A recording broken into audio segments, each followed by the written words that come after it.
Good morning, Wareham. This is a meeting of the Wareham Finance Committee on Thursday, February 12th, 2026, being held at 9 a.m. in room 27 of the Wareham Town Hall, 54 Marion Road, Wareham, Mass. 02571. It's also available on Zoom. I'll call the meeting to order at 9 a.m. Roll call. Heidi? Here. Alan? Bernie? Here. Brianna? Here. And Jody Smith. At this time, those that are able, please join me in the Pledge of Allegiance. Oh, Jerry, sorry, Jerry. Jerry Stefanski's here. Hi, Jerry. Thank you. I pledge allegiance to the flag of the United States of America and to the republic for which it stands, one nation, under God, indivisible, with liberty and justice for all. Thank you.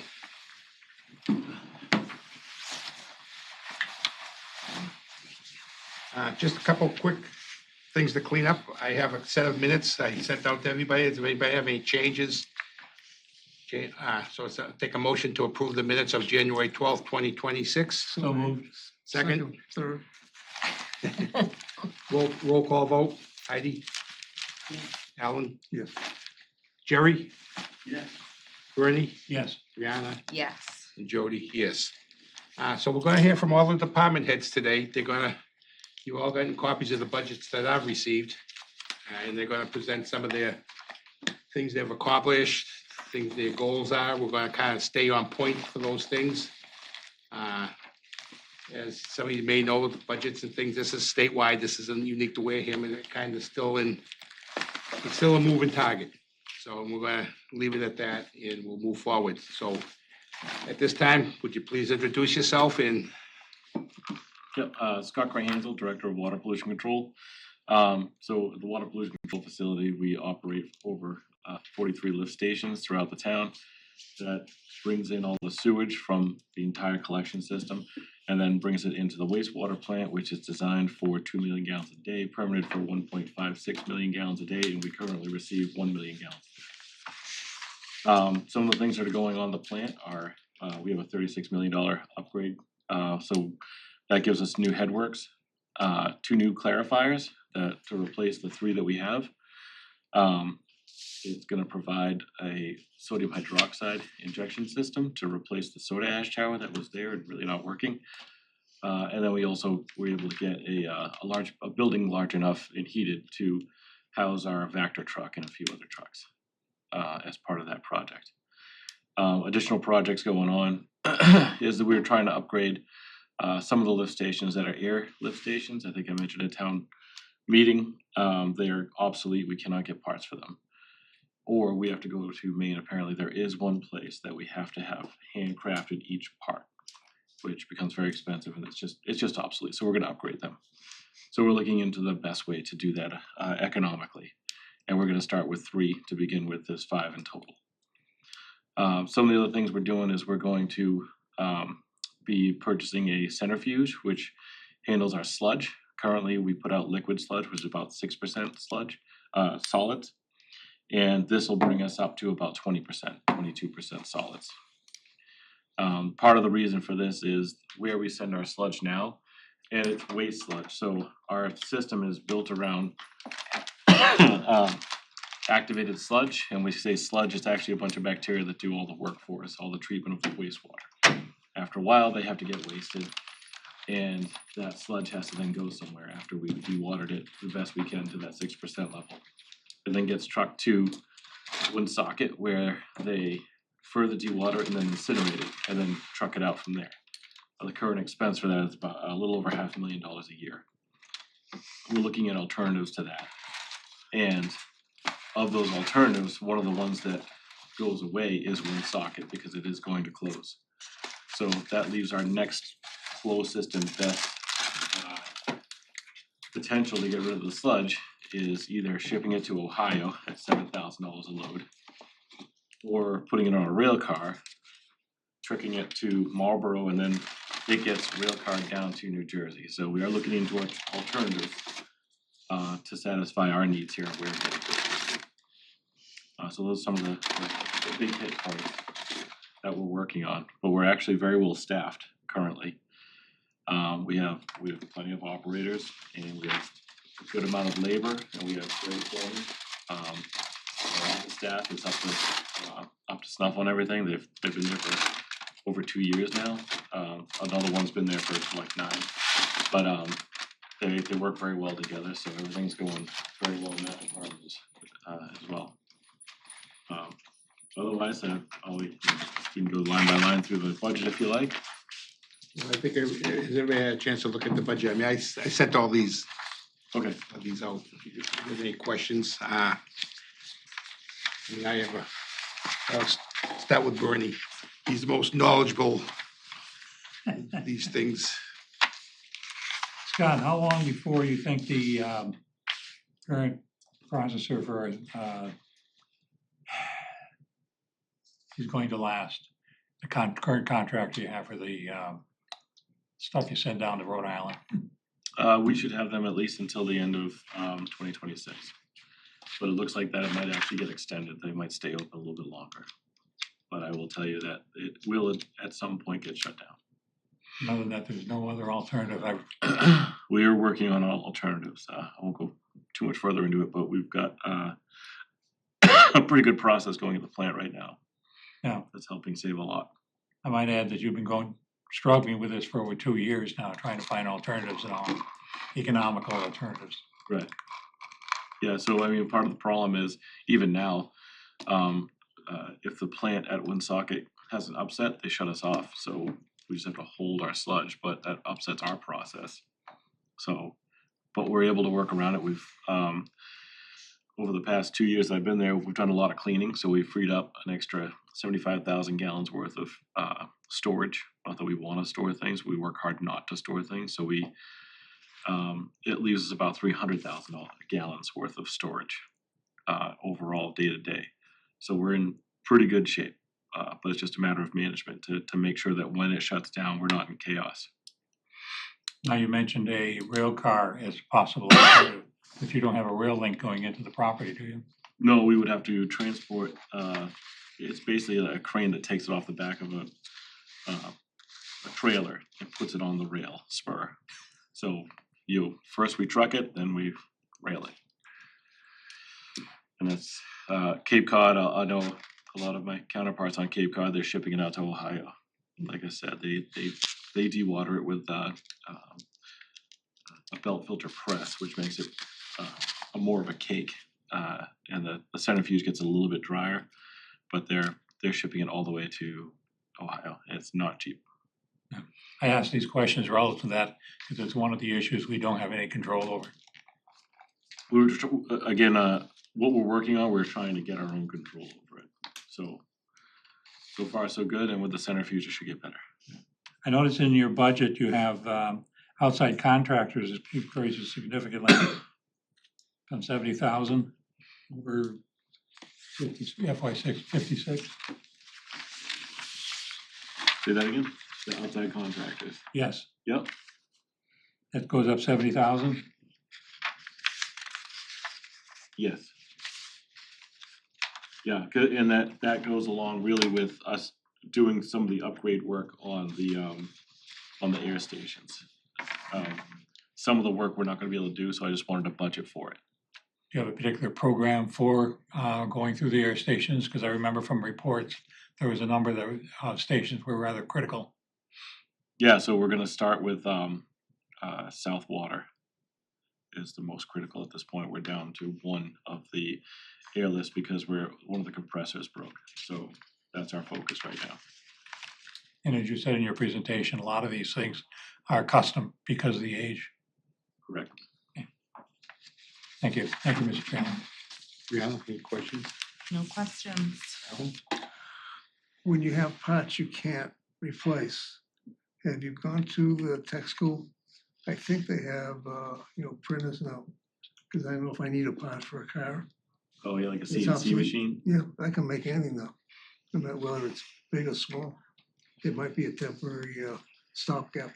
Yeah, I mean, luckily these things are pretty robust. I know, It's just they're working, just not well. I'm just saying, it's an alternative. I just want to make a public comment that our water pollution control facility, years ago, they claimed that we were the best on the East Coast, and we really fell apart.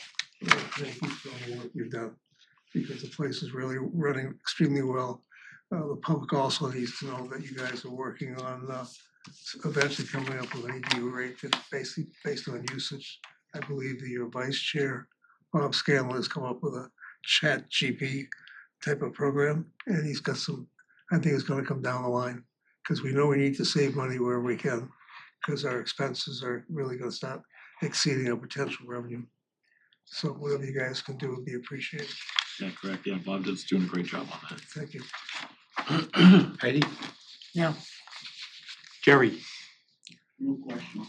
Jerry, don't let me forget about you up there. Just, I can see you, so just wave to me. So Scott's been with us for a decade over the last 2 years, I like to say. Oh, yeah. It's a old joke, but it can be true.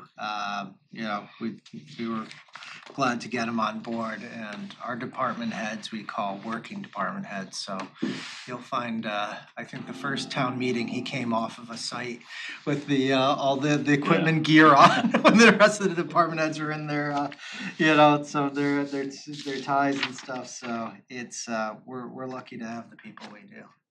Yeah, I mean, I follow him a little bit. I'm not gonna sit here and say I watch every meeting, but I doing a tremendous job. But maybe I missed it, but I hear all the water coming in and the sludge and all that. What about the clean water going out? Aren't we restricted? Is there an answer to that long term?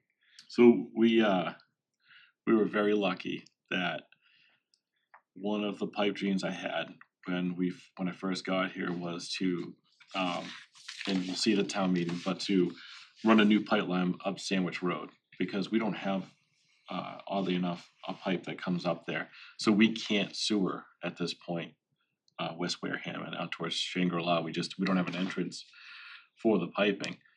So the idea has been for me that we would have a new line coming up Sandwich Road, repurpose the old line going under the river, and then out towards Narrows, where it currently connects to the Narrows Force Main, Narrows Lift Station. It is the Narrows Force Main.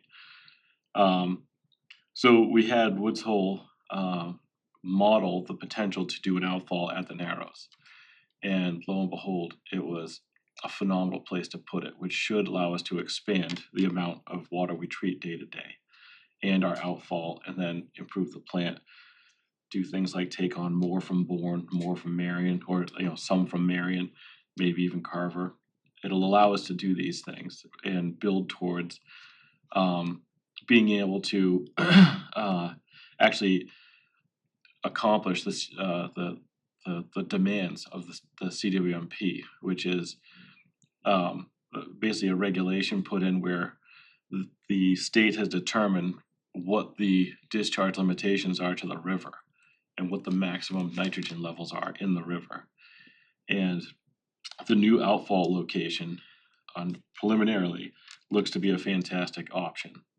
And it'll save, should it go through, it will save the town over $500 million throughout the course of trying to accomplish the CWMP, which means we can put that money towards putting the infrastructure in to sewer the rest of the town, which is the other part of the CWMP.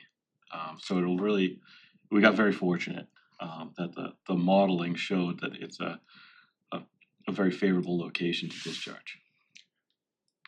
So Gary's got a grant, as we know, to go and take the river and through that whole area and finally, basically clear it out, and redo the channel, et cetera, which should basically increase the velocity of the water going above the bay substantially.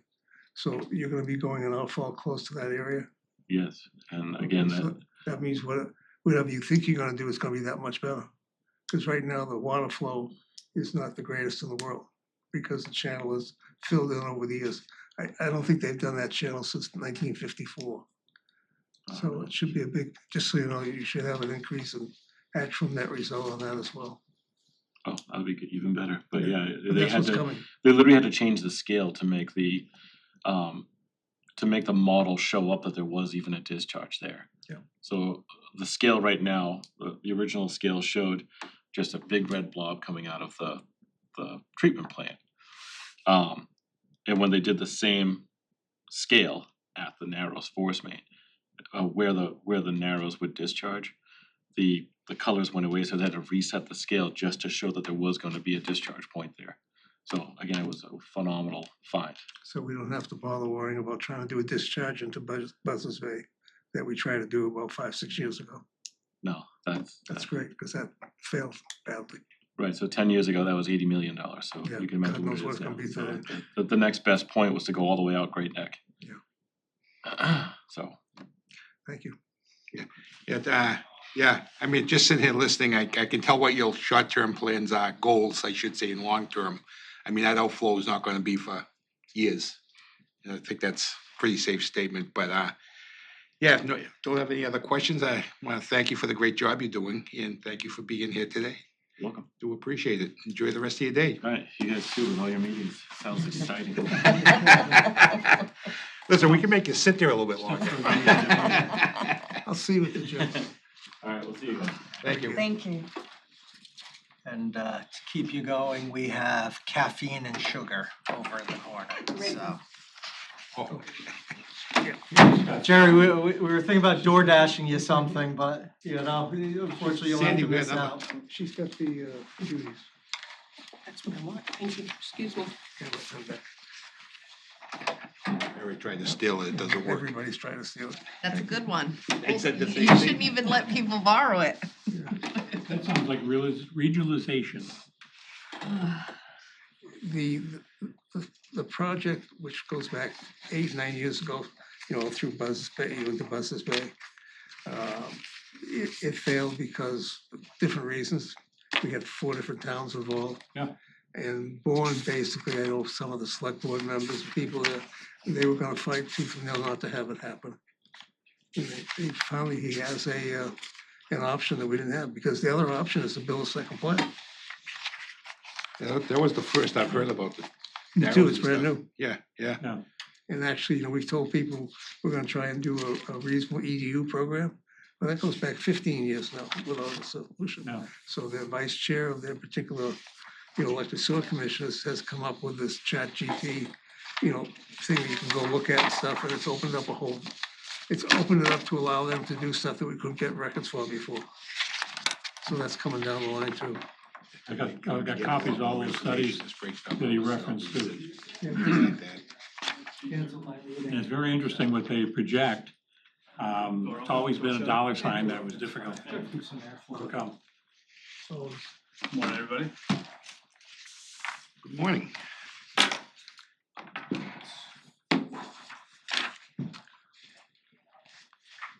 It's easy to pass around. We can pass them around, you don't have to walk around the table. I could. yeah, he's healthy, it's I okay. can take the extra couple steps if needed. Take 2, Bernie, one for Jerry. Oh, I didn't bring one over for Derek.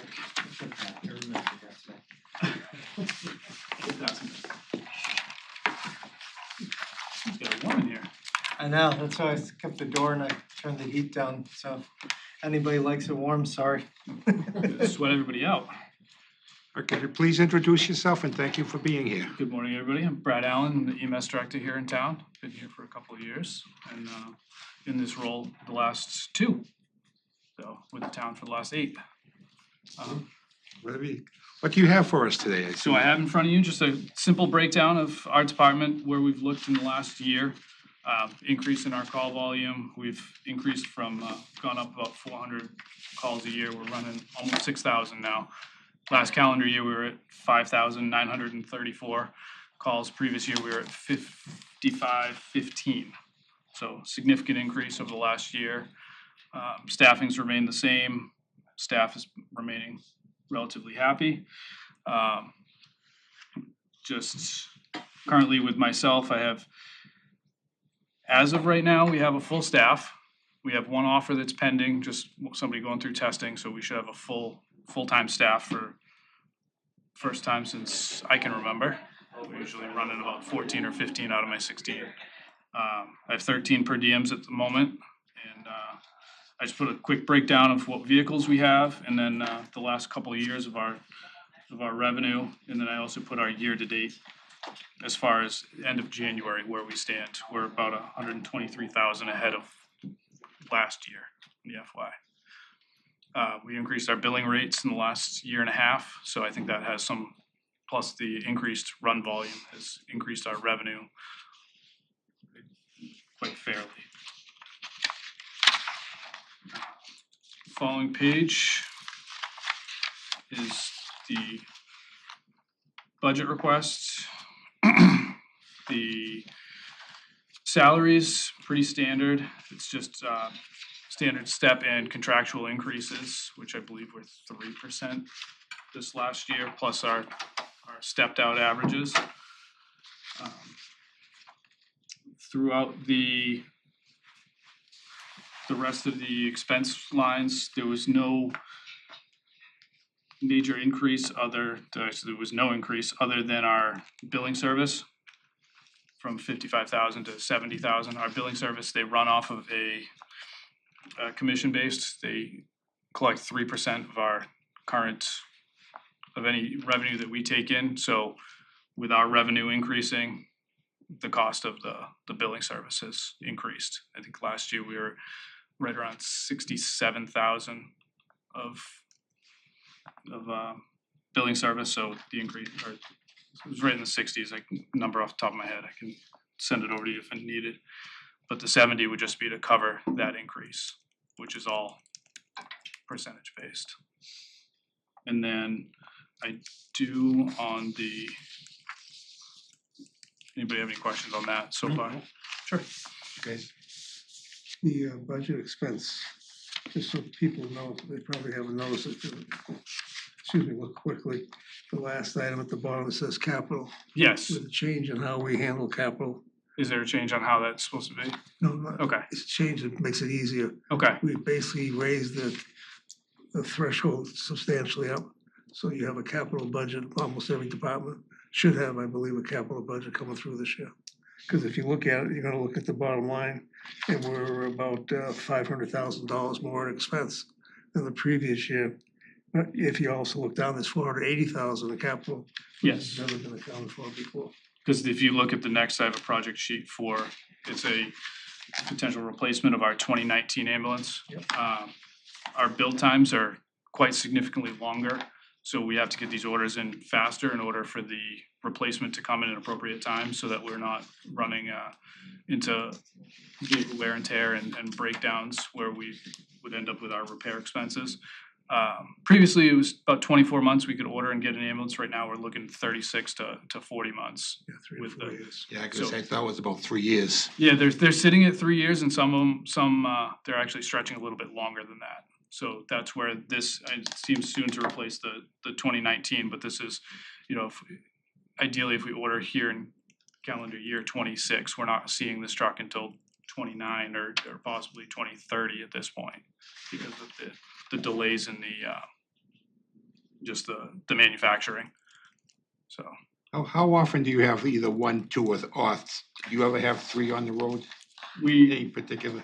occasionally have 3 on the road. We have a couple of members that live in town that will staff the backup ambulance with me, but our staffed ambulances are 2 at a time, 24/7? 24/7.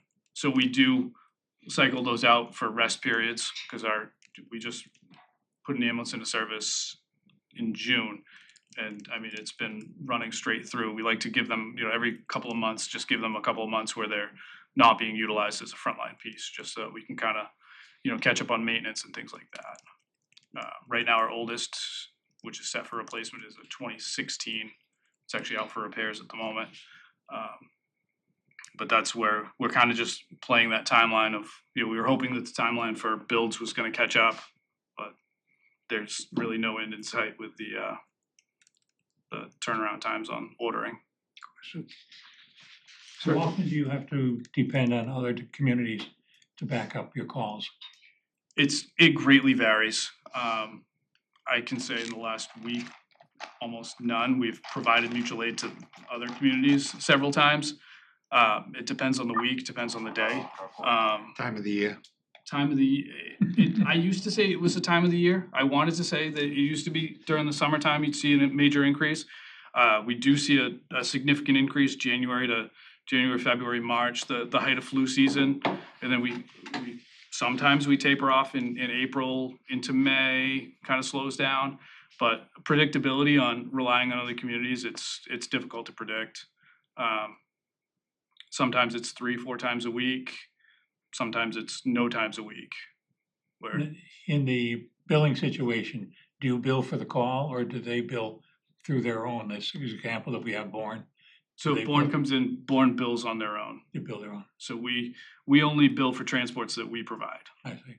And only transported runs. We do a significant amount of runs where patients either refuse care, don't need to be transported, choose otherwise, cancel calls.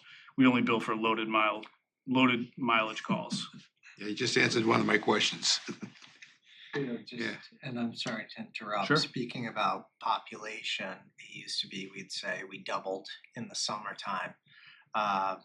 I don't know about you, but I spend a lot of time driving around this community. Part of it's looking at complaints from all over. There are cars at the seasonal houses all year round. There's people renting out. There's people. We are a large service community year round now. We do get an influx during the summer, but we are a big year-round population, and it's not being tracked in the census, which is a shame, because we lose out on that, so. You know, I always thought our summer population, they say the figure is by 10,000. I said, that's been a long time since we had that kind of an increase in the summer.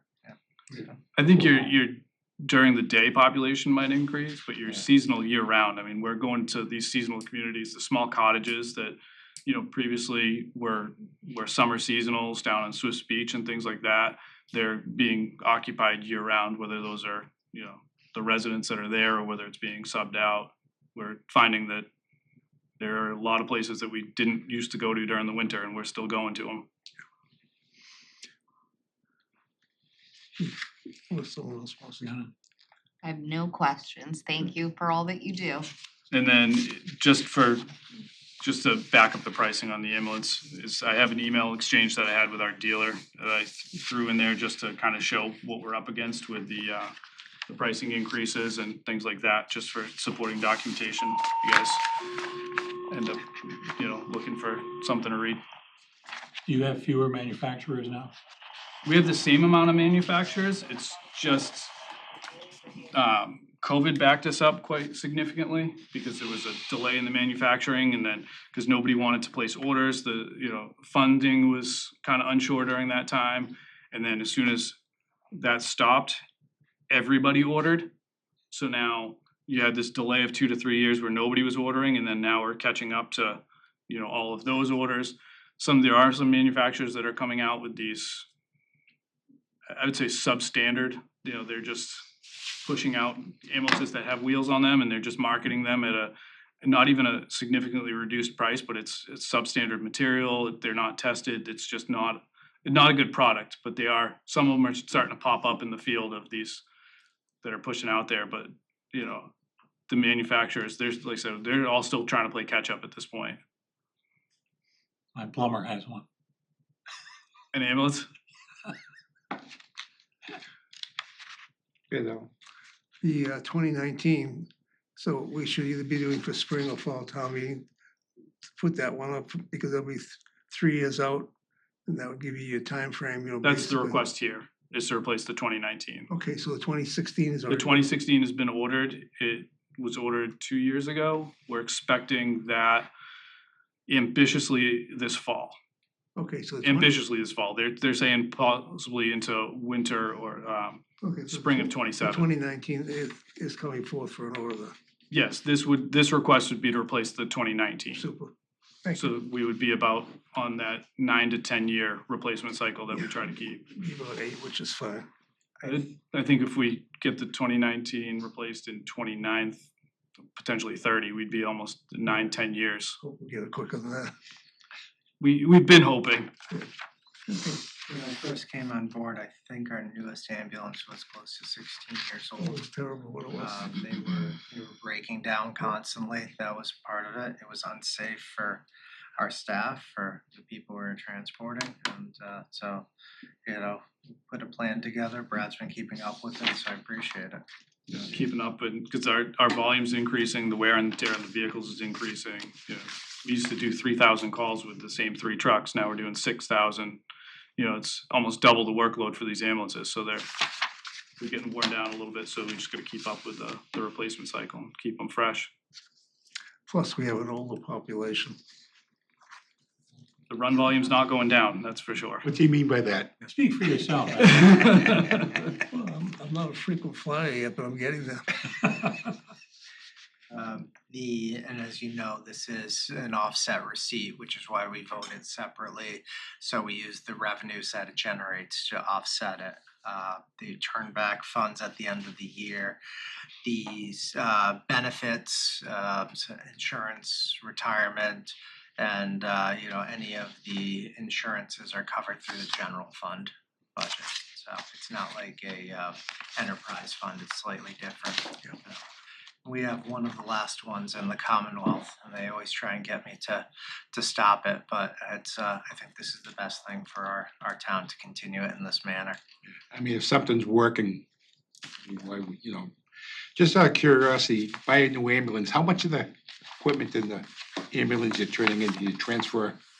You know, the stuff inside the ambulance itself, that So- doesn't all come with a new. Significant amount of equipment. We are, does. our cardiac monitors, the stretcher loading system, the stretcher itself, anything that's not bolted down essentially gets transferred over. Which is, you know, if you put the total, you know, if you're looking for a number value, it's a lot that gets transferred over. One of the other points is too, there will be, I'm past due on putting forward a write-off of the receivables to the select board. And what happens is we can bill whatever we want. You're gonna be paid, especially when we have a lot of Mass Health, Medicare, Medicaid. A lot of state and federal funded. Yeah, so I think that's over 90% of our I don't have the exact number, but it's significant. of our runs. So those, we bill out X amount, that gets whittled down in the reimbursements. So there's where we always have receivables on there that are basically uncollectibles. It's not happening. So we try and remove them off of our balance sheets like anybody, essentially bad debt if you think about it. Mhm. So the auditors just like to see that removed periodically. So when we don't do it timely enough, it gets to be of a bigger number, and you know, sometimes we all get a little nervous about that and everybody says the sky's falling. No, it's just the nature of the beast. So Because our overall revenue is increasing. yeah, been doing great on the revenue. We made an adjustment a few years ago, right? Or was it, when was the last time we did the adjustment? Adjustment was soon after I took over. Yeah, Yeah, 'cause the revenue, that was the last steady increase. so it's keeping up with it. This year we're actually over. And we do transport everyone. We don't check your insurance first, so, so, Those days are long gone. yeah. There were some communities that they would check to make sure you had health insurance prior to transport, and if they said if you didn't have it, they would tell you call somebody else. Yeah. That was, it's an age old, I mean, prior to me getting into the field, but that used to be a thing. If you didn't have cash or insurance, you weren't going. Same with some hospitals. Or a plaque on the side of your house. I'm Exactly. that old, Alan. Right. Anything- Jerry, any questions up there? Yeah, I think you might have answered it when you talked about your payer mix, but what about age groups? Can you break it down by age group, like seniors and children and in between? Majority of your calls? I'd say a majority of our volume is, I'm sure, where's the camera? So I'm not looking to his back. Over the door. Yeah, it can be There he is. fun. Sorry, I didn't want to be looking the wrong way. I'd say a majority of our volume is actually, it's seniors and our sensitive populations. We have a significant amount of group homes, significant amount of elderly, and that's kind of where it sits. Our younger population is, you know, they, not so much in the volume, but there's significant senior population. And like I said, the sensitive population, we do have a significant amount of group homes that are in town that do utilize our services. We have a nursing home, the assisted living center. We have private rehabs that have, They had the private rehabs, the drug and alcohol rehabs that are Food pantries. popping up into town. We haven't been to the food pantry in a while. Once in a while. Fall right there. Is there a sense of, like, what the timeframe for an average run, or you're tying up two EMTs for, for how long does the average run last? If there is such a thing. I'd say, just based on past experience, about 45 minutes. Each crew, depending from dispatch time to arrival at the hospital, be about 45 minutes. Sometimes an hour, depending on where it goes. But they don't get released to the hospital until they have a bed available for them, so they would Correct, have which- to wait with them at the hospital. Which during the summer, we did run into a couple of those issues where we would arrive at the hospital and we'd have to stand there with the patient on the stretcher for a significant amount of time until the offloading. Thankfully, we have a great relationship with the hospital. We're one of those few services that we see them, our crews are in there sometimes 20 times a day. So the hospital will see us arrive. They might give us a little bit more courtesy than other towns that might be told to, hey, wait a few minutes, because they work very well with us. They hear our radios going off, hey, there's another one coming. Can we just offload this patient so we can go get the next one that's in town, and we'll be right back. So sometimes it's a wear on the crews, but But they do well with it. at the end of the day, everybody gets triaged when they get to the hospital. Yes. I mean, I just reading stuff you hear on Facebook, take an ambulance, that type of thing, but at the end of the day, everybody, and I'm sorry to jump in on you, Jerry. You got any more questions? No, I'm all set, thank you. I'm sorry about that. I do have one Sure, question. absolutely. I work at a local nursing home, not in town, but Okay.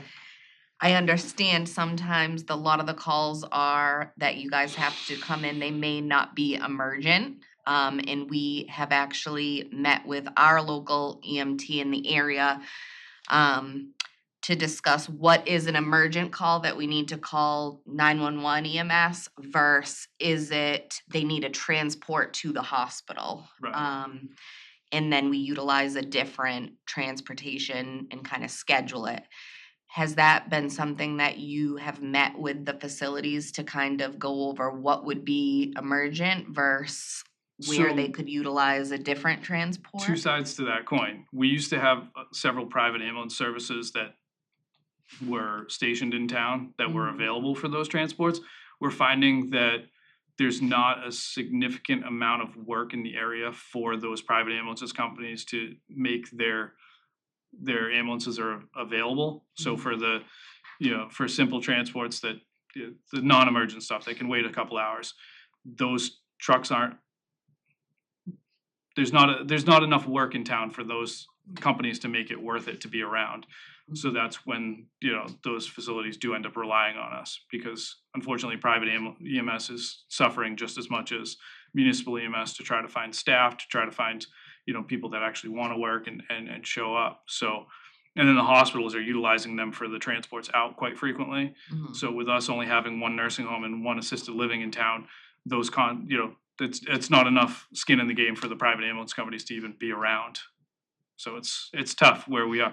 It's a city like New Bedford that has saturated with nursing facilities, it's more beneficial for those private ambulance to have skin in the game to do those type of contracts. Thank you. Anything else? I have a question. Sure. Have you seen the drug overdose or drug calls increase or decrease? I've personally seen a taper in them, like taper down. You have. We did see a peak in 2018, 2019, 2020. There was a significant peak in them. We still are responding to them. They still are prevalent.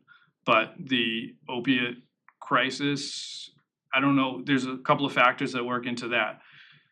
There's a lot of at-home education. There's a lot of at-home Narcan that's available. So as far as these overdoses, whether they're happening or not, I don't know. So there's some of them that we don't see. Right. You have several people that are, partaking in said substances, but they have Narcan available. They see their friend nodding off. They hit them with the Narcan. we don't ever see that client because they'll wake back up and now we've, you know, so I'd say as far as the EMS and, you know, the public safety responses to these, we're not seeing them, but that's tough to say whether they're still happening or not. So, like I said, it's just something we don't see, which is great because, you know, Yep. usually we see them as they're pretty, you know, pretty sick and we haven't been seeing a ton of them. Good. Thank you for being here and doing a great job. I appreciate it. Thank you, everyone. These are your extra ones. Can I mind if you want? Thanks, man. It's Josh's lady. Yeah. Taking up your valuable Did we time. save one for Jerry? Yeah, Yes, I have one. Okay. Bernie's collecting them. Yeah, Somebody's sure. gotta remember though. Perfect. Yeah, look who you asked about remember. Good What was point. his name? What was his name? I hear you're taking an extra. Yes, please, thank you for that. Brad Allen. But I sense you. Yeah, we can pass them right down. You don't have to walk around. I don't want you to trip over the wire here either. Appreciate it. We'll I save you think that. there's enough there for you. If you need another, let me know. I just wanted to get closer to the muffins. Well, we're selling them. Or actually, you guys probably need them, right? You're here all day. I'm the sampler. The sampler. Yes, I make my decision, and so everybody doesn't have to come up here. Did they get you a good spread? I've just started. Oh. Cheapo across the hall. Yeah. I made sure he wasn't here. Watch the wire. You wanna go over or under? Over. Certainly not. Yeah. I thought he brought you an No extension. tripping. I don't. We have another one. That's I don't think that plug's working.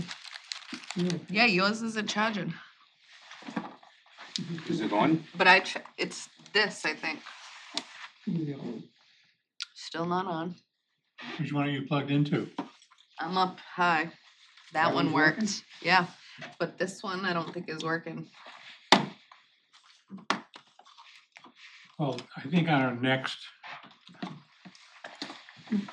after the planning, we have municipal maintenance. That's correct. We'll put it on. Speak of the devil. Thank you. Morning. All right, please introduce yourself and what do you have for us? Sure, I'm Josh Verity. I'm the Director of Planning. I've been with the town for a little over 3 years now. Didn't start in this position, but here I am. I will let the FinCom know as of right now, I don't have anything coming to town meeting, which is probably a blessing to you guys. I know my articles are long and confusing, so as of right now, I have nothing. Don't hold me to that, it could change. But all right, I might have one then. So a little bit of a overview of my department. We are responsible for the land use permitting. I have the planning board under my advisement, the zoning board, and the conservation commission. Additionally, we have the community development block grant. They fall under me, but they are really a self-sufficient office. So as far as the planning and the zoning board go, again, they are land use permitting. Our conservation department works on state applications as well. I did have a set of numbers for you. I think I left it over in the other room, I'm sorry. But I was gonna talk about what our permitting fee and schedule looked like. I'd say for the last 3 years, we've kind of seen some rises and dips in that. 2023, I think we were somewhere around $40,000 in permit fees coming in. 2024, it had dipped maybe into the high 20s, low 30s. And 2025, we saw a little bit of a tick back into the high 30s. In doing some research, it looks like our community could probably use an increase in our fees. We looked at them recently, I would say maybe within the last 3 years, but I'm seeing a lot of other communities kind of come up in, what they're charging for fees. What I would say is there are some communities that are substantially higher than us. And in my interpretation, what they're doing is they are backfilling the salary of an engineer or some type of like stormwater maintenance expert, where the town of Wareham, we take an alternative approach to that, where we use this thing that's called the 53G. It's a state law that allows a town to hire a consultant at the direction and expense of the applicant. So where we're not paying some type of engineer, we're actually getting those services from a consultant that the applicant's paying for. So that allows us to keep our fees a little bit lower, but the applicant is still seeing a cost on their side. In addition to all the permitting that my department does, we're on the forefront of a lot of grant initiatives as well. On the second page of my synopsis, you'll see that I've identified a number of grants that we have either applied for or just been awarded. So right now, that 96.5, the first one, we're looking at revising the town zoning bylaw. That's a state that was that's a grant that was given to us by the state. And what we're trying to do is clean up the bylaw, make it more friendly for applicants and developers to come in. The second one for 50,000, that's a local mitigation plan, local hazard mitigation plan that is currently expired. That's a grant that we've applied for that I have a pretty strong sense that will get approved because it has to do with our FEMA hazard mitigation. So we've applied to that. I have a pretty strong feeling that we'll get approved for that. Recently, we were awarded 100,000 to update our municipal You can skip it. the MVP 2.0 grant. There you go. So that's something that we were awarded, and we're going to start the planning process on coming up. So the next one for, I'll say $50,000 is design and feasibility for the removal of the Tremont Mill Pond Dam. This dam is located over in West Wareham. The town was trying to renovate it for hydropower, but we couldn't get a lot of the funding that we needed to upgrade the dam to allow us to put hydro in. And then the other aspect to that was while hydro would have been a great alternative energy source, it came with a lot of other requirements because they felt like they couldn't make money off just hydro alone. So they were proposing to put a bunch of solar panels and some solar over part of the Tremont Mill Pond, which we didn't think would pass the town's standards for what we're looking for at solar. So now we've transitioned and we're looking to design a feasibility study on removing that dam, which we feel is a good alternative because building on the success that the Buzzards Bay Coalition had with the removal of the Horseshoe Mill Pond Dam, this is upstream from that and would allow for a lot of native fish migration further up the Wee Wee Antic. And then the final one that you have there is $642,000, which is the removal of the Parker Mills Dam. This is over by the Tremont Nail Factory. This is going to bring us into the 100% design and have us shovel ready. It's a little shy of what we actually need, but we can supplement it with a few other grant opportunities that we're looking at. So that's just a few other things that my department is currently working on. Your next page here, you have the Planning and Community Development Organizational Chart, Director of Planning at the top. We are looking to move into a different direction in this. We have on the right side, you have the conservation agent. That's a full-time position. That's been staffed successfully for, I don't know, the better part of 4 decades. And then a new position that we're bringing in, and it's really maybe a transition from our assistant town planner, is the permit coordinator. We have the transition from assistant town planner to permit coordinator. We filled this position with a land use coordinator at one point as well. That would be proposed to be a 35-hour-a-week position. And then finally, we have a principal department assistant, which historically has been a full-time position. but we're gonna transfer some of the duties of that position into the permit coordinator role and knock that back to a 19-hour-a-week position. Not transferring the duties.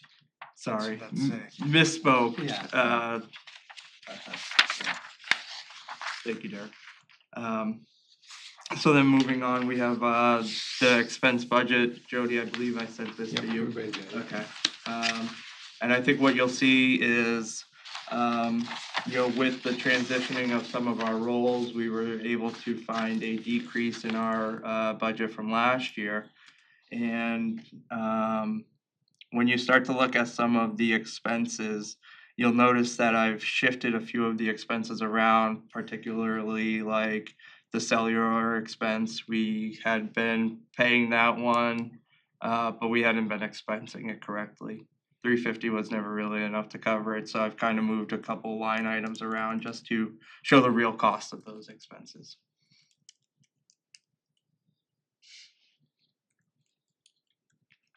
If you have any questions, I'd be happy to answer them.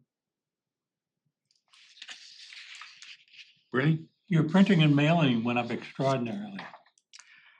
Yeah, so our printing and mailing, I had to increase,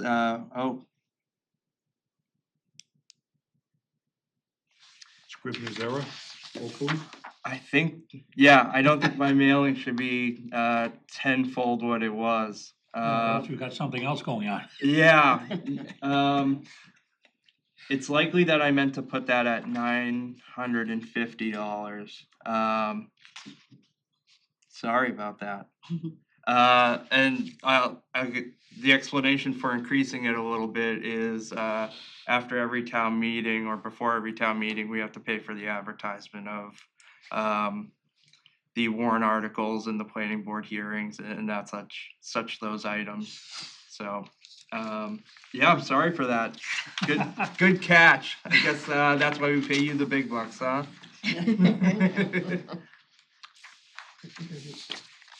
Yeah, I saw the other two and I didn't see that one.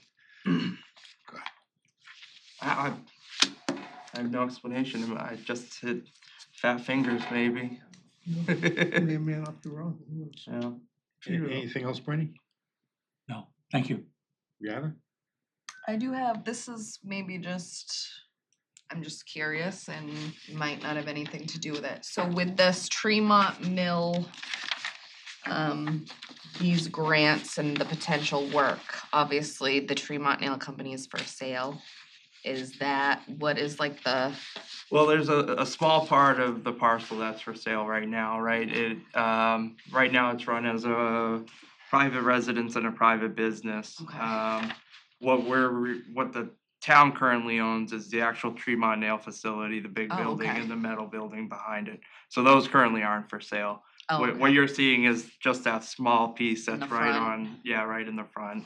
And I think it has a couple buildings associated with it. That belongs to the Assads. Pardon? That was the gift store. Yeah. Yeah. Yeah.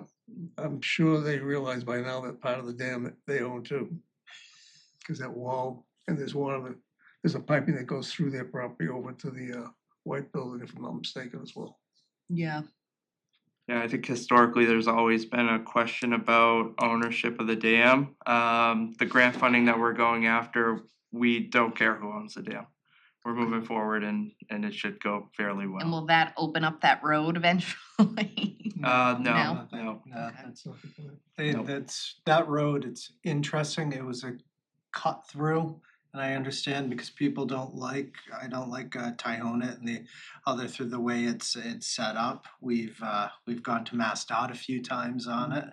Can't get a light for it. But that cut through area, if we can economically develop that, it's much more valuable as a walking space or sort of almost a green space area than it is for a cut through, so.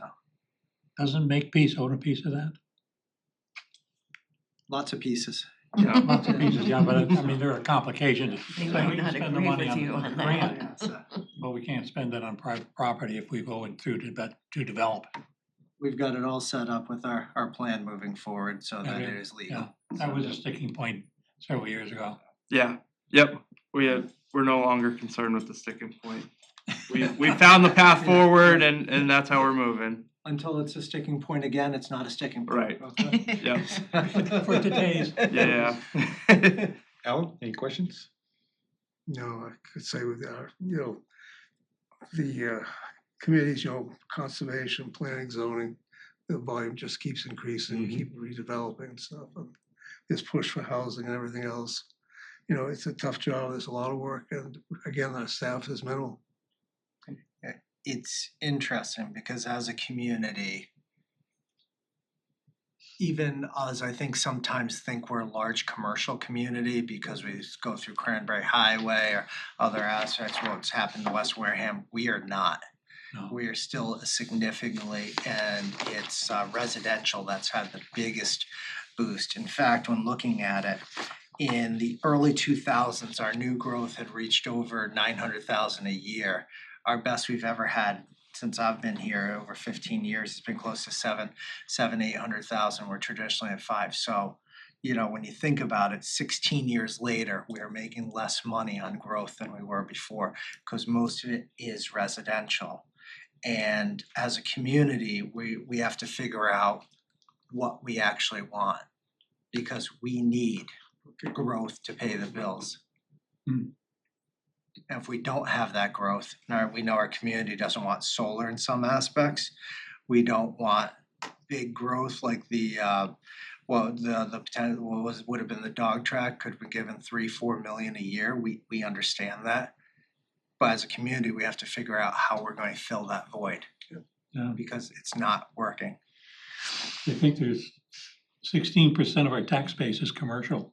Everything else is residential. Well, that commercial is also personal property from second homes.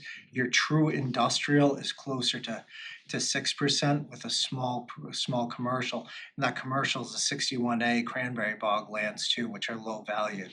So that is not real commercial. That's about as low paying commercial as you could imagine. It's all farmland. So Heidi, any questions?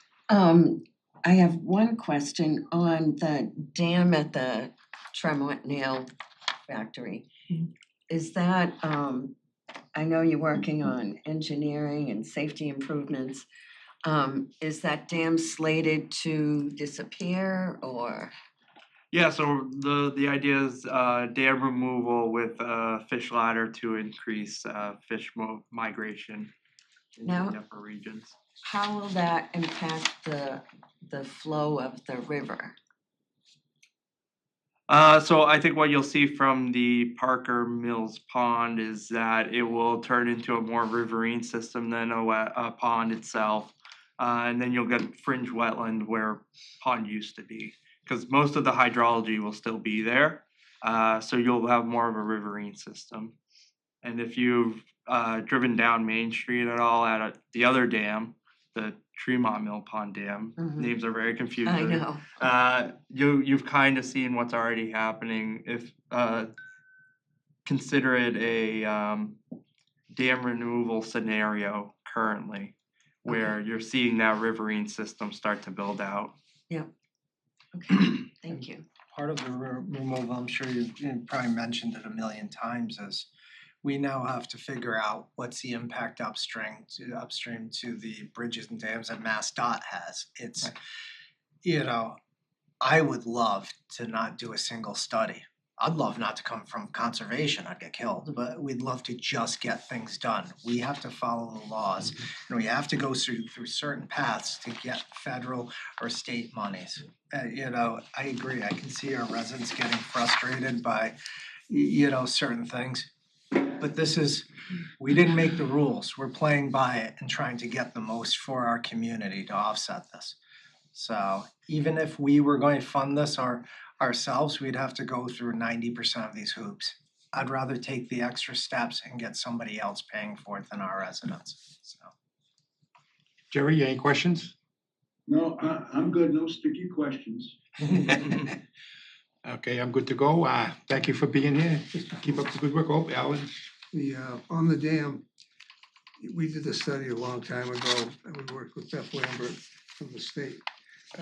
The state has a program when you open up a dam to go in and do basically not reclamation so much, but it's reconciliation for property owners, et cetera. it's still there, you know, they're still open to contacting her, et cetera. People, if you remove those dams, I hope people realize that we joke about Wareham being a kayak center. But if both those dams are removed, one of them is closest to the, you know, Buzzards Bay saltwater, which is in the top 1% of the state's removal listing that we have, the other one's in the 10%.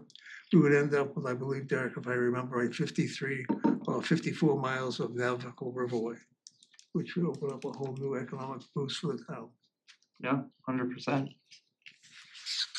How do you want me to correct that revision? You want me to send you a new sheet? Everybody can correct it on their little sheet here. Okay, I'll get a corrected version yeah. out to you. Yeah, Later on they down the know road. You missed the intro, Jody did a very nice job. None of these are finalized budgets. Understood. Yeah, yeah. Thank you all very much. Have a nice Thank day. you, Josh. Thank you. Can you open that can back in? My hands, I guess I'm up. Yeah, come on up. they're childproof. I don't think you need any introduction. No? Boy, it is getting rough over there, so. Oh, yeah. He holds the bottle, I try to turn the cap. It's childproof, that's why. Pass those down. Sure. I don't mind walking around, I need the exercise. Okay. Couple of, I'll bring them around. I'll bring them. Down, Seymour. Yesterday. No, thanks. They keep one for Jerry. Oh, did you give me? All right, you kept one. John, Thank huh? you. Similar to Jerry. Thank you. Yeah, Thank you, David. Oops. there you go. They Thank sit you. back down there, I don't want them in front of me. Bernie can use them. I must say, you guys are doing a fantastic job getting rid of the snow. They're Takes a trying. while, but I mean, there's so Trying. much of it. Yeah. It's been. Where are you dumping it? That secondary road at our facility, we cleared that out and putting it over there. Used to have room space at the treatment plant, but they put a building in that basin area, so we're out of that what is it, zone 2 or something like that for the thing, so Yeah. we're able to No, it's raining. put it over there. Yeah, On our there's property. only 2 wellhead Yeah. protection area. Actually, it's my backyard. I was gonna say, after this meeting, it may be your front yard. All right, I guess we'll dive in it. I'm Dave Bernard, Municipal Maintenance Director. Before David starts, the whole public knows, everybody complains constantly about potholes, et cetera. The bottom line is, because usually potholes develop because there's water running underneath the road, which undermines the base, and the roads fail. You cannot patch, as David can explain to it, in the wintertime, even for a hot patch that's gonna last long. If you go down Minot Ave right now, we've got 3 or 4 spots, you've probably patched 3 times, and it's not incorrectly, it's just not gonna hold. So I would ask people to stop complaining. You know, we do the best we That'll can. never happen. Good luck. But I'm saying, you know, you can let them know that there's a problem, but it's not gonna get repaired unless you rip up the whole road and start from scratch. So please leave municipal maintenance alone. Thanks. Yeah, this is Dave will get into a lot of it, but the freeze and deep freeze and Yeah, thaw yeah. cycle, that is the worst thing that can happen. Yeah. And I've been in other communities with major frost heaves at the end of my road, I've got 2 of them as well, and I don't see them as much around here, so it's a lot of times I tell people when they're complaining, it's like, I've driven through 3 communities today, and I've seen a heck of a lot worse, so it's and unfortunately, they still have to sleep. I don't know, people, they require that, so. All right, I'll dive right in then. So, Dave Bernard, Municipal Maintenance Director. This is my 27 proposed budget. And that's, if you flip through the pages with me, the key services are, we got town buildings, parks, grounds, beaches. We have the transportation buses through our department that we maintain. All the accepted highways are just close around 200 miles of road miles. That's with tree, all that stuff. We also organize in the town-wide trash services. We also the transfer station. We're in charge of all town streetlights. We have 3 cemeteries that we maintain and all snow and ice operations. Just give you a couple things that we do. Dave, can you, how many miles of roadway did you say? 200, at least, now, it keeps growing every year. But we're 250 something with the 50 something with miles with the state, but we're pretty close to the 200 or just over 200.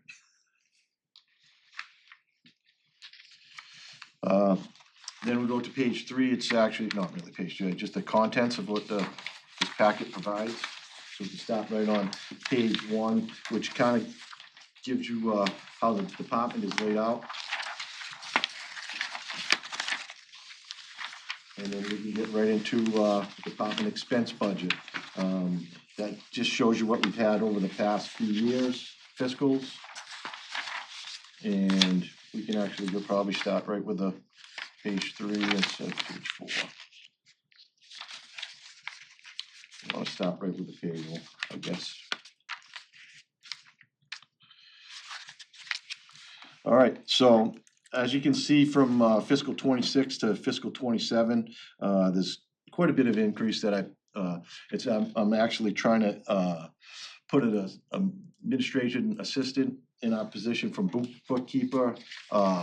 We've had 5 technician mechanics in the past, and I'm trying to get that position back in our department. Also assistant director.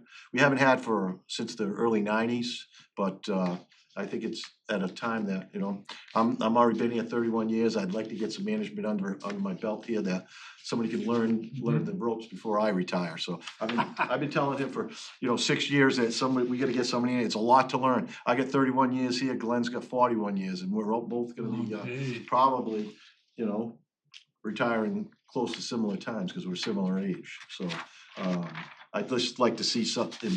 I think it's time to start getting somebody in here to learn the ropes. Yeah. We're in that position now, so. There's only one problem, my retirement date's 2043, so I've explained to him that's his retirement date as well. He tells me I'm wrong, you know, so. But if we go to right through the payroll, regular payroll, and that's where you'll see the assistant director for assistant. We had a bookkeeper in the past.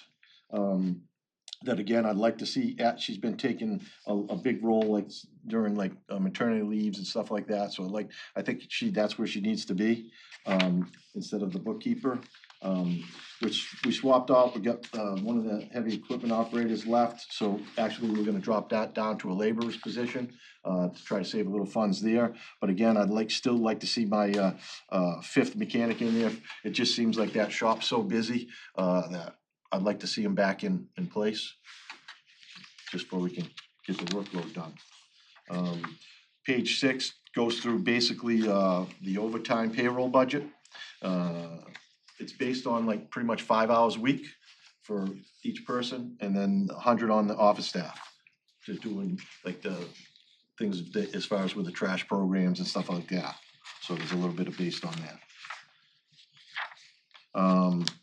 The on-call, now that the unions rotated there, and it used to be on-call for the laborers and the supervisors, it's now down to the 4 persons only, which again, we only have 2 now.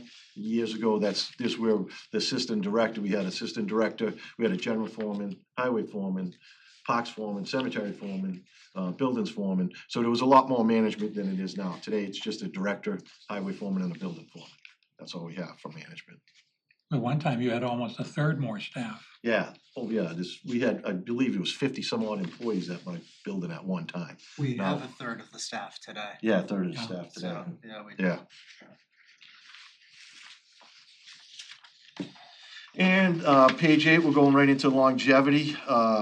Myself and the highway supervisor, and only 2 that receive longevity. I guess 31 years and 41 years of service. We got vacation buybacks, and a lot of contract stipends for the unions. Heavy equipment operators get a stipend to have 4E, 4G, and a Class A license, so they can run everything we have. And that's what them stipends are for the contract. And I guess we can dive right onto page 9 into our expenses. We'll go right through electricity.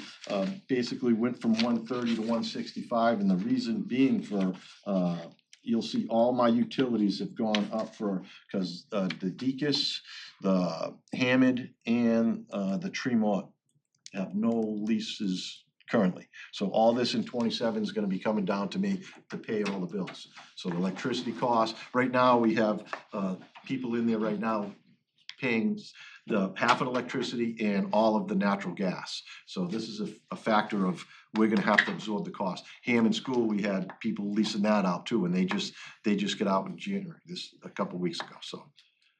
Yeah, Dee's is gonna be finishing pretty soon. Catcher's almost Yeah, their done. building's almost done, so I got a plan for that too. So you'll see that, that's why the electricity went from that to that. You know, they told me a couple of days ago next month should be in the new building, that's why. Oh, are they? Yeah, I haven't heard the date when they're moving out of there, but I'm sure it's soon. The propane, that's basically, it's only $4,500 more, I say only, but we used to be able to get that on state contract in at like 0.25 cents. Now it jumped up like the last 2 years to 60 cents.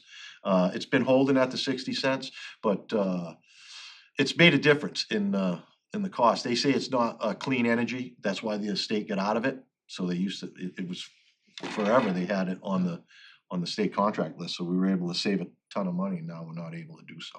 It almost tripled in cost for the propane. Basically level funded the fuel oil. Natural gas, you'll see a big jump in the natural gas. Also, that's a DECIS facility with no income coming in, that's gonna be coming in if they're gonna move out of there, which is again, some months you'll see $11,000 gas bill over there, at 12,000, 10,000, it's to With run that that, huge we building. don't, where they're using the trainings, we don't make anything off of those That's trainings. nothing off them trainings whatsoever, and I was told if they start charging, they'll move on to somebody place else, that's what I was told. So, it's great for them, but they don't wanna pay for it. Interesting. That's how it works. The water, actually, it came down a little bit. There's some of the counts with, like even in Onset, we had, they ended up putting a testing station in one of the locations they're gonna absorb the cost of the water and stuff for us, which is nice. So they've done a couple things, so that's why that dropped a little bit. The sewer bill went up a little bit. Again, there's my lease, the Hammond schools and all the stuff that I have to pay for now, so that's why you get that utilities up a little bit, the sewer. The buildings, I level funded the buildings, even though that account can be, 3 times, 5 times that money, it's just, we get by with that, and that's what we've been doing. The equipment, I'm level funding that. The rental leased equipment went up a little bit, $1,500. There was a couple extras increased in the rental for mats and things of that. The contracts came up a little bit more pricier, so that's to cover some of that stuff. Do you find it more practical to own versus lease? The way with the lease thing is they clean weekly, so I mean, like this type of year, it's salt and stuff like that, we would never be able to clean their mats, like they wash, clean them, and they're putting them every single week. The police station, library, these town buildings, that's what they do, so. I mean, you could buy them but they're not gonna be the way they are now. Uniforms, that's actually came down actually went up a little bit, but that's because of the employees, what we have for employees, and that's all contractual. Same thing with protective clothing, a lot of that's all their work boots, all contractual stuff that I have to supply them with. Professional services level funded. The dues and memberships have still level funded. Advertising's level funded. Cellular's level funded. Tuition's level funded. Licenses level. Office supplies are level. Custodial supplies, that increased a third because of we've actually got rid of the contractor, so now we actually have a laborer now. We got 3 people doing it ourselves now, so we're saving the 45 grand a year on the service that we had contracted out, doing it ourselves. We're supplying the extra stuff on it, cleaners gutters and all that stuff. And they need a few things. The reason why we've been spending a couple bucks is, you know, the commercial rug clean, as far as rug vacuums and things of that nature, that we got like the buffer machines that are, you know, 40 years old and stuff, so we've bought a couple little pieces, and this is really increased to be able to get a couple more pieces for them, for they can do it efficient instead of, you know, instead of a 1 foot wide vacuum, they got a 2 foot, so it's, you know, try to get it done a little quicker. Any little bit helps. Yeah. Gas and diesel, level funded. The road materials, level funded.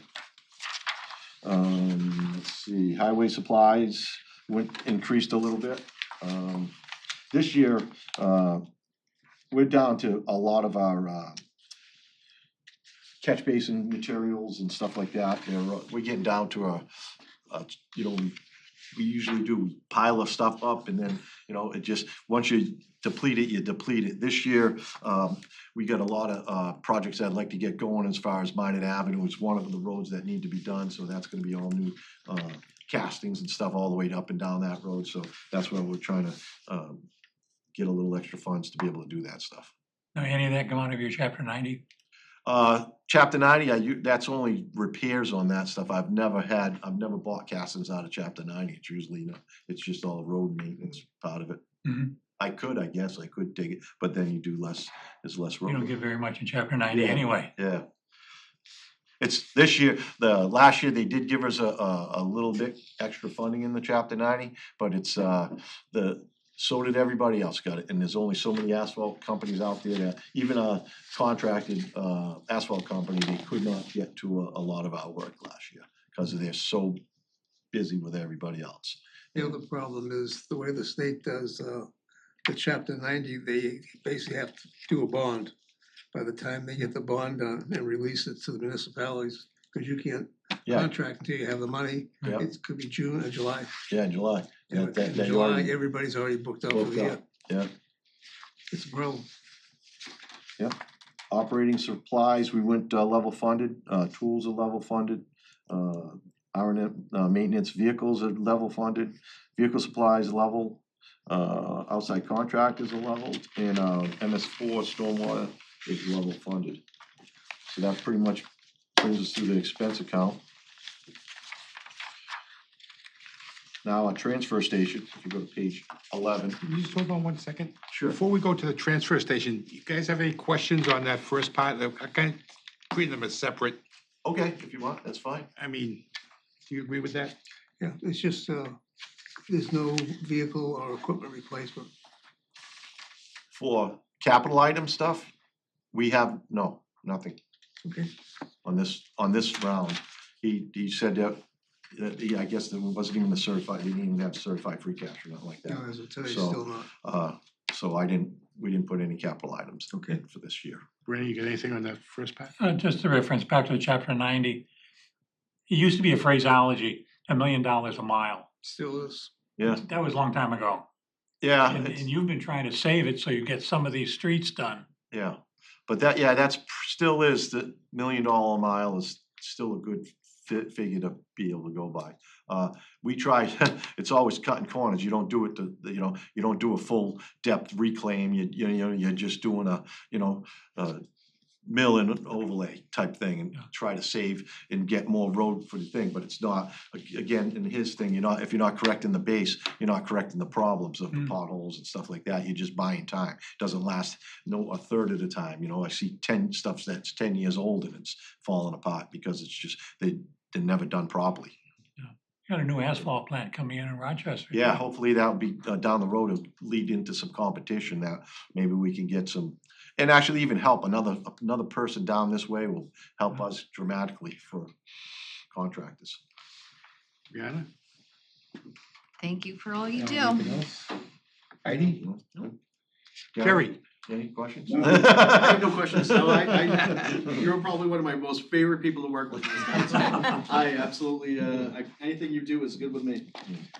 All right, so we jump right into that transfer station on page 11. The regular payroll, overtime payroll, and a stipend. That stipend on there for administration, that's the only stipend that we have for the whole trash and recycling program.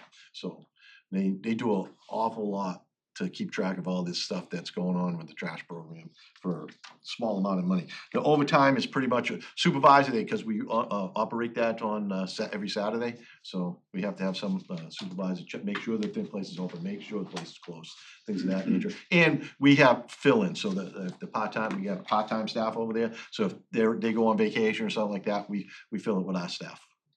I must compliment you. They keep that place going, or you keep that place going. It's clean, neat all the time. Yeah, they do a good job over there, yeah, and guys. Yeah, they're everybody. very helpful, but yeah, they do a great job. Yeah. Good. Plant some wildflower flowers. All right, the grand total of everything as far as the payroll budget on 12 kind of breaks down everything now. They get basically a 2% increase on every fiscal. It's kind of just to give them something every year. And that's basically breaks that down. Any questions on the transfer station?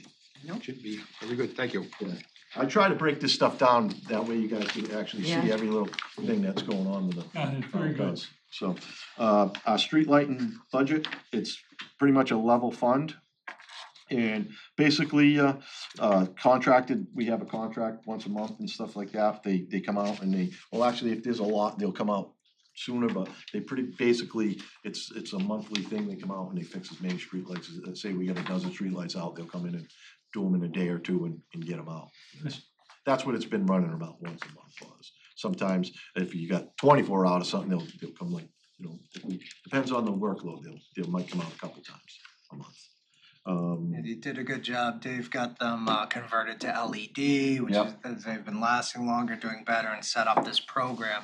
So we have the renewals, and I think people forgot, we actually, after 2014, we cut the street, there was essentially no street light budget. Yeah. I mean, we've gone through while keeping the bare minimum of things going forward in this town, but making smart decisions. So I appreciate all the hard work from doing that. Fix all the lights down in Onset. It's all Yeah, there's I mean, now, like I said, I got a good little stockpile of the period lights too now. It's when they run them over the posts and stuff, sometimes it takes months to get some of these things that just, it's unbelievable. We got a brand new one from the Yeah. the first storm we lost because somebody just Ran skidded it right over. off South Boulevard. Yeah. Hit Brand that, hit the, I mean, there's all the options. Didn't even so. make it 3 months, it's spread, didn't run over. Yeah, so we do, and also electricians under contract too. So something like that, I know I got a few out right now, and I was kind of waiting like towards the spring when everybody starts actually, wandering around the streets down there. They will have pick up at, after the Memorial Day weekend and stuff. So I'd like, before that hand, we'll try to make sure all them 30 lights are up and running. But I'm already stockpiling all the stuff already for it, so for the spring run. Any questions on the streetlight stuff? Go good, all right, jump right into our snow and ice budget. This is obviously always underfunded, right? So we add $1,000 just to keep going on this. It's the only, I'm sorry, it's the only account you're legally allowed to go into deficit in with the Department of Revenue. And that's why you'll see every year we increase it about $1,000 or so. So the years that we've had, like these past few, you're not over budgeting it by that much and impacting other departments. So in this spring special town meeting, you'll see we're anticipating a transfer of at least $300,000 into the account. And I mean, from Winter Storm Nemo, the 15 storms or something like that, we had some about 5 years ago. I'm hoping this is just a cycle and not the new beginning of something else, so. Yeah, because it's really double this amount as far as on an average. If we have a lot of snow, that's what it usually costs, close to 600. So what happens, I think I know the answer to this. So you lowered the snow budget by $20,000 because you're trying to fill a gap in the budget. Can you still go into deficit? No, that's Thank why you, you'll okay. always see. I just wanted to put that, I 1,000 a year. wanted to put that out there. That's you the know. penalty. A Yes. nominal, So, $1 is too low, 1,000's just right for the increase, so. yeah, so people understand that, you don't lower because you had a couple mild winters in a row per se, Yes. but because it could come back and bite you. We did, it was within the last 10 years, we were significantly lower than this. And the Department of Revenue said, you need to increase it. Yes, you need to increase it, yeah. So we wanna be able to, you kind of take what you'd experienced, and we had a significant jump in it, which is where we stand now, and we'll continue with the $1,000 increase. Nobody's complaining, yeah, right? No, you know, so. So that kind of wraps up all of 27. Rennie, any questions in general?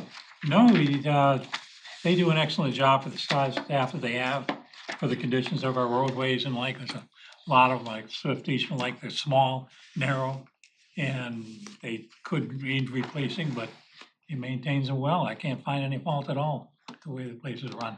Brianna? Same thing. Mr. Slavin? I'm always amazed at how much work gets done versus the staff. Simple as that. Heidi? No questions, thanks. Jerry? Yeah, just speaking as an old guy about the transfer station here, you do a knock-up job, really efficient. Appreciate that, thank you. So, thank you for being here, and you're doing a great job, but you also, all you guys are doing great jobs. I mean, Appreciate that, it's a thank you very much, thanks for it's a- all your time it's a- today, appreciate it. well-run department. And not always appreciated by all the people, but, Yeah, I know. That's why I stay off Facebook. yeah, I get it. Good idea. Which is why I'm saying 2043 is the date, not For a roll. So you could save money, going. Yeah. Especially this bathroom out here. I know somebody Yeah. uses it frequently. Yeah. I'm not a fan of single ply, but I don't know what it Oh, no, this is a monthly roll. Thanks, Steve, appreciate it. Do you have enough copies, is there anybody else gonna read them or no? Okay, Should I give you a cup? If you got a copy. I got a formal box. copy for you, I did that one, so just Anybody else? save money, it went black and white. So I could go right down the You line. appreciate it a little bit Thank you. more when you. Derek, you've got your copy. Before the end of the day. No, That one's EMS. gonna cost me. World's most expensive water. Does anybody need a break after that? It wasn't that bad. Can you send one more copy of your report? I did get Oh, you did? I've got a Oh, you formal did? one over here for you. Jerry gets the colored one. There you go. You get the nice one, Jerry. He's special. What are you making promises that I have to Bernie, you keep? can keep it, if it makes you feel better. you weren't gonna make mine. The, Get lunch. Got canceled or something? yeah, they canceled the meeting, they got their rate information a little late, so. Hi, Jerry. Dad? No, it is what it Jerry? is, right? It's over the door. Hi, Jerry. Well, could you Okay. please introduce yourself and? Yes, my name is Gary Buckminster. I'm the Director of Natural Resources for the town of Wareham. I also oversee animal control. How are you? Good, how are you, sport? Good, thank you.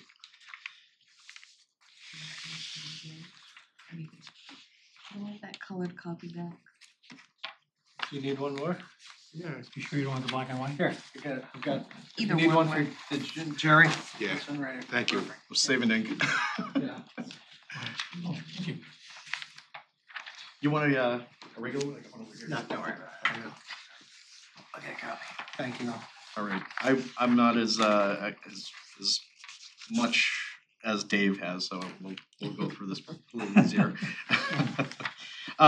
You basically have the breakdown in front of you. It's it talks about our flow chart, it talks about some of the operations of our office, and it goes right through as to discussions of money that's brought in by our department, as well as different calls for service, and how our breakdown of our salaries within our department go, and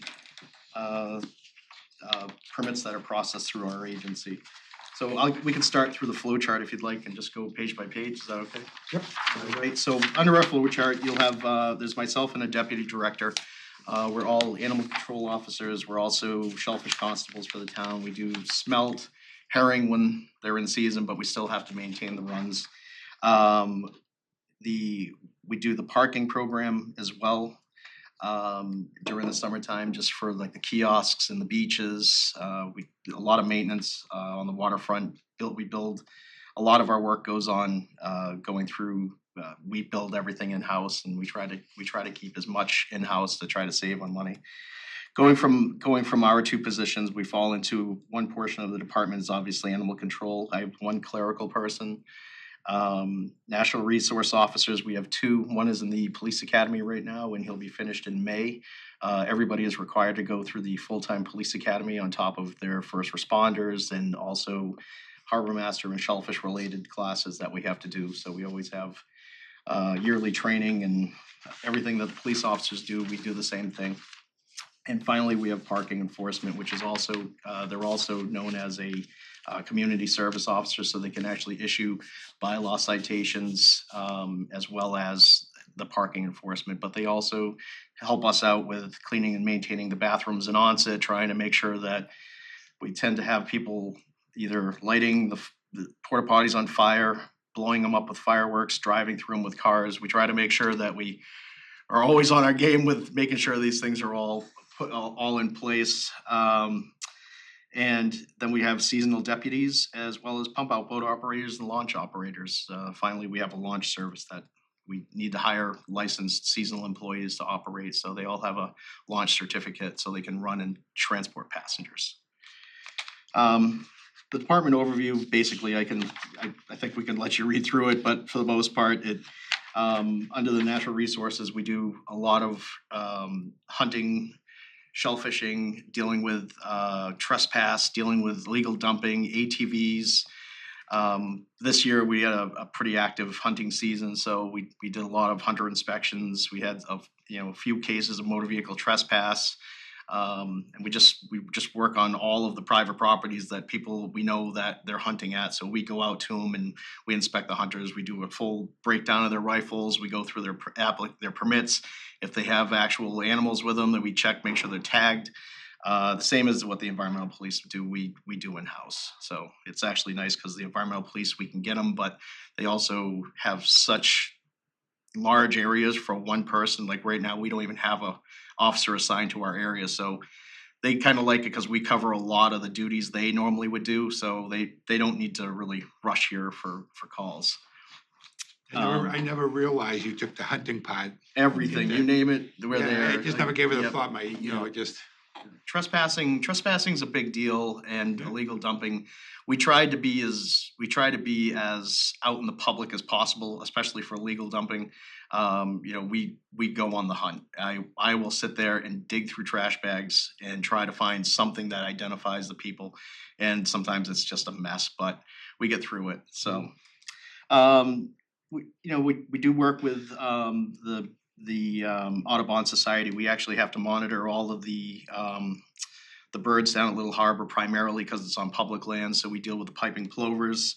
We work with the Audubon. They have a group that comes in and we help set up the netting and post signs and just try to keep enforcement of it because people let their dogs run loose down there and it goes into the netting systems and it'll wreck the eggs and tear up the nests.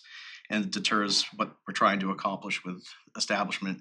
One problem we see is that the size of the project keeps expanding.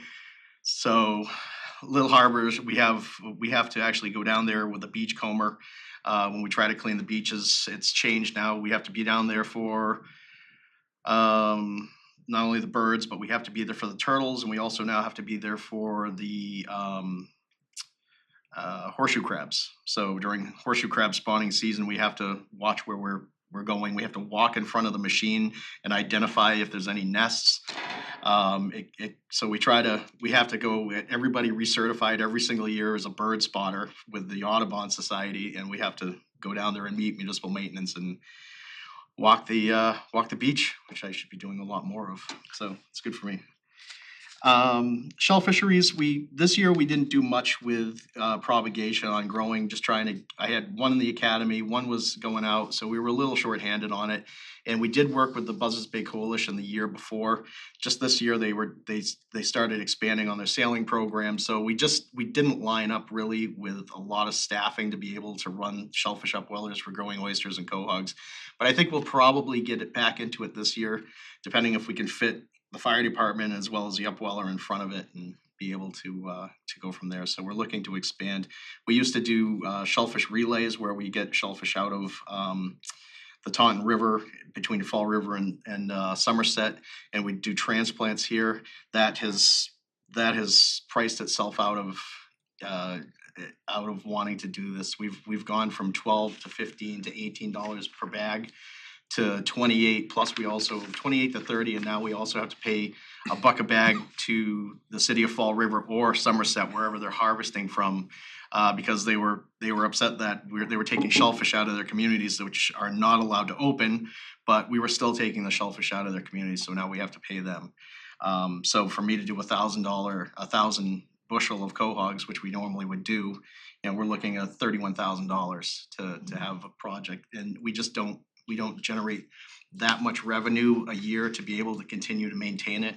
So I'll get into that when we break down into the budgets anyway. Harbor Master shellfish, we're obviously Harbor Master Waterways, we manage all the moorings. We enforce all the rules and regulations under Chapter 90B as well as our town bylaws. We do boat stops, safety inspections. We respond to all waterways calls. We're also part of the Buzzards Bay Task Force. So a call that generated in Wareham was the reason for the Buzzards Bay Task Force, because there was a disconnect in the chain of events that led up to it, starting at the federal and working to the state, and then not bringing in their local assets. So that created the Buzzards Bay Task Force. So we cover a large portion of it. We have a big batch of waterways. We're very well equipped, so we actually will respond to Bourne. We respond to all these other towns to assist as well. And we've also had to expand now to Sandwich, because you have the Sandwich Harbor Master, the Coast Guard station that's normally in Sandwich right now has gone to basically nothing against banks, banker's hours, so they don't really have any response now for the Coast Guard. So your only other assets that are coming out of Sandwich are Town of Plymouth and Barnstable. And the problem is they have a long run, and Cape Cod Bay can be pretty nasty. So for us, we can head right out, shoot the canal, be in Sandwich in 5 minutes. So we're now responding to back up Sandwich as well, as long as the task force is alerted for the responses. But I mean, we were at the Mattapoisett boat fire. We've responded to New Bedford for missing boats. We try to work with each other on that. Animal control. Boy, oh boy, that is an interesting one. Animal control is probably good for 4,000 calls a year here. We have dozens upon dozens upon dozens of dog bites we deal with on a yearly basis. We are probably, I'd say Brockton, New Bedford, Plymouth, Wareham are probably the top 4 animal controls right now. We have 1 animal control officer, and when we're available, we back up animal control on the call. But also there's times when, if we're all tied up on something, we'll pull a sector car to assist animal control, so they'll respond with them as well. We're going in on raids with the police department. We're going on the day before Thanksgiving. We were at a call where we had a person barricaded and firearms involved. Animals are in the house. They bring us in. We enter with them. So we do get ourselves into some really interesting stuff with the animal control line of it. A lot of mental illness, a lot of hoarding situations. We're pulling animals. We're trying to find places for them. We have surrenders all the time. It's a busy department, and you could write a book on just the voicemails alone. It's quite active. We also deal with wildlife, so we're dealing with places like Cape Wildlife Center, where we bring in we'll have owls. We have all these different animals that we pick up that all go to those locations. Raptors. We have a place out in Western Mass where we bring certain birds.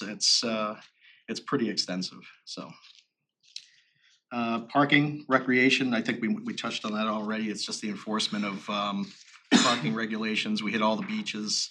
If there are other parking issues and the police are busy, we'll head over to different parts of town and do citations and just see if there isn't a violation that's in place. I think we run 5 parking attendants, and 2 of them are part-time. So it's constantly going. When we get further in, you'll see how many citations that we normally write and get into it. We were at number 4 as well on the Plymouth County list of most parking citations. I think the people above us were the town of Falmouth, the MBTA, and there was one city. I think it might have been Brockton, so. And Gary, I apologize to interrupt because there's something coming from the Commonwealth that is going to negatively impact our collections. The governor has proposed of doing away where if you have outstanding violations, you can't get your license renewed. It is the only hook we have. You might as well, everybody can just tell you to go pound sand from now on. And this isn't about, you know, some poor person going to a job interview or something. There's people that come down to our area and tell us, I don't give a hoot, it's cheaper even with the parking ticket, and now they will never ever have to pay that. And It's quite frequent too. We'll have, Little Harbor has gone from the beach that locals kind of knew about and you could go on a Saturday and still have 25, 30 parking spots to the point where the cars are all the way up to the gate now and you can't get into the place. It's like going to Revere. It's insane. I don't know why Little Harbor has turned into such a drive, but we saw in our sticker sales this year too that we increased by a few thousand stickers. So it's cheaper to buy your beach sticker for $30. Residents, fine. The non-residents still have the ability to buy citations. They get their citations, but they can still buy their stickers to go to certain beaches. And we're seeing this just droves of people coming in because it's cheaper than going to, let's say, the water park or go down the Cape. They're coming here, and we're seeing not only there, we're seeing it with boats coming in, renting moorings. It's just the trickle effect of everybody's kind of coming in here to just have a little bit of a cost-friendly playground. So I just switched over to the report of the permits, payments to the treasurer. The only one I don't have listed here is for parking itself with the kiosks. That's handled more through administration on it. So Mr. Sullivan has that information. So for parking permits itself, and that encapsulates all of them, we do about $107,000 in permits. We do 43,000 in shellfish permits. That also includes commercial shellfish. Harbor service permits, your privately owned boats where you have moorings or you're on a dock. After we changed our rates, we bring in $221 for that, but we also have 677 commercial permits also, so we bring in $135 with that now. Where it was the same, used to be $85. So we've increased it to $200. Launch fee and transit moorings, we had about 500 people stay with us this year, and some of them will stay for up to a week.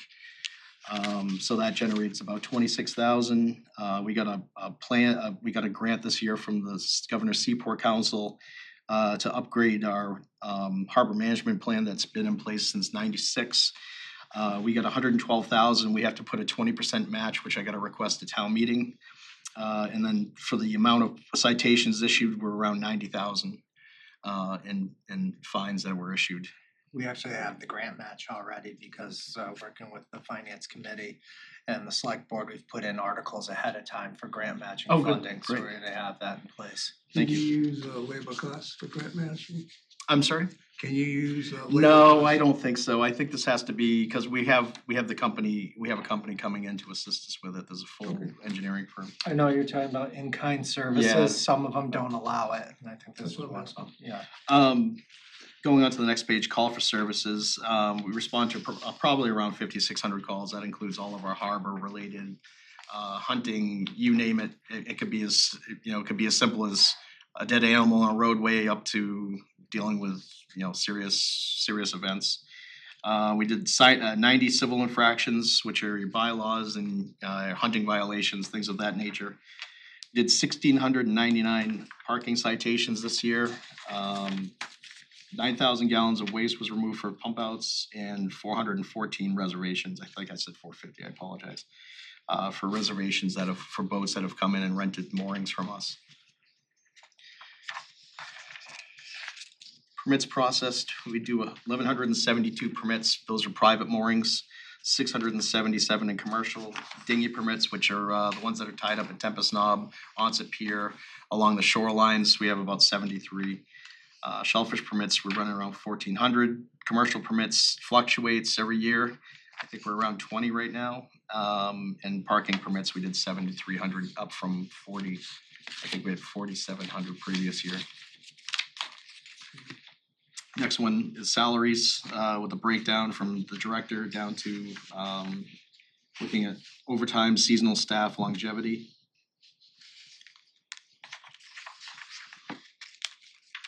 Staff duties, I think we went through that already with what we've discussed. Goals for the year, we're obviously gonna proceed with the harbor management plan. The Wareham River is in fact getting dredged this summer due to turtles. We've had to change our time from going into the fall to dredge down to July 1st. We're going to start dredging at the height of the season. And they would not change anything. So we will be starting right at Zecco Marina on July 1st. We have money set aside from the previous town meeting because this was supposed to take place last year. The bids went out, AGM Marine was awarded the contract for the dredging, so they are ready, they're lined up, they're gonna come in. There was some good sand available, but they don't have the means. We're going back and forth now with the feds to see if there's some way we can get the spoils that are in good, the sand to bring it back for beach nourishment, but the problem is they use hopper barges and the bottoms open up and then they have to close, and if you're using an excavator you can damage the doors for the hopper. So they tend not to want to do anything of that nature with these pieces of equipment. Animal control updates, we're still looking at updating the animal control bylaw. There's just things like the word pooper scooper in there. They just wrote a lot of strange things into the dog bylaws that we have a new animal control officer, so we're gonna kind of pile on and really get into it. She's got a lot of experience. She also worked for the town of Middleborough, and she redid the bylaws for the town of Middleborough as well. So with what we have structured, and then we're gonna go through and review everything and hopefully bring it back.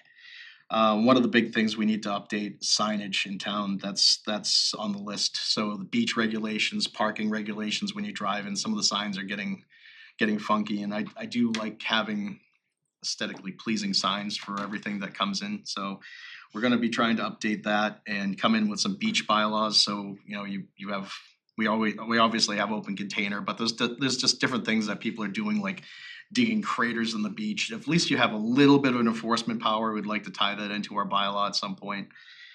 We're gonna we're gonna be working with TNC, which is the Nature's Conservancy. They're gonna be working with the Division of Marine Fisheries and us, and we're gonna be building a couple brand new oyster reefs in town. So they're going to bring in shell. We're gonna work primarily in the Weewianick River because there's a few oyster bars there over the years that have been very productive, and through disease and such, the natural oysters have died down a little bit in there. So we're gonna try and come back with a new set of oysters in there with their diploids, which are a lot more resistant to the dermo disease that kills off the oysters. So we're hoping that through the years of moving forward and the spat, and, you know, just trying to set up new oysters in the area. So we're gonna try with that. It's 100% funded through the Nature's Conservancy. All the permits are in place, and we're already in our stages of identifying areas, site visits, things of that nature. So that should be a pretty fun project. And I'd like to see that area worked on. There's been a big push for expanding the parking program. I'm at my max with the parking program, unfortunately. It's a full-time thing. I did propose to Derek that we need to look at doing some form of it. Parking has become such a big thing, and it is a generator of funds for this town, that we need to start looking at having an actual, you know, a parking clerk, having somebody in here to be able to oversee what's coming in, what's going out, and focus more on the machines. But that also opens up to different things like text to pay, different programs that they're offering now. So we can sit there and kind of bring in all of this new knowledge to be able to have better abilities for people to pay to park and make it less of a hassle. So, and we need to look at updating some of the costs this year. We're seeing, you know, there's not a time when the parking isn't full. We're just we're busting at the seams with it, and people are aggravated because they can't find a place to park, but you know, it's the first come, first serve, so should have got here earlier kind of deal, so. So they'd like to expand into different areas on the other side of the dummy bridge, moving towards 28. People are starting to expand outside because the center is full, so now they're parking over by Oneset Heights, they're parking over in areas by Point Independence Beach, they're moving over the dummy bridge along Riverside Drive, and all of these beaches are all starting to find crowds of people showing up at them. North Boulevard, the little swath of sand that we have with the old playground is packed all the time. So that program looks like it's gonna have to expand into different areas at some point.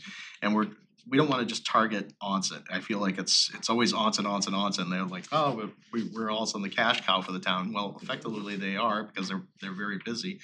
But you've got a thriving downtown here right now where we need to start looking at places that people are utilizing overnight parking and maybe come in with an overnight parking permit or something to the effect of like British Landing, areas that have high density vehicles that are parking and taking up a ton of town road. So we need to look at expanding outside the scope of town-wide as opposed to just Onset. I'm in the process of working with myself. We've got 2 engineers on the project as well as the Highline ferries, the Highline cruises to dredge around the pier. They'd like to cover the cost of dredging their side of the pier, but we want to try to get a maintenance dredge permit for the entire pier so we can do by our docks as well. So we'll flip the cost for our side. They're willing to pay for the dredging on their side so the boats can pull in, because the only other option is like if it doesn't go through, I'm gonna end up moving them to the face of the pier because the new boat is 82 feet, the last one was 65, so when they come in, they nudge into the sand. So we just don't want them hitting bottom. So if we move them to the front, I think my next plan is actually putting the same dock system that we currently have on the west side of the pier, another one on the east side of the pier. So turn that into a recreational spot and be able to put a gangway down there and have some real dockage in that side as well. So that's it for our goals, and trying to get, having our guy back on from the police academy is a big deal, and training is obviously a big portion of our time. Getting into the budget, expense wise, I'm pretty level funded. I went up $700. You'll see an increase on salaries that was through the negotiations, and so those are our primary increases. I've level funded again this year for part-time. We do get some monies from the CVA program, which is the Clean Vessel Act, and that covers some of the costs associated with running our pump out boats. We have 2 pump out boats, one in Onset and one in Wareham, as well as some dock stations. So we maintain them, we update the pumps, we fix all the lines, and then we just go around pumping waste out of boats so they don't discharge.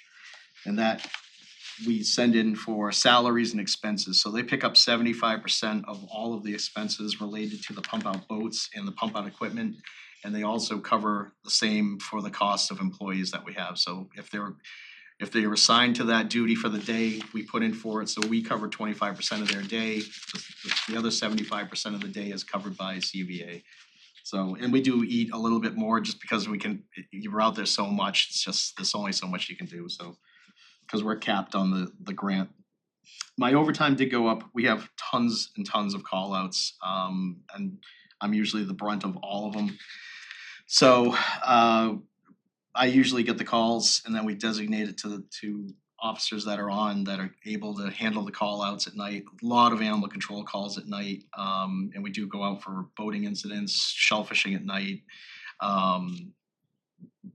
ATV issues are always a big one. We're trying to get it so we're responding more towards the emergency line to drive down the prices, but people are looking for services, and we have to provide some level of response to these calls.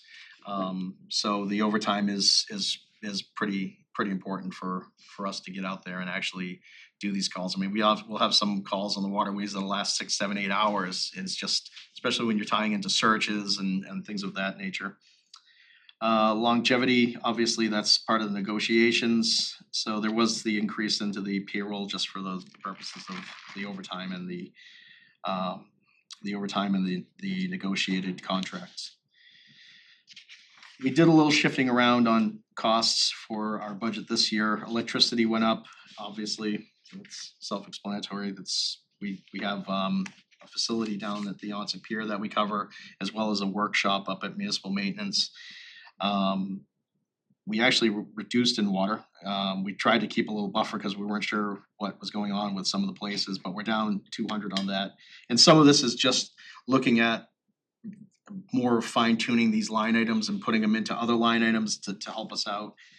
Repair and maintenance, like I said, we try to do all of our stuff in-house, but unfortunately, our boat engines and things of that, they're fine tuned through going through computer systems and plugins and diagnostics, so there's a lot more stuff that's outside the scope, so we do have to cover it. I mean, this year I got a bill for $5,200 to winterize a boat. I mean, it's just, and these are things that we can't do. They're just expensive, and we have to use outside sources to do them.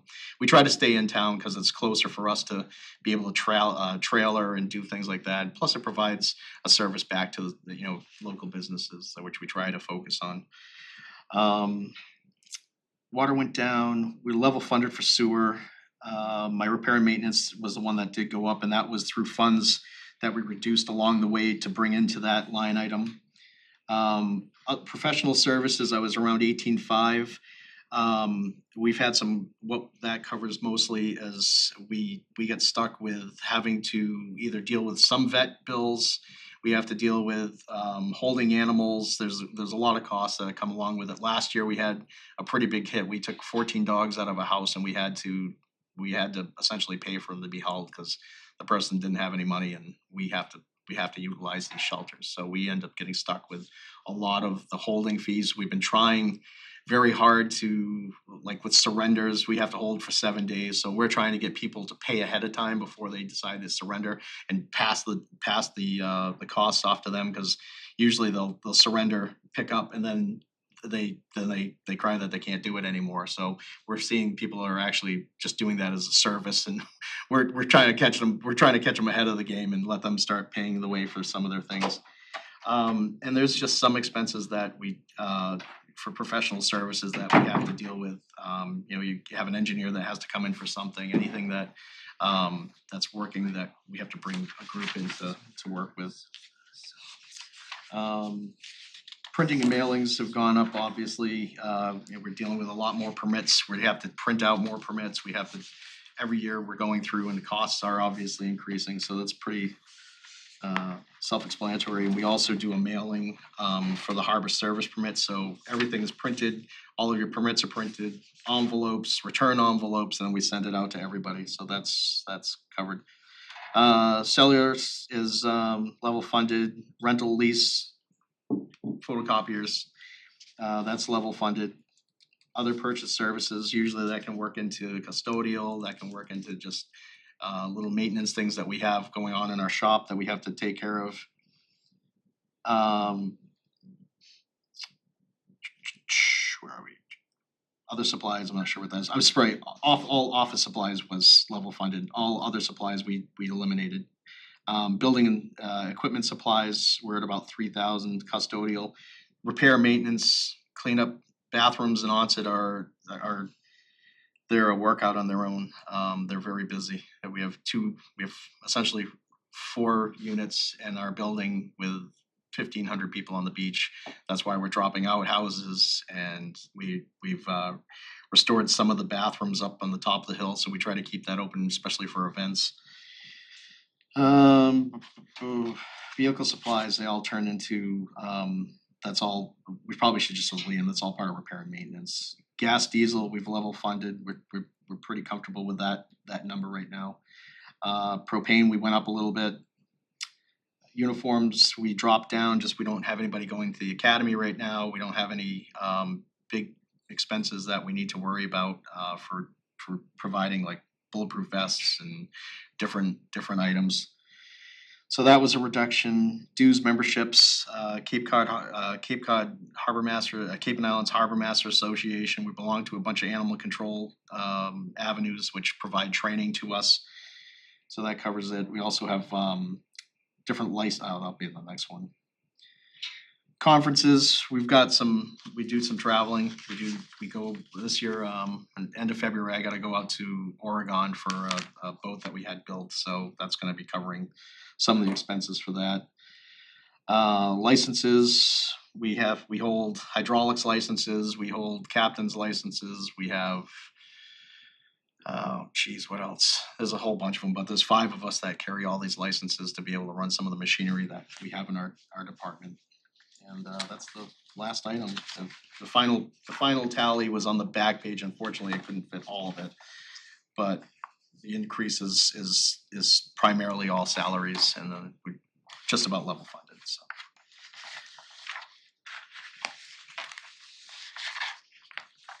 Bernie, any questions?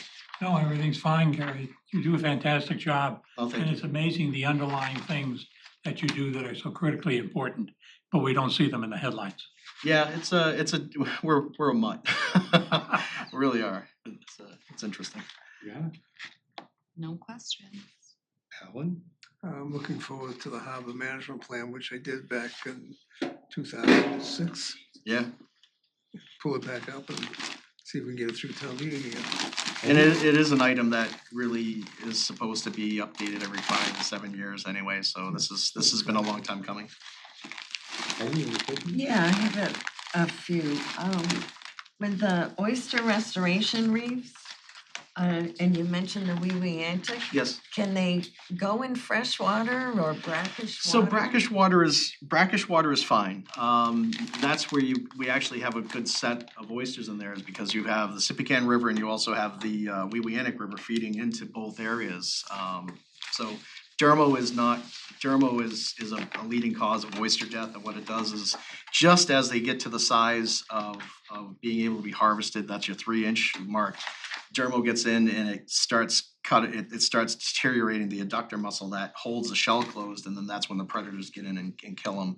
And oysters, once oysters get to about 3.5 inches, they actually transition to females and they start becoming egg producers, whereas all of the oysters under that size are all males.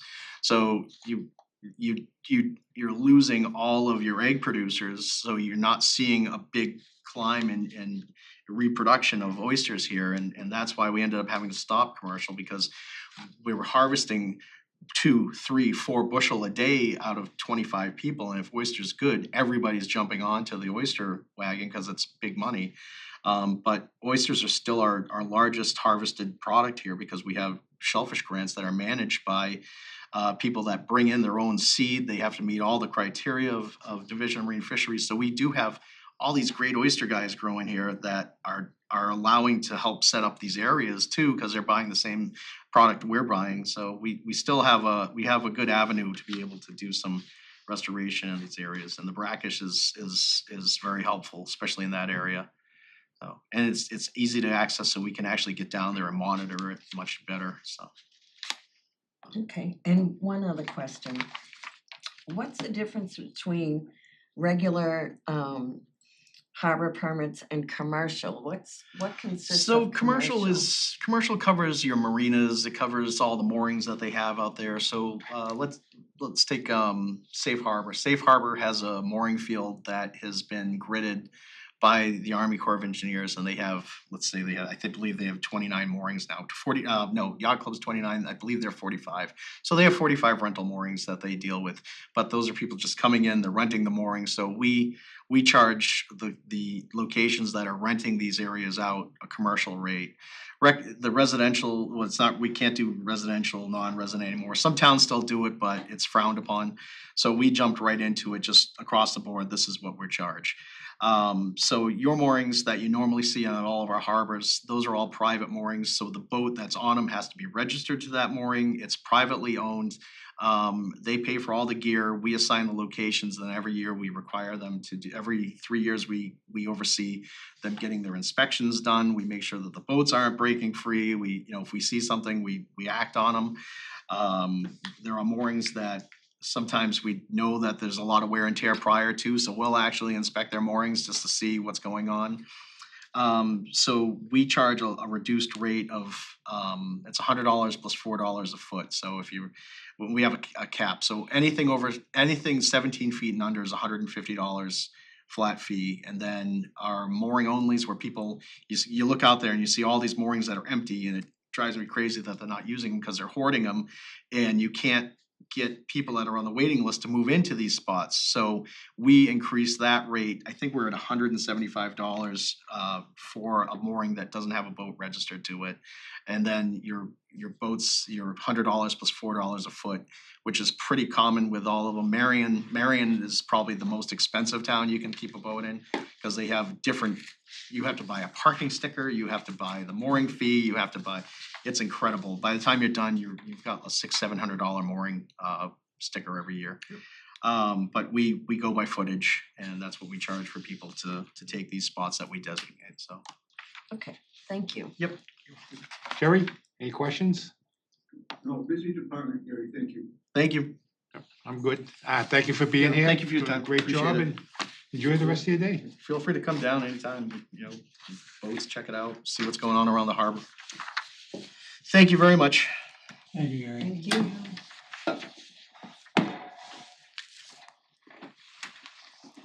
Sorry.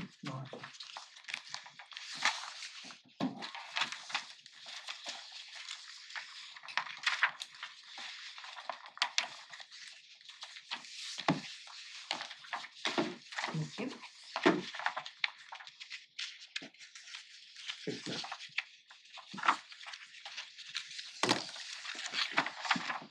Hi, Matt. Take it easy.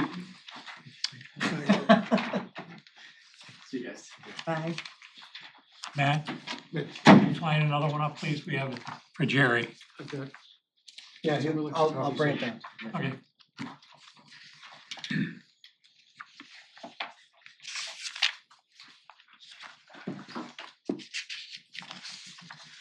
Morning. Good morning. Could you introduce yourself, please, and give us your report? So my name is Matthew Underhill. I am the Technology Director for the town of Wareham. And we're running a little bit behind here, so I'll try to make it quick.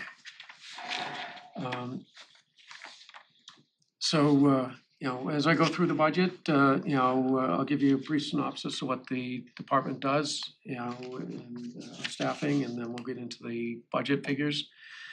So basically, today just about everything that the town does runs on technology.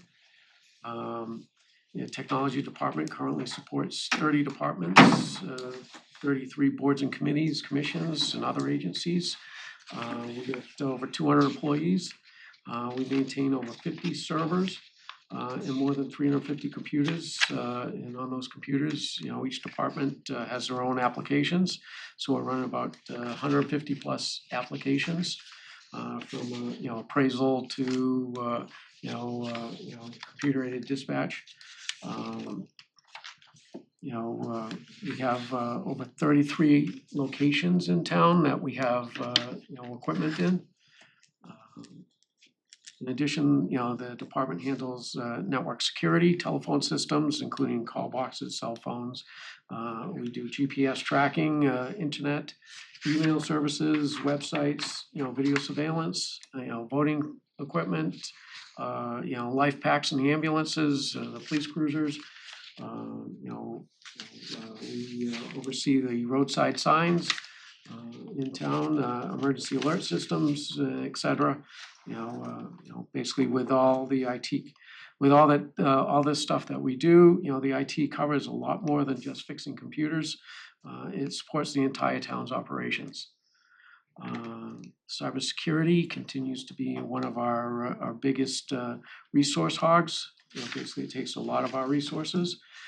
It's no longer business as usual. Federal, state, cities, and towns are all being targeted more and more. Trends like remote work, Internet of Things, bring your own devices, cloud initiatives, give hackers new ways to infiltrate organizations by,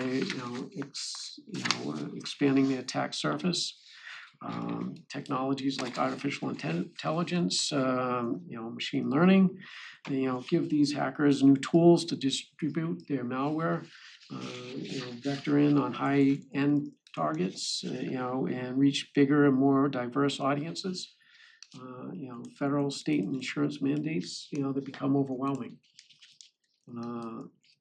Technology department has logged, just over 4,500 support calls on top of maintaining the existing systems. Projects we completed this past year included, we rolled out new town and police department websites. We migrated our email systems to Microsoft 365 from an existing vendor that we had. We implemented multi-factor authentication to all our users. We created a GIS interface that integrated into our assessors appraisal software. We've installed fiber from the town hall to the Wareham Media studio, as well as the Wareham Water Department. And we've set up, assisted in setting up our emergency operations center. Ongoing projects that we're working on right now include, we're migrating our police department software. We're still working on digitizing our cemeteries. We've expanded our town's video surveillance system and the town's fiber network. We've been repairing and replacing sheds at the water towers that are 20 years old and have certainly been far past their lifespan. At those towers in these facilities, basically they house the town's network and the police and fire radio equipment. And we're in the process of updating technology plan, policies, and procedures. That's an ongoing, never-ending, project there. New projects that we're working on, we've been asked to look into, access control systems, in all our facilities, so we know who's coming and who's going. So that people don't walk around, especially in maintenance departments with, 25 pounds of keys, trying to get in and out of each facility. And it'll also make it easier for public safety when they need to get in, after hours. We've been asked to look into license plate recognition systems for gates and, stuff, so that, based on license plates, they'll be able to open the gates. As well as, even the transfer station. You buy a sticker, you enter into the gate, if your license plate's registered, it'll open the gate. Body cameras, we're looking at deploying body cameras at the police department for the officers. Fleet management systems, telephone replacement system, telephone systems are 28 years old. We're gonna look into replacing that.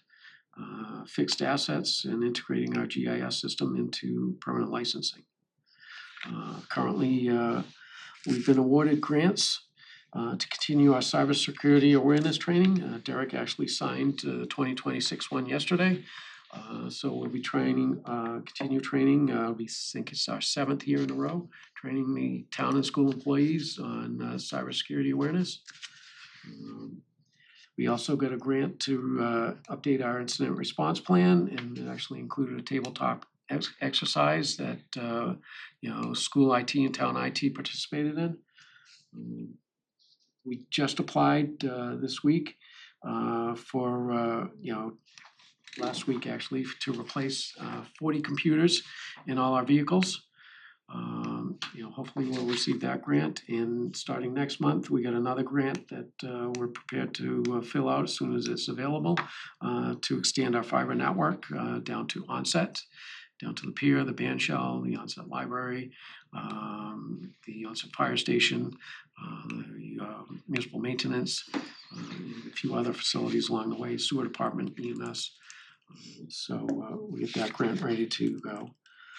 As far as staffing, the technology department currently has a network administrator.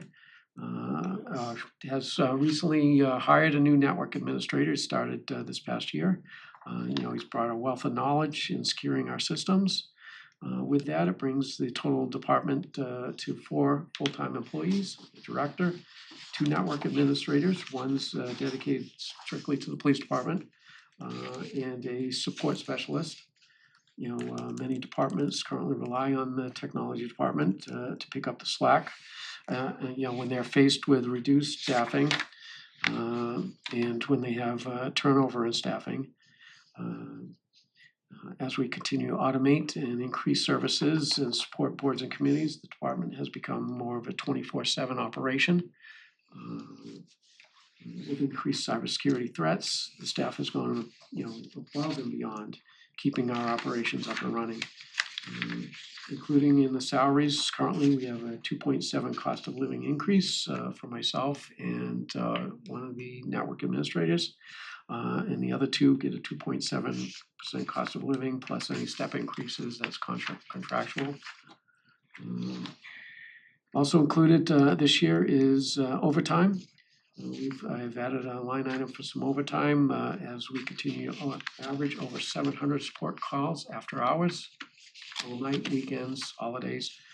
Most of those calls we can handle remotely, but when the staff has to come in, they should be compensated. Expenses, the IT expenses include, basically repair and maintenance, of equipment, support maintenance services for our financial systems, our permanent licensing websites, software licensing like our backups, antivirus, endpoint detections, GIS, video surveillance, operating systems. We've got several increases this past year that's reflected in the expense budget, which we'll go over next on the line items. New expenses, items included federal web content accessibility mandate from the Department of Justice, which is a nightmare. It's going to end up costing the town considerable going forward. And cyber management detection response. It's in this budget right now. I've got it in my request. Talking with the town administrator, we may be looking to move that out to capital. In the past, it was previously paid for through a grant. As far as communications budget, that includes repair and maintenance, telephone systems, telephone bills, internet, email services. Next page is the submitted budget for the IT department. But the page after that actually breaks down what's in each one of those line items. So as we said, the salaries are contractual. There's 4 staff members in the department. I did put in $10,000 for overtime, and then there's $5,100 for longevity for the 2 employees that qualify under the union contract. As you will see, on the second page of the budget there, I've listed in the column on the left, you see a lot of increases. A lot of software vendors have all migrated to subscription services. You really don't purchase the items anymore. You're basically leasing them.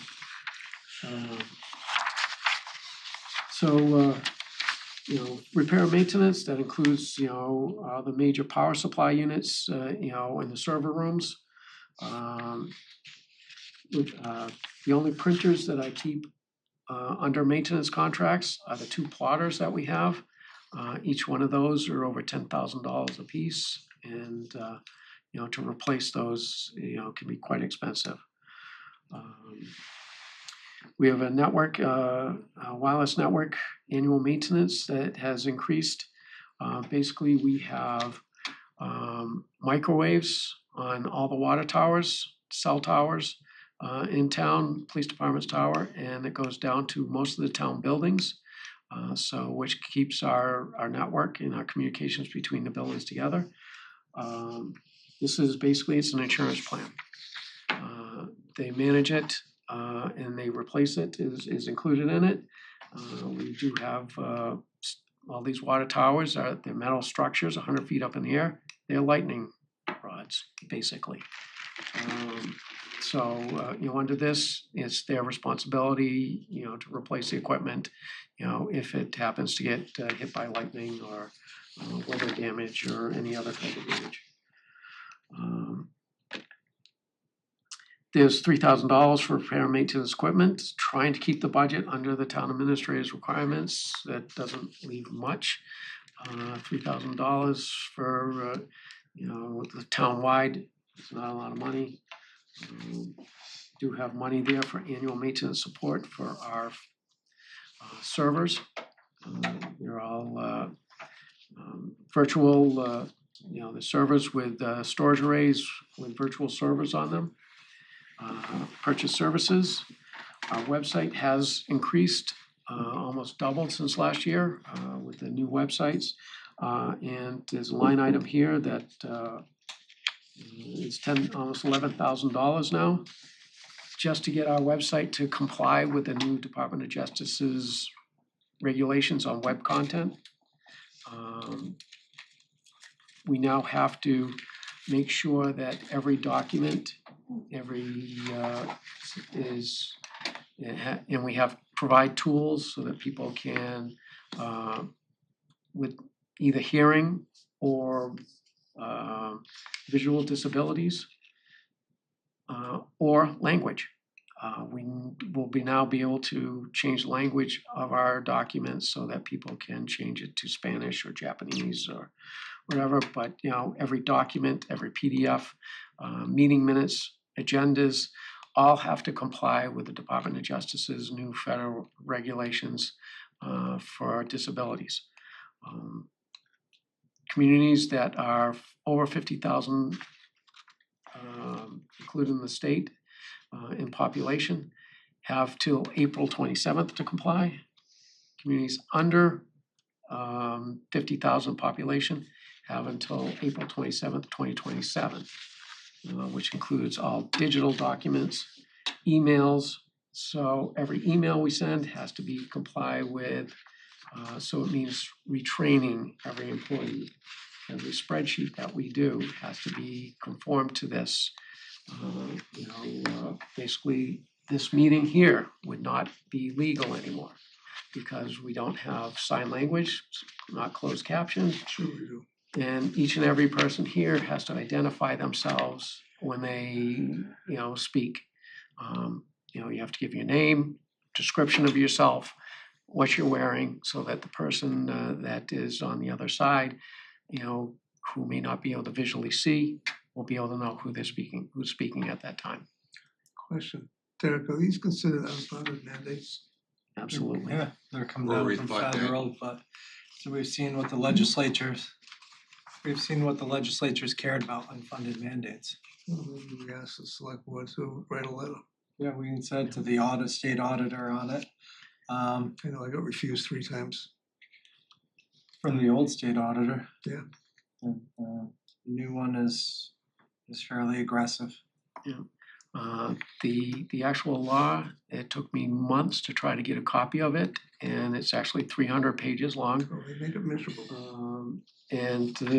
We've been having weekly meetings with the state, trying to follow in justice and trying to get, the state's ADA department to try to segregate what is the difference between what the actual law says and what is their wish list that they're promoting.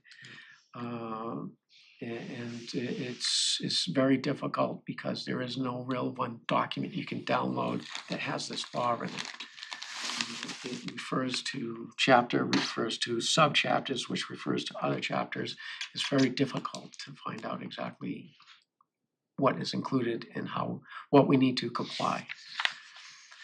Not fair. So our website has gone up. Big increase is our financial applications. It's gone up as $40,000 increase. We're being forced to their government cloud. The offset is our internal licensing that we needed to use it in-house, and reduced by $20,000, but it's still a $20,000 increase over last year. The assessors, their appraisal software has gone up, about 15%. That's under purchase services. Other purchase services, the increase is, the major increase is our cyber managed and detection response services that we subscribe to. Like I said, we were talking with the town administrator, we're looking at moving that over to capital. And that is, it's not a wish and a nice service to have. It is a necessity nowadays to monitor our systems 24 hours a day, 7 days a week, and all the endpoints. This past year alone, they had 84,000 hits on our network. Out of those, 47 were actual alerts. 2 of them being very critical, where we were actually being attacked, that they were able to notify us and stop it, before we ended up getting, basically getting all our systems shut down with ransomware. So, that's a necessity. It's not a nice thing to have nowadays, Software, basically all our software has increased this past year. Our backups, the cost to keep our backups in the cloud. Our dog licensing, our remote desktop management, antivirus, endpoint detection software is all increased. Our video surveillance, as we keep adding more and more cameras, that keeps increasing. This is all license-based. Our firewalls, and volume licensing with Microsoft, those have all increased.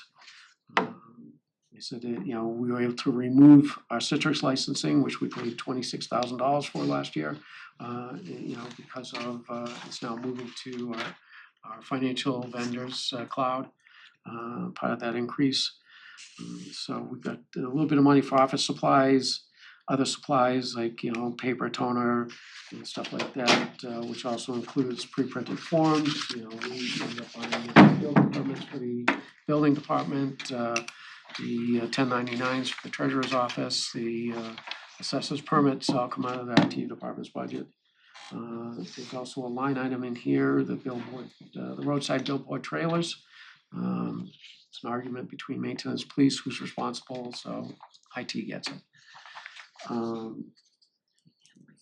Then there's just some travel costs for mileage and gas for the town vehicle. Tuition, it's a little bit of IT, we did receive a grant for a cybersecurity awareness training, so we don't need to, budget for that. But I do have training for the staff. We are running several applications, operating systems, new systems. Some of that stuff we need to pay for to learn it. So there's a little bit of money there. Anybody have questions on that before I just quickly jump into communications? We're changing the systems as far as we do our finance and everything else. It's not changing, it's just moving from hosted here on site to hosted at the vendor site. So we're still using Vadar. Still using Vadar, nothing is changing it, they're just copying their database from our servers here to there. We're kind of forced on it. We have been unsuccessful in trying to get them to migrate off of the older servers. The servers are now unsupported by Microsoft, end of life several years ago. The Citrix licensing that you need to access the servers is also end of life. And the updates, to the end of the desktop versions, as Microsoft update those, they're no longer compatible with these older softwares. So for the last 8 months, we've been having nothing but communications, connection issues, printer issues, login issues. And the only response at this point is to move to their cloud. So that's the game plan. Not a good place to be. Unfortunately,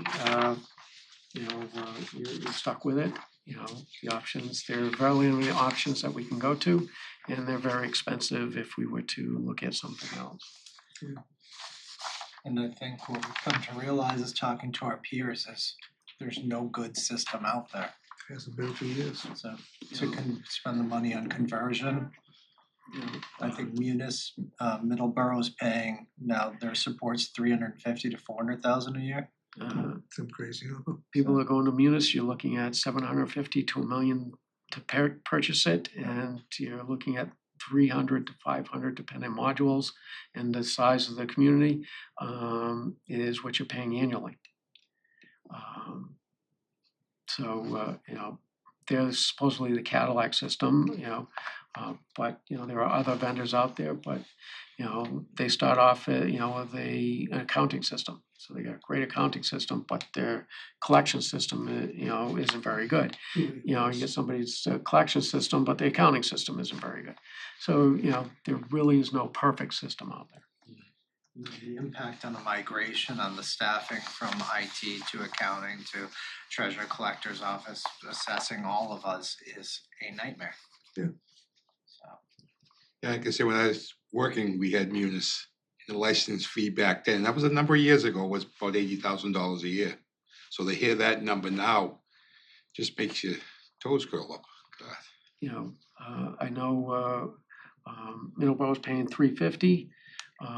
Braintree's switched over to them. They're paying $500,000, $500,000 just for annual maintenance. And basically, their support is call a number, leave a message, and we'll get back to you in 48 hours. Maybe. Maybe, that's right. Communications budget, although the IT budget has increased, I tried hard not to, but our expenses just keep going up. I was able to keep the same budget. Basically, we have repair and maintenance. That's for all our phone systems. The second sheet for communications, includes a breakdown of what is included in that. We do need to look at a new phone systems. Right now we have this phone system and all our buildings are all the phone systems communicate back to town hall. Town hall hosts the voicemail for all the other buildings. Problem is as it's over 20 years old, we're running into parts. So even though I've got a support maintenance contracts on, it's finding harder and harder to find parts. We ran into an issue this past year, a few months ago at the police station where somebody unplugged a handset and plugged in body cameras into the port that the phone system goes in, and it blew one of the modules. And the vendor did not have any available parts. I happened to find an old system that the school department left standing by, and I was able to replace that module. But if not, the police station, half the system at the police station would have been down for several days to even a week. We really do need to look at a new phone system. Telephones, that's actually our cost for all the telephone lines throughout the town. In a reverse 911 system that we currently split it 3 ways. We're able to get a deal with, work out a deal with the vendor. So the town pays 1/3, Wareham Water District pays for 1/3, and Onset Water District pays the other 1/3. That's our cost of it, is 1/3 of it. Cellular, the IT department with 4 of us. A couple of us have cell phones, all of us have hotspots, so if we're out and about somewhere, that's what that cost is. Internet is cost for town hall, police department. We now have internet at municipal maintenance, the Deacon School. We just got service installed over at the transfer station, as well as sewer department. The sewer department gets charged directly to them though, so it's not here. And email. Actually, our email cost has decreased since switching over to Microsoft. It's reduced by about $7,000 a year. That's one of our few decreases. That's about all I had, unless you have any questions. Ernie? No, everything's fine. Ever since they switch from floppy disk, I don't ask questions. I got a couple of those, if you want them. Brianna? No, I'm just concerned that going forward for the next 5 to 10 years, what are we gonna do? The costs and stuff and how the changes. Yeah. You know, this is not just a simple, inexpensive thing. The budgets are tight enough as it is. And we're looking at already being obsolete, 10 years old already, and stuff's not available. So we all know in our personal things, you turn it up and you wanna upgrade your phone, you know, it comes in, there's an upgrade. Some of the phones can't even take the upgrades, It's expensive. computer systems, everything. You know, the grant, you know, that I applied for, last week, for the 40 vehicle, units in the vehicles, it was $225,000 just for those 40 units. That is just for the tablets themselves and the new cradle. The mounts are already there. It's expensive. Just my concern is how do you budget, how you make your plans, and what happens when you have an emergency. You know, technology is changing and the pricing is skyrocketing. You know, the cost of computer chips because of AI now is tripled in the last couple months. You can't buy a computer chip now without AI built into it. That's gonna be the next mandate. Ran into an issue right now, we're replacing the dispatch center. Get a grant. The grants refused it several times because there were AI built into, you had to find chips that didn't have AI built into it. Well, we could have 500 Matt Underhills on the AI system looking at the same, no matter what you do. Frightening thought, right? Matt Underhills will be retiring. Hey, any questions? 2043. I do. Hang on, Heidi. Just one Go quick ahead. question. This, was it a DOJ mandate? where- Department of Justice is the one that's mandating the disabilities. It's called it's called Web Content Accessibility Guidelines. Basically is ADA, digital ADA requirements. Is it retroactive as far as the documents being able to translate to Spanish and all of that? We are working, it should be live this week. We already had some tools we built into it this past fall, looking at this, knowing that this was coming. Found out that those tools were not gonna be sufficient. The tools for the website, we've got and we only brought over 1 year's worth of meeting minutes and agendas when we brought over the new website. 6,000 PDF documents and over 66,000 pages for those documents. In order to do them one by one by some of these services, they pay per page. To find a service, our website vendor bought another service that's gonna automatically convert those documents on the website. Some of it's actually live right now. We went live this week with it. That's automatically gonna translate. You pull up a document, you can flip a switch and automatically translate that document into a visible. But every document itself, in order to comply, a picture needs to be identified. You need to be able to identify that this picture is the town seal of the town of Wareham. The picture is a picture of Onset Bay, and there are boats in this picture.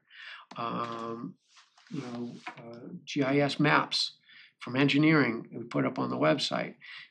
Can't just say this is a GIS map of Main Street. You have to label Main Street, and you have to label on there so that people with visual disabilities in their reading software that they have can read that this is where the fire station is. This is where the new sewer project is going. It's not just a matter of putting a document up there. And from what I'm hearing now, this is also goes into social media as well as emails and internal documents.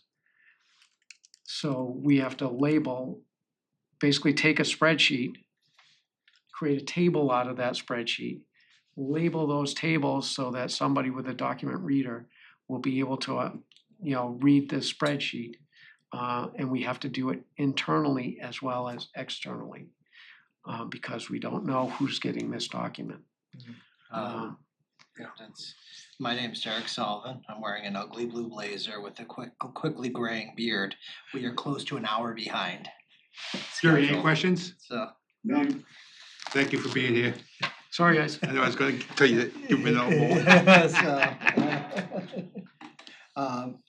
we've ordered some food. I would recommend we work through it if you're okay with that. Okay. So, We'll take like a 5-minute break though for. yeah, that'd be nice. Sam, I can guarantee you is the most verbose member we have of any department, any member of the department. She will speak forever, so. She's gonna say 2 words. So, go. I have at least 10 ready. Got it. And I like your voice. Thank you, I appreciate it. It was actually fishing for a compliment when I said it, so. I already told you I liked it. Yeah, just one right there, and I'll pass these out if you want it. One for yourself, and do you have one for yourself? Yeah. Okay. Oh, I know. Could you introduce yourself, please, and Yes. do your report? My name is Samantha Monist. I am the health inspector. All right. I'm not helping, so don't worry. You're not helping the time, Ellen. I'm sorry, kid. I will rush. I'm just sitting and listening to the horrors. So our daily responsibilities include septic system reviews, inspections, and food establishment inspections, housing complaints inspections. We inspect motels, swimming pools, beach water in the summer, and body art establishments. We also issue food handler certificates for all registered food service workers. We also do employ a public health nurse for 5 hours a week. She is extremely helpful with the disease surveillance and initiates and participates in public health outreach programs, and then comes back to us and helps us out on our end. We are also affiliated with the Public Health Excellence Collaborative. That's I think 6 different towns: Plymouth, Duxbury, Kingston, and they have hired a epidemiologist and a food inspector. The food inspector is immensely helpful to me. And the epidemiologist works with our public health nurse and works together to help us.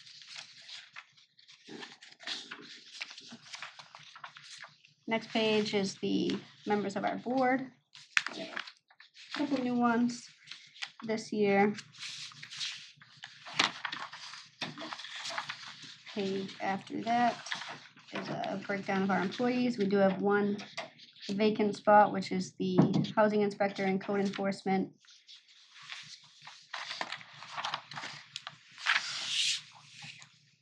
Then we have the expense budget. There's no real changes besides the public health nurse moved from the other professional services to the salary line.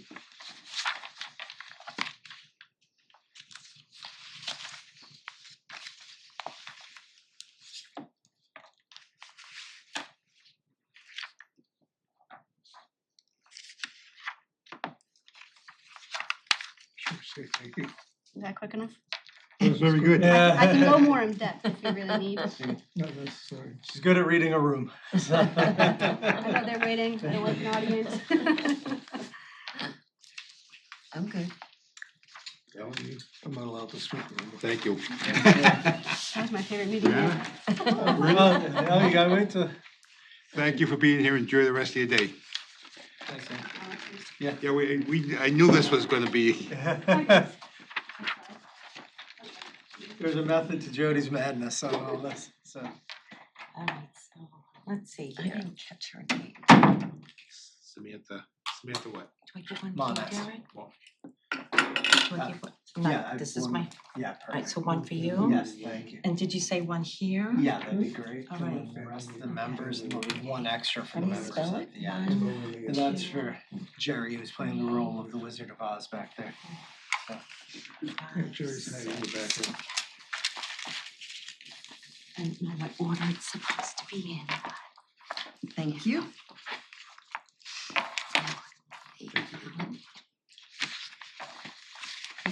Thank you. Everything, thank you. Thank you.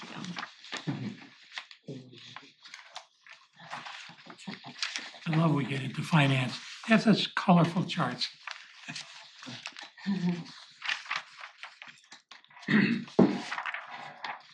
Yes, the debt, all color charts.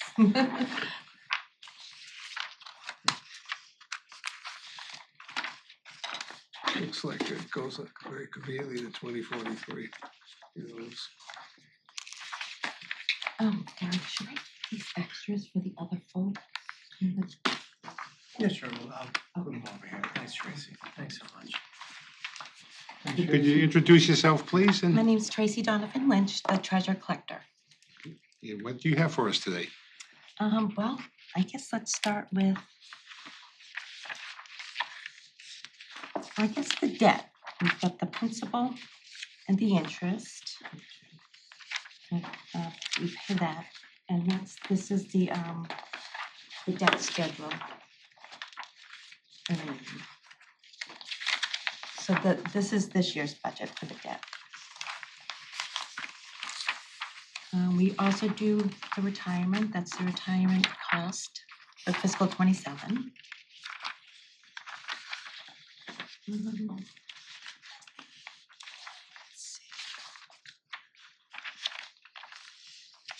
Duties and responsibilities, the collections, so we're pretty much all the billings, all the collections, taxes.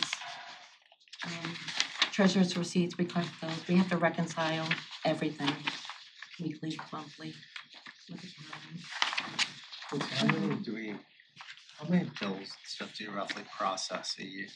Per year, with everything, because it's not just one bill, it's demands and warrants, and, you know, continues on, it's over 100,000 that we do, you know. So everything quite a like bit. county passes through, including Yeah. the trash bills, doing them. We had to create programs to actually do the trash bill collections, and Tracy does an excellent job with our debt, keeping it all in line. And frankly, this is gonna sound crazy. We have too low of debt, should be about 5% of our operating budget, but that's been one of the things as we've been electing to keep operations going and not putting money into debt, and that's how we've been paying for capitals with free cash, so we're in the underfunded municipality syndrome of that, because, you know, in order to expend debt, to borrow, you have to be able to pay it back, which we don't. And if you look on here, outside of, you know, the school debt for the new elementary school, debt that's covered by community preservation, debt that's covered by harbor service permits, which is natural resources, the only debt we have is for the school department of the school roof. Yeah. So, you know, so we are substantially low debt. Bond rating agencies love it. Indeed, You that's, know, so, but this is something we, you know, and as debt's fallen off, we've utilized it, we've been in sort of that spiral, utilizing those savings to keep our operations going. So it's tough because we won't have that. We're down to 250,000 realistically in debt that's from the general budget. So. Sorry, Eric, how do you Oh, that's okay. classify the debt of a department as, i.e. the sewer? Obviously, they reimburse through their fees, so it doesn't necessarily come out of our operating capital. The sewer debt is directly out of the enterprise fund, so that doesn't go through the general fund. And that's why when talking about the sewer is going to, has large debt liabilities, the enterprise fund, and will continue to accumulate more because of all the capital, but that's non-general fund side. So, and that's paid for, as you know, through user fees or other types of generated revenue. If it's when you're going to re-sewer new areas, that's gonna be paid through betterment fees, which, Indeed, but it's all, bottom line, it's counted as the obligation of the town in general. correct. If the enterprise fund went belly up, the general fund would have to pay for it. So, yeah. So it's Tracy and her staff do an amazing job keeping organized, and it's a tough department when there's people coming in that are upset about their bills. I think I've only heard of one person in my lifetime saying they enjoy paying taxes. You know, it's nobody does, and I get it, we all get it. And it can be tough for the department because they have to go by certain regulations and Yeah, we have to follow laws for collections. That It's tough, individual's been but committed, right? It's tough, but we calm them down. We do. A lot of times they come in and they're furious, you leave with a smile. Yeah. They do. We do a good job.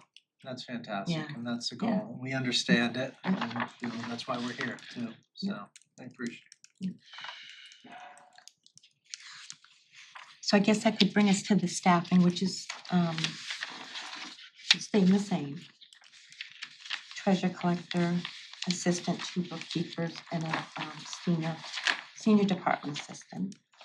And I have the chart as well, and they're all full-time.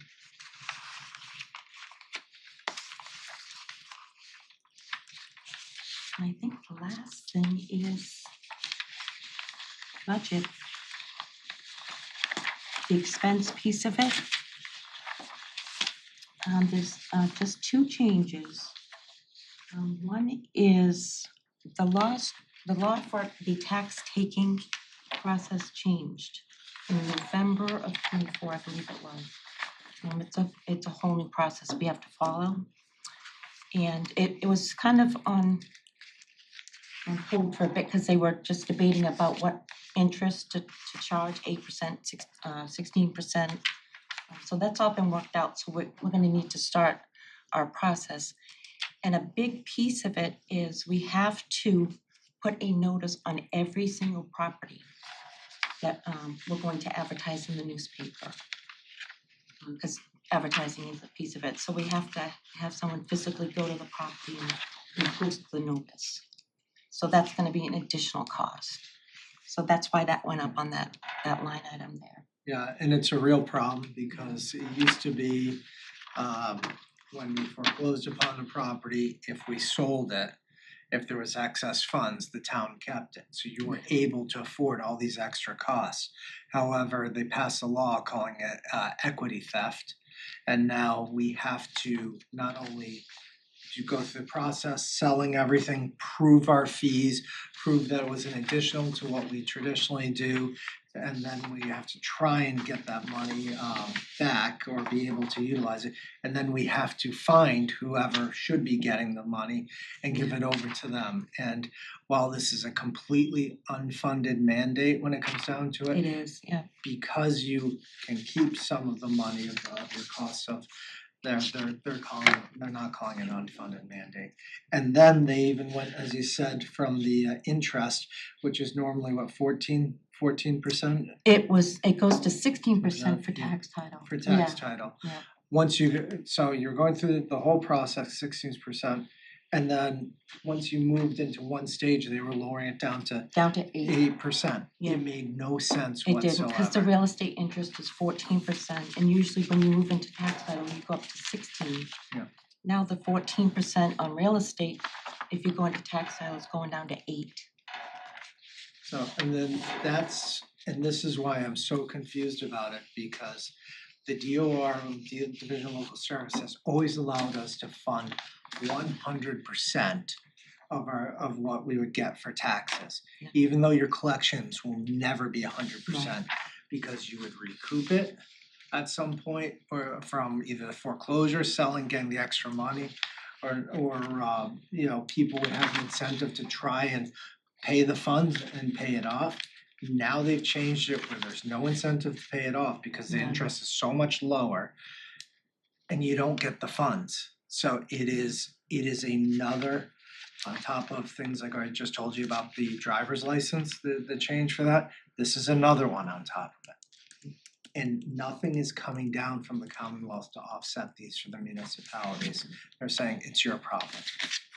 And we do have to do this at some point, cause we'll lose the right to perfect our lien on the Yeah. properties. We have a time frame, so we have to do this.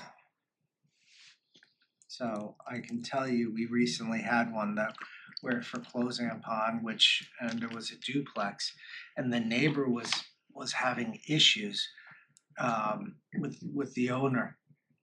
But I can't recoup the money, so I can't spend money into that to help alleviate them, even though I would love to as we're taking the process, because now the state has made it that we won't get those monies back. Yeah. It has just made it really awful.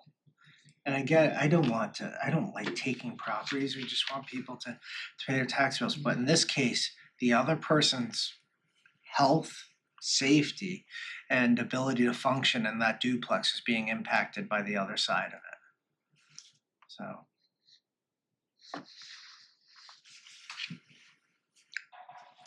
And I think that's all I had. Sorry, Tracy, Other than I'm that- airing my grievances on no, this. that's- no. Yeah, Derek's getting the air out a little bit. Yeah. Bruni, do you have any questions? No, nothing, thank you. Brianna? Nothing.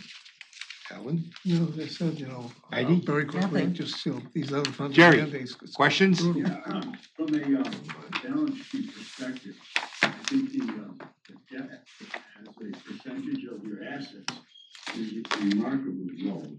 I must congratulate you on that. Of course, that's excluding the enterprise fund, obviously. And then from the expense point of view, you have the cash flow for debt retirement. And debt retirement would be principal as well as interest. And now, comparing the town to some huge federal agency we don't have to borrow just to pay our interest, which is, compared to that, Derek, I think, our Wareham is doing a very positive job. I gotta say, if you're looking at all commercial entities, other financial or other government agencies, I think we're very well positioned. Thank you, Chair. I appreciate it. That's it. It's tough decisions, but it is from a balance sheet perspective, it's the right thing. It's the only thing. So. Very good. Okay. Thank Nice you to for meet being all. here. Enjoy the rest of your day. Thank you, you too.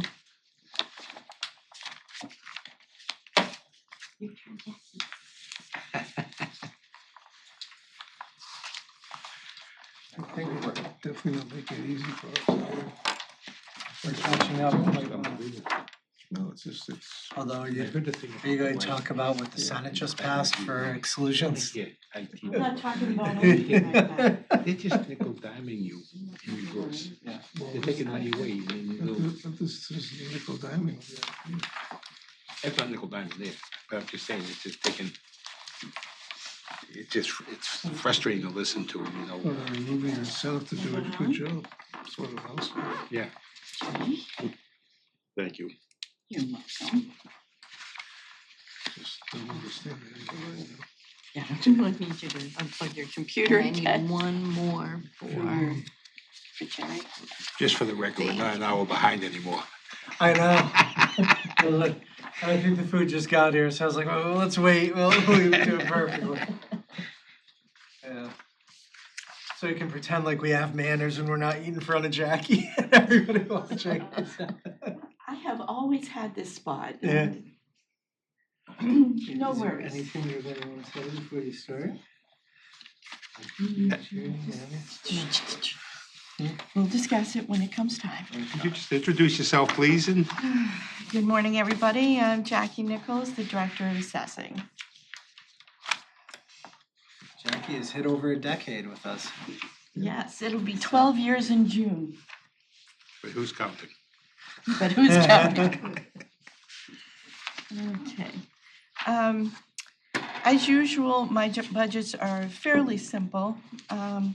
The assessor's office is responsible for the assessing of all of the property in the town, not both personal property and real estate.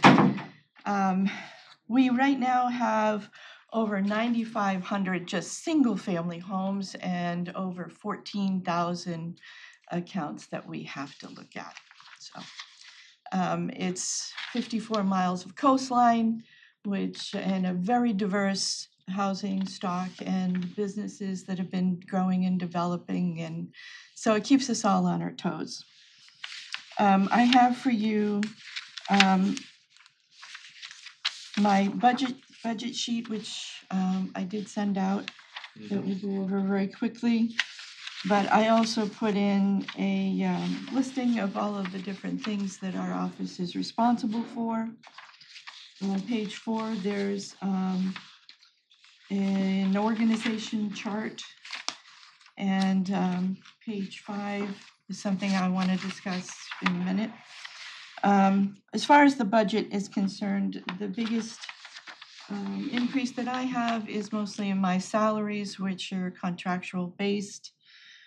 Slight increases in my professional services because those are also contracted out. We contract out for our personal property valuation. We have a company that the town's been working with for many years. We're always looking around to make sure that we're getting the best services and the best prices, but RRC has been extremely dependable in what they have offered and brought to the town.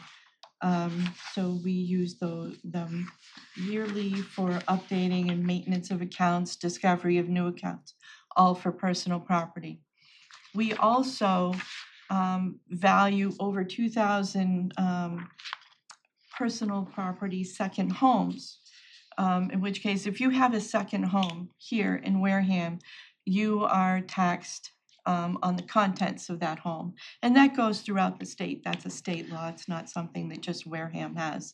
I'm sure all the properties on the Cape and anywhere else that's situated on lakes and so forth that have second homes have similar type situations. One thing that our office handles that maybe a lot of other towns don't is tons of boat excise tax bills. So all the Bourne, Sandwich, Mattapoisett, anywhere with that there's coast and harbors, we deal with a lot of boat excise as well. And that is extremely time consuming for what we actually bring in. Because we rely on outside agencies to provide us with the information that then we have to spend a whole lot of time trying to verify and deal with abatements and so forth. Excise tax motor vehicle is another big thing that takes up a lot of time, my staff. We also manage all of the betterments that happen in town, whether they be water or sewer. And we work closely with both of the fire districts in regards to their taxation, also going back and forth, giving them information on the valuations and so forth so that they can put together their tax structure. That all comes from my office as well, working with them. You just heard from Tracy over the treasurer collectors. My office works very closely with the treasurer collector's office. We put together the billing with them. And as time has gone by since I've been here for almost 12 years now, things have changed in the office as to how things are done, what the state is mandating. As many of you may know, if you've been hanging around a while, it used to be a 10-year revaluation, and then it went to a 3-year revaluation, then it went to a 5-year revaluation. with interim value adjustments every year, which means we're basically revaluing everything every single year now. So that has put, over time, that has required shifting in offices and duties and so forth, but more on certain people. So that's basically the long and short of it on my budget sheet. Like I said, the biggest increases is in the salaries. One of the reasons for that is that I'm asking to restructure the office and bring back on page 5, I believe. I have a quick representation of what I want to do. Bringing back the chief assessing clerk position. This was a position that was originally in our office for many, many years, and that was eliminated at a point in time when we had an extremely experienced staff that was out in what I call my front office. We had people in there that had over 30 years of experience and were able to spread out a lot of the responsibilities. Through the past decades, through attrition and retirement, and unfortunately a loss, we do have new staff members who do not have that experience. And we need to have that chief clerk in there kind of managing that whole thing so that the assistant assessor, data collector, and the director of assessing can focus on the valuations and the things that they have to do. So this year we are requesting the return of the chief assessing position. And as things have changed over the past 10 years, the DLS, DOR has required more and more and more documentation from us. More submissions of things through Gateway, exemptions, veterans exemptions, senior, a lot of different things, which has become more and more, I don't want to use, the term is burdensome for the department because, again, like a lot of the unfunded mandates or whatever, they don't take into consideration who's going to do all this stuff. Man hours. Right, exactly. And experience and the technical prowess that is necessary to do this. That's why I want to bring back the chief assessing clerk. And what we would do is we would withdraw the principal department assistant position from the clerks union and replace it with the chief assessing clerk position, which is in the steelworkers number 7. In the past, we did have that and then it was removed, and we really need it back because of the way the responsibilities and everything have changed. And I do need that one person who can manage all of that. Now, one of the reasons that this is, I think, a good opportunity to do this at this point in time is because the budget can pretty much absorb this because I am retiring at the end of June. So this budget has a director position in it, but it doesn't have my longevity in it. My longevity will play for half of this right off the bat, but it will set the department up for going forward and have the experience and the technical prowess in that position that we need. Does anybody have any questions? Ready? One quick one, sorry. Fire away, kid. When do you expect this position to be filled? Do we have to approve the budget first? Yes. Okay. And will you be It's around part to of train? Yes. And Derek and I have actually talked about Transition planning. thank you. And I have told Derek that I would, so that we didn't have to budget for an outside interim valuation this year, I will kind of come back and finish the valuations this year. and then also be there around to train and to help transition for a new director and also this position as well. Jerry, any questions? Hi, Jerry. Hi, Jackie. You woke him up. No questions. Well, I'd like to thank you very much for being here. You're welcome. Enjoy the rest of your day. Sorry to see you go there. Yeah. I miss you. I'll be around. I miss you. So Enjoy. we're gonna break for lunch now. 12:30, if we're done eating, I'm not telling anybody to rush through eating, but during the lunch break, I'm gonna talk to the vice chair. I'm gonna kind of let her run the meeting after lunch. I think it'll be a good experience for the vice chair, because things happen. Like I said, you gotta have a backup plan if somebody goes down and out, being me. So don't be surprised. After lunch, we'll see how things go. All good. Thank you. Let's have lunch.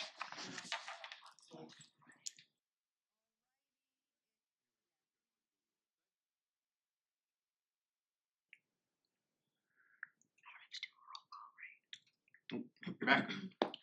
Alrighty, it is 12:40. We are back from lunch break. So we are gonna continue our budget reviews. Next up, we have the library. Where would you like to? We'll have you sit next to me. Oh, that's scary. For better or for worse, you know. That's scary. Yeah. Your right-hand person over here. Exactly. And just introduce yourself and you can take it away. Hi, I am Patrick Marshall, the director of the library. This will be, I think, my 5th year this year being back. Longevity. Yeah, you know, Derek was talking about long-term department heads. I'm doing well so far. So presenting to you the library budget, and I have it here. Usually like to take the opportunity to go over a couple of things, just to tell you a little bit about what the library's been up to, what we've been doing. Our mission is basically we provide a comfortable and welcoming place that stimulates people's imaginations, creates young readers, and connects residents to the world.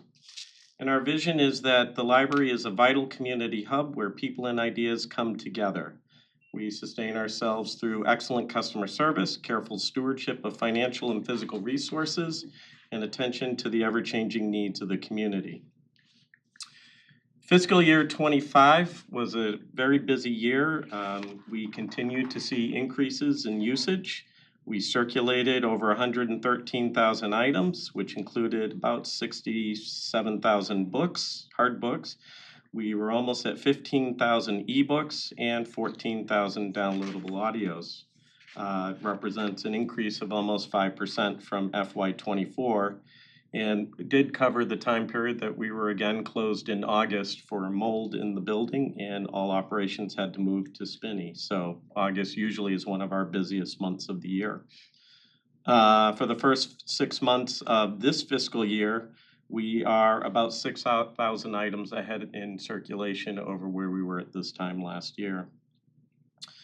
I always like to point out the next stat because, you know, you hear me talk a lot over the years about certification, and this is one of the big things. Wareham residents borrowed over 19,000 items from libraries throughout the Commonwealth.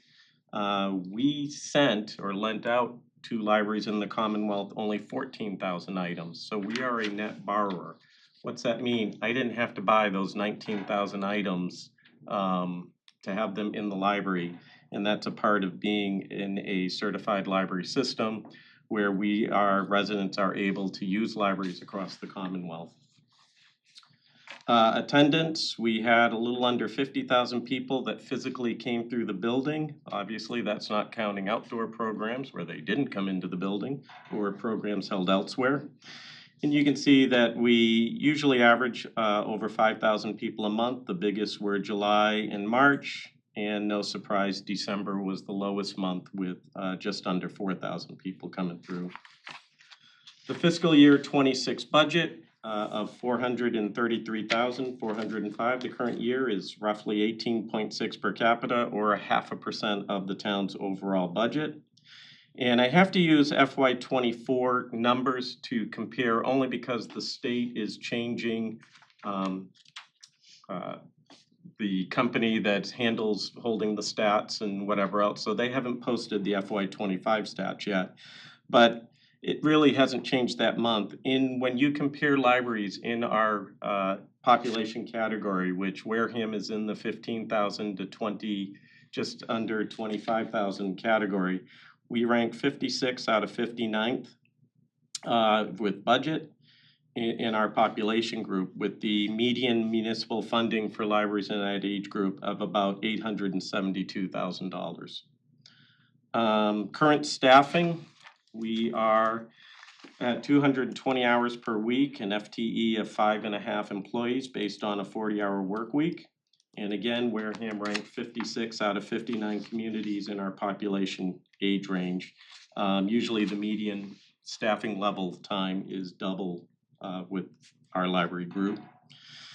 Volunteers, which is always hard to get a count on because we have so many that do volunteer and just don't sign the book, and it's not like I can fire them. But you know, the payroll amount of that is just under $13,000 based on the what the volunteers' hours are based on the independent sector. We have 77,000 physical items. We have a large ebook and e-audio collection through various sources. Those of you that have been here before, we're not counting, the state didn't count the physical number of ebooks or e-audio because of, my only assumption is the fact that in so many ways, we don't actually own those ebooks. The publishers basically allow us to have them. Usually it's for like a 2-year period or a certain number of checkouts, and then they're able to put the off switch on and we have to buy them again. So the state is again working on how to figure out how to count that. Programming has been phenomenal with us. We held, and remember our children's staff is one children's librarian for the most part, 133 children's programs with 5,000 attendees. And we had 124 adult programs last year with 1,800 attendees. You can see all the things that I listed there. I'm sure I missed some things that we do, but we do a lot for the community. And again, I mentioned the certification requirements. And as I said, we are in the 15,000 to 24,999 population group. We must be open 50 hours per week over a 5-day period, including evenings and weekends. We must be open to all residents of the Commonwealth, make no charge for normal library services, employ trained library personnel, and lend to other certified libraries. 15% of our budget must be spent, or the equivalent of 15% of our budget must be spent on library materials. So that does include ebooks, databases, the whole gamut of things that we offer. And the municipal appropriation requirement, the MAR, that would have us certified next year is $426,459. And the current budget request is for $461,000. So we certainly are within that. Future thoughts and just things to think about. I say it every year, and I know all the departments are this way. We're extremely short-staffed. The library director, I can spend upward of half my time during the week on the circulation desk. The children's librarian and the tech services librarian do spend over half their time. Scheduling obviously becomes extremely difficult when somebody's out sick or on vacation. And we would need a minimum of at least 2 full-time positions to get us to a bare bones staffing level where we didn't have to worry about if somebody's out sick or off, and be able to still do some of the things that we do. One of those positions too would be a professional. There is an long-time unfilled adult services librarian. That position, one of their main things is to oversee the part-time staff that handles the circulation desk, making sure that that staff is trained on how to use the sales network. And that obviously creates difficulties right now because, you know, we're all kind of 3 or 4 of us full-timers are out there doing it, so unfortunately, the part-time staff have to put up with 4 different opinions on how to do that. Capital issues certainly are, you've heard a lot about that, HVAC, the meeting room doors and windows and the rot need to be done as well. And technology continues to play a role. We do try to keep up with the latest technology. We do have people. We are, as one person put it, we're also a business center in that you do have self-employed people that do come in to use the Wi-Fi, to have a place to work, to get out of the house. And so we do try to keep up. One of the things that we are excited about is we were awarded this year a Mass Broadband Institute grant, which is going to allow us to have a number of pieces of equipment, laptops, things like that, other things that we can do, classes, carts.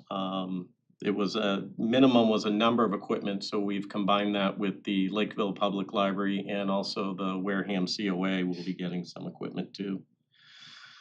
I like to throw out just a value of the library. This isn't everything we do, but this is a lot of the things that I can quantitatively count for you. And basically that your return on investment for the library, for every dollar the town spent on the library, the town received $5.50 back in public services and things like that.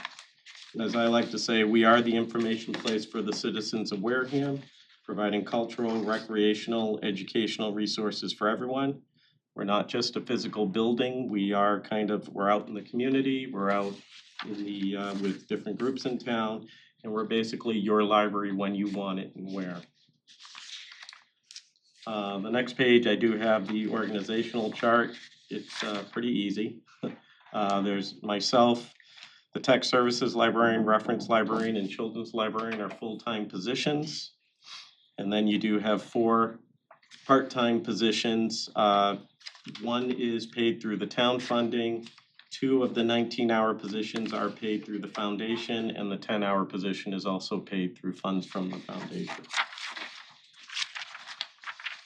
And then we do have the actual budget itself.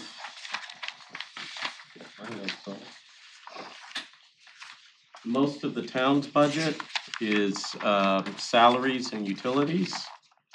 And I can certainly go through the lines if you would like.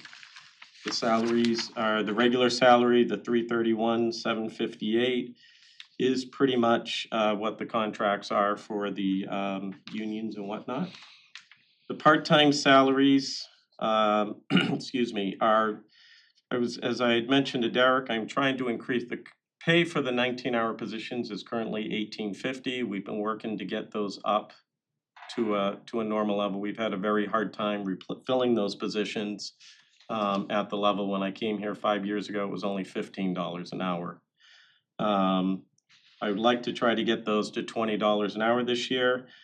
When I did a quick analysis of the libraries in our population group, again, this is from FY24 figures, since the 25 were not available through the state, $20 would bring part-time library assistant pay to the low end of what other communities were paying the library assistants pay, but it would finally get us into that range that people would look and say, okay, yes, I would like to come to Wareham to work. And that's pretty much the salaries. Going down through, we have the utilities. Unfortunately, right now, electricity and natural gas are high. We did last year put Spinney into those as well too. That doesn't really take up too much. Part of the problem now is your HVAC system, as I told Derek, is so old that basically it's jerry-rigged, it's duct taped, it's gummed together, and it's running 24/7, 365 days. That means that at night we're not turning it down, we're not turning it up, mainly because municipal maintenance is afraid that if we put too much oomph into it to ask it to do things, it won't. There have been a couple of weekends where we've come back from the weekend on a Monday to find that the boilers weren't working this year. They've been able to get them going. So of course, with them running that long, and especially with how cold this winter has been, those line items have been quite high. Water and sewer, we did put a very modest like a couple $100 increase in. I'd have to find my paper, mainly because as we last year were putting the figures in for Spinney, I will admit, who knew that water and sewer were utilities? I forgot, basically. So we did look to just put water up $100 to cover the Spinney, and the sewerage also basically to cover the building as well. In lieu of that, where last year what the Friends did is instead of having their money go towards utilities, which even they were kind of questioning as far as a group basically paying utilities for a building, they've put money towards our library materials, databases, et cetera, and expanded what they've taken the money that they would spend on utilities and put it in towards library materials. Where are we? Rental leased equipment stayed the same. Data processing, we did have to increase this year. I've held off. The price of sales for next year is going up to $18,400 and roughly $50. That is during when COVID hit 5 years ago, they put a moratorium on increases, so they did not really increase too much. That 5-year moratorium ended this year. They're still working hard not to increase too much, but they did finally have to put some increases in. So this is a known expense that was coming. Office supplies, we also put in for $500 more, I mean, $2,000, that is our entire line item for office supplies. So we generally spend that pretty quickly and then move on to the revolving fund and gift funds. And then as you see, books and subscription is still down at $5,000. Back in FY25, that was $9,000, and I cut that down to $5,000, knowing that the Friends and the foundation had increased material expenditures to offset the increase that the town was paying for utilities for the Spinney building through electricity and gas. Again, forgetting that water and sewer are also utilities. So the total expenses come out to $107,500. The salaries come out to $353,500, and as I said, the total request this year is for $461 and change. That's pretty much the sales pitch. All right. Any questions, Heidi? I just have one comment. I think the last two columns in your budget should be 27, not 26. You're right, I saw that and forgot about it. Oh, well, that's your department.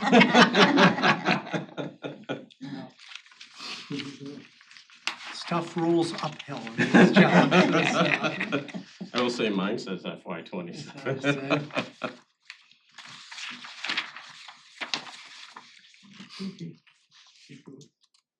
I have no questions. Well, I just have a comment. I absolutely think you're doing a great job there. I can't believe all the programs you're running. I don't go to the library, I'll be the first to admit that, but I read all the stuff and what you guys are doing, and I think it's great.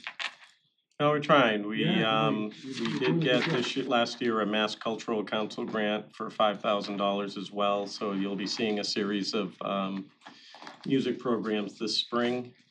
And then I know that the trustees are looking forward to, it's the 35th anniversary of being at 59 Marion Road, so they're looking to have a celebration in May of that too, since COVID kind of wiped out the chance to do a 30th. So we're looking to do some really fun things this year. I have two just small questions. Do you talk to the schools at all to try to get students in to help out? Or has there been any communication regarding? We do work pretty well with the schools. Totally blanking on the group now that comes in. Matt Stanton's group comes in. ROTC? Yes, they'll come in and they help out with a number of programs. There are some other groups that have come in as well too that have helped out setting up things like that. So. And then as for, I think this was actually more of maybe a Derek question, but for the HVAC, the, restoration of the building, would that be from community preservation funds? Is that something that could be utilized? I don't think so. No. Alright. Wouldn't think, cause it's not a historic building. Bernie? No, I'm fine, thank you. I think on that question, I believe that's on the capital plan though. Oh, okay. Okay. Yeah. Jerry, anything? No questions. Alrighty, thank you. Thank you all. Thank you, have a good day. You too. No, they're not. Good afternoon. Did you have lunch? Yeah. Did you bring dessert? If I had known you didn't have any, I would have made my husband make one. Thank you. Yeah, 2 copies, please. Thank you. And if you could just introduce yourself and whenever you're ready. I'm Lisa Johnson. I'm your town clerk. This is my lovely assistant Shane. If you can bring it right over. Come on, Shane. You can grab one. You get to sit next to Derek if he comes back in. It scares him away. Not yet. So, I'm not so good at these yet, but I'm getting better. As you know, it's myself, Shane, my assistant, and we have a full-time senior clerk. We work out wonderful together. We have no issues together. We went to training and Derek gave me permission to take Alyssa on the Thursday for the full-day classes. They offer half-day, full-day, half-day for the town clerk's meetings. And this year was probably one of the better ones. I'm glad I took Alyssa. A lot of the state people were there and with their minions, and we could ask a lot of questions that we don't normally get answers to. So I was very impressed by this one this year. As far as the budget goes, I level funded everything except for, I did increase on the departmental expenses for the conferences.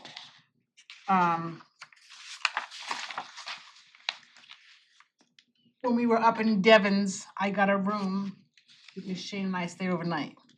It wasn't that far from me, but Shane coming from Plymouth to Devon's is quite a ride. When we go to the Plymouth one, I stay over because Shane's right in Plymouth. So, I mean, I don't like to spend the extra money because I'm statewide, but to go back and forth from Plymouth to Devon's or Boylston to Plymouth, I mean, I know it's right here, but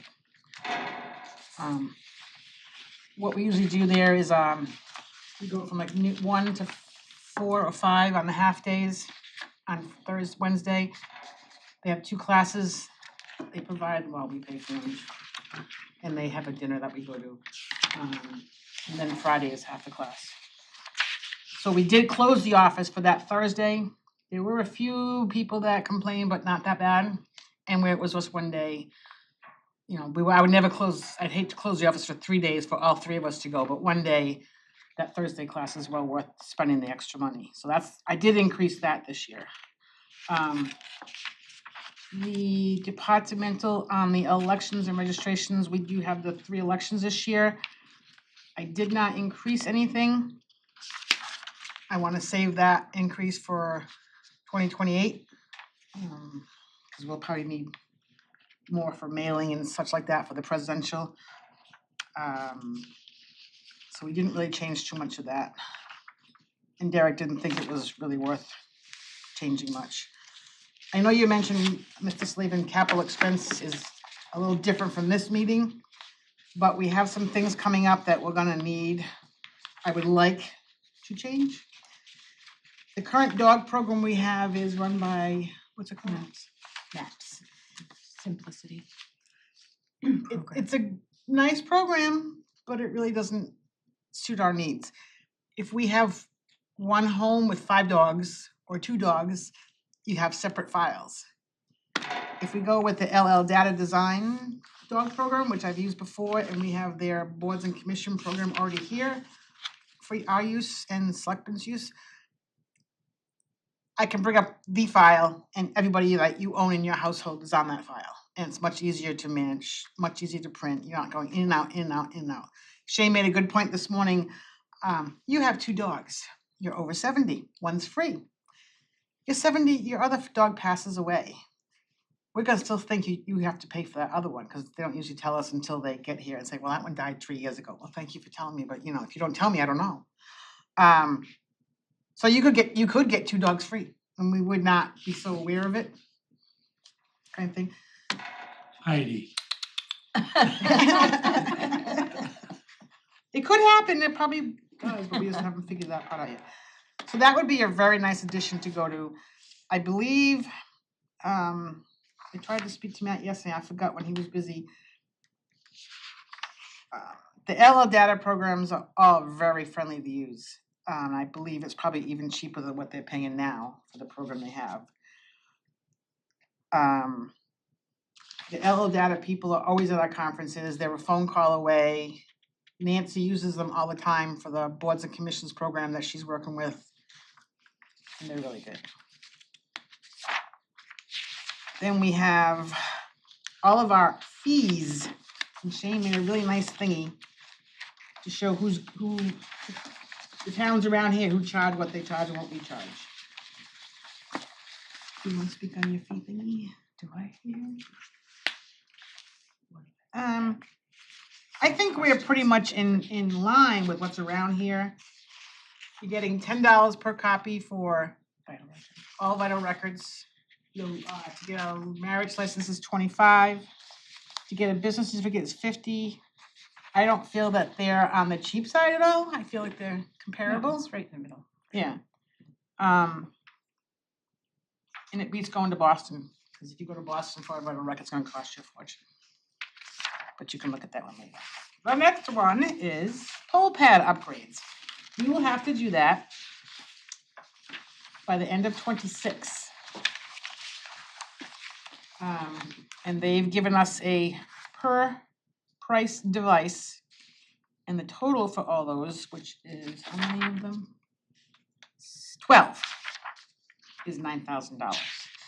It's a lot of money, but the poll pads are iPads, and they get old and they need to be.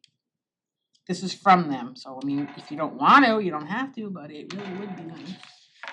The problem with the poll pads, if we don't update them, the software that they're going to be having to go to next, ours won't upload. So they're basically an obsolete model. So that's why this is important. It's an invaluable tool. So I don't know if that would really go into capital, or do they all go into capital when you want stuff like that? Basically, again, it would be the town administrator. We changed because we're a little out of place here, but for capital planning, if you look at the new bylaw that we put in this past year, the dollar amounts that trigger what's a capital, and it goes before the capital planning committee. Okay. Changed quite a bit dollar wise. So if you have $9,000, it would go into a capital account for your budget that Derek would do.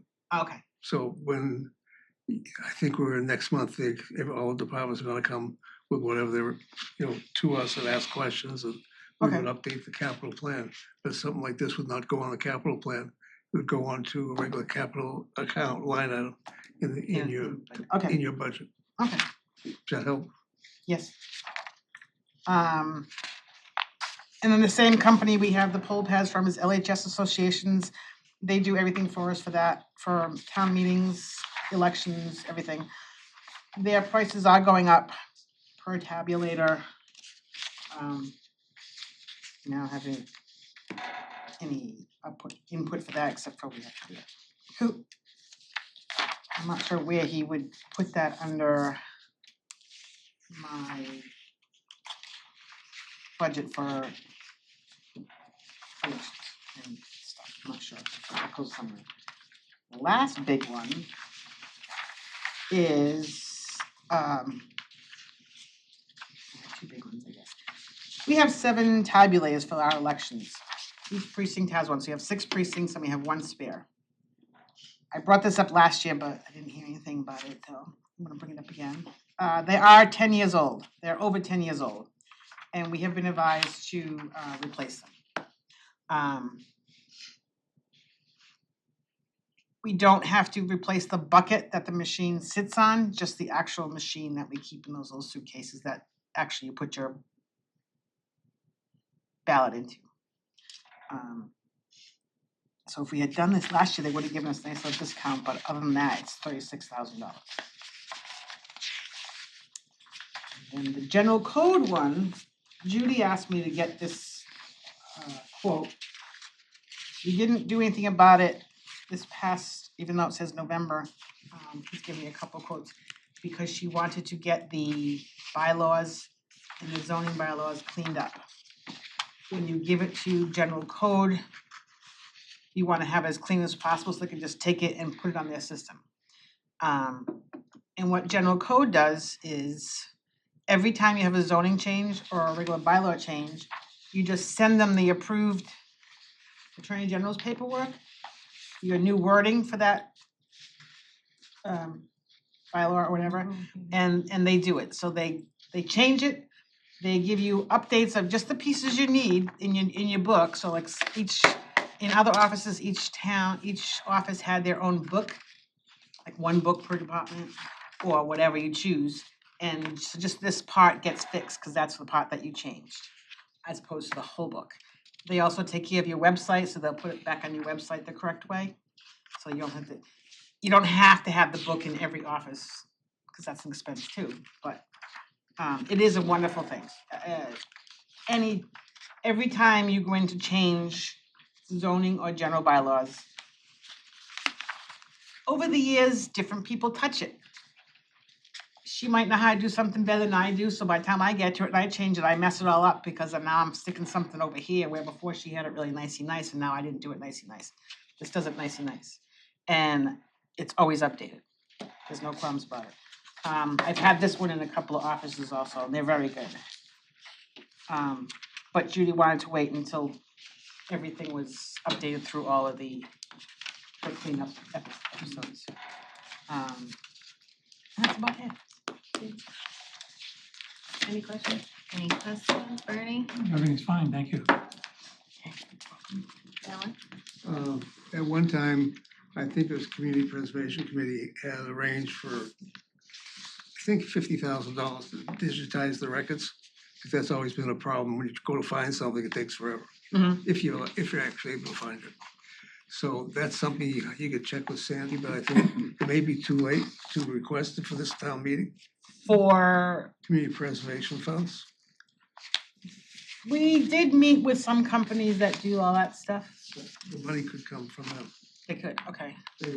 If they accept and say it's okay, then the article gets written for town meeting and the town meeting votes on it. Okay, It's not part of Derek's budget per se. all right. I would suggest you ask, because I think warrant articles have to be in by the 23rd of February. Okay. And you can check with Derek on that also. Okay. The other thing we had that we did some years ago is we had basically little counters. Everybody got how to vote yes or no at town meeting. The buttons. And Yes. I did that. I'm not sure whether it's really correct to do, but we use Wareham Community, I forget what they call it now, it's a CEC, Community Events. Community Events Committee. And we got a ruling from the town council saying, well, it's a little bit of a stretch, but yes. So we did it once. We rented the equipment, Yep. tried it, and it worked out very well. But does. the clerk, which you know, did not bring it forward again to continue it or anything. The problem with that is that would be on your budget, and I'm not sure. Yeah, if with you get that my through again. experience Meridian is the big company that most towns use. Yeah, I think It's a we use small it. little button. Yep. And they train you on it. You send them the information, you send them your warrant, they put it on a flash drive and stick it in the computer and somebody runs it. You open and close the voting, you get your voting right then and there. It's a wonderful tool, but where you don't have a quorum, you don't require a quorum, you may not. I think it's them? just to speed up the whole process and everything else. The other reason really is just so you know is that we have a lot of people in town that are a little nervous when they go to town meeting to sit and put their hand up and say yes or no. Especially people who have businesses in the town. Right, they don't wanna be known for catching something, And yeah. I know a couple people that had severe kickback on how they voted.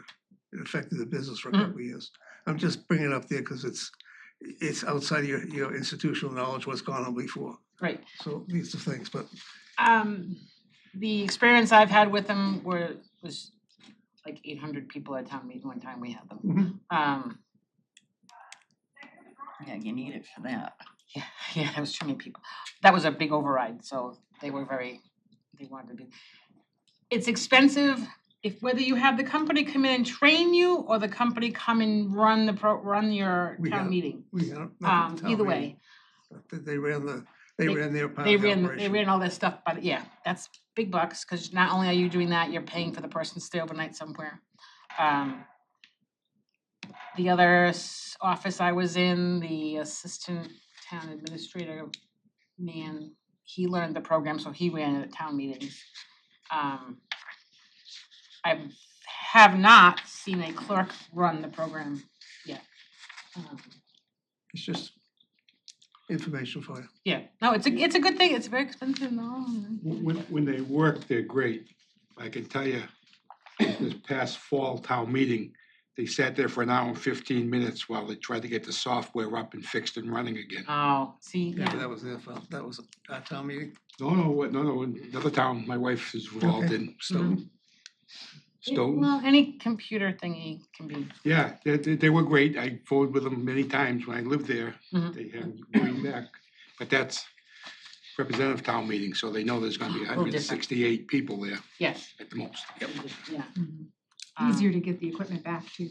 Yeah, it's I we, didn't think of that part of it. both times I've used it in two different offices. You lose a few when unfortunately for us, they came back a couple days later and, oh, it's in my pocket, it's just this little thing.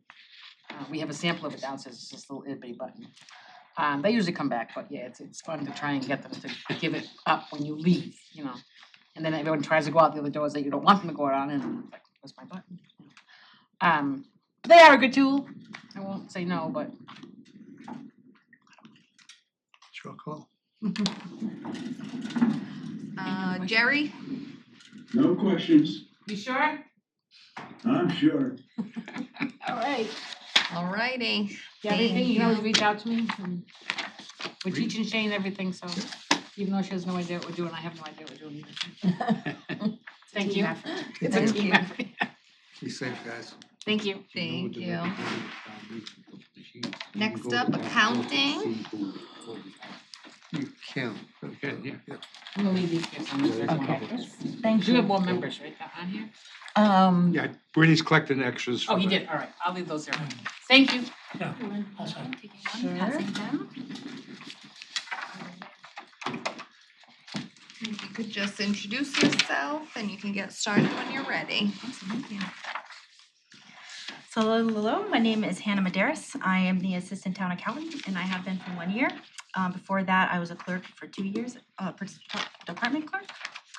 Our town accountant, Judy Liaison, is down the hall working on Schedule A and getting free cash done, as well as working on payroll for our one-day payroll warrant next week for the holiday. So she sent me instead.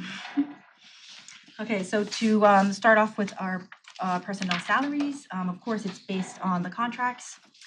So the personnel that we have in our office is the town accountant, me, the assistant town accountant, and we have an accounts payable clerk. We are also asking for overtime to help replace the loss of a part-timer. We used to have an intern that worked for us who would help file and work on special projects, so that is just to help replace that loss. We also have longevity for the town accountant, which is also from the union contract. So now the bond portion for expenses, we are actually asking for the exact same amount as we did last year. The only difference from last year is that we had an amount in the total, in the other expense. We moved that up to repairs and maintenance for our printer. Our printer we've had for about 7 to 8 years. It's kind of getting old. We've already been replacing a few parts, starting to make some noises. So we're thinking that soon we're gonna have to replace that printer. So it's why we moved that amount up, but the total expenses themselves are the same. And this is because we don't have a copy machine. We use the copy machine from the mailroom to do our scanning, our copiers. So we just have these printers that we need to print payroll and vendor warrants. On our expenses, we have other professional services. That is to do the actuarial valuation of our other post-employment benefits. So that's just to measure if we can pay what we promised on our pensions and to plan any funding for that. And that's remaining, it was an increase last year, but that's remaining the same it was from the increase last year. Then we just have office supplies for our toner, our paper, all the basics to run the payroll and the warrants, like I said. And then we have dues and memberships for our yearly accounting school that's coming up in March. But that's really it. As you can see, our budgets are really kind of the necessities. We tried to keep it the same. So we're just asking what we budgeted last year. Perfect. Any questions? Heidi? No. Jody? Jerry? Oh, he's not there. Bernie? You went over the printer that you have. Do you lease or purchase them? Because practically every office has a printer or even a copier, and maybe cost effective for to keep them because they last longer, or lease them all because it's more efficient into getting them updated replacements. Ours in our office is purchased. Purchased? Yes. You're talking about smaller printers. Yeah. Do you have a larger ones? Yeah, we have larger ones, so we bought them all out, brought them to the last town meeting to be purchased. So we purchased them so you only have the maintenance fee for the next 5 years, which worked out for us better than leasing them continuously. Yeah, having serviced them at one time, that's cost effective. Yeah, so these printers are smaller ones, right? Anna? Yes, yeah, it's just so- a little, just for printing. so- We don't, like the big ones in the mailroom, these small ones can't do any of the copying or scanning. So the smaller ones are very high quality nowadays, so it's really, barely know the difference. Yeah, and we've had it for, so yes, a long time, 7 to 8 years, and we try to replace the pieces when we can to try to be the most cost effective, but I think it's coming to the end of its deserve a new lifespan, yeah. Oh, thank you, I appreciate that. Alrighty, thank you. That's it. That's it, thank you guys so much. Thank you. Next up, human resources. I want to say good morning, but you don't want to hear that. Good afternoon. I'm Doreen Allen, England. I'm gonna give my handouts to Bernie and it can be passed that way. I think that's the easiest way. We're running about 10 minutes fast, so feel You're free to gonna ask. run the meeting all day. Feel free to ask Doreen as many questions as possible. Get rid of me. It's funny because I was saying my presentation is usually 2 minutes. It's HR. So I am the assistant town administrator and the HR director. I've worked for the town of Wareham for 9 years now. In my department, HR, I have, it's a department of 3 full-time employees. Myself, a benefits coordinator, and a senior department assistant. The senior department assistant is what we call a floater. And what we do is she doesn't work in my department, she works covering all the departments for short-term vacancies or absences, and she is amazing. So HR, we handle everything from posting, onboarding, benefits, unemployment, workers' comp, discipline, collective bargaining, FMLA, reasonable accommodations, you name it, we do it. If it's employee related. We've also started expanding our wellness program for our employees. We try to keep all our costs down in my department. It's a very small budget and we use a lot of Maya free programs. As much free online tools that we can use, the better for professional development, for training, for employee assistance programs. Okay. So the total salaries just reflects contractual increases. You will see a small bump in longevity. One employee will be receiving longevity in addition to the other employee next fiscal year. So there's a small increase there, and my budget also reflects an increase in the senior department assistant. When she covers departments, sometimes she works out of grade, and there's compensation for working out of grade.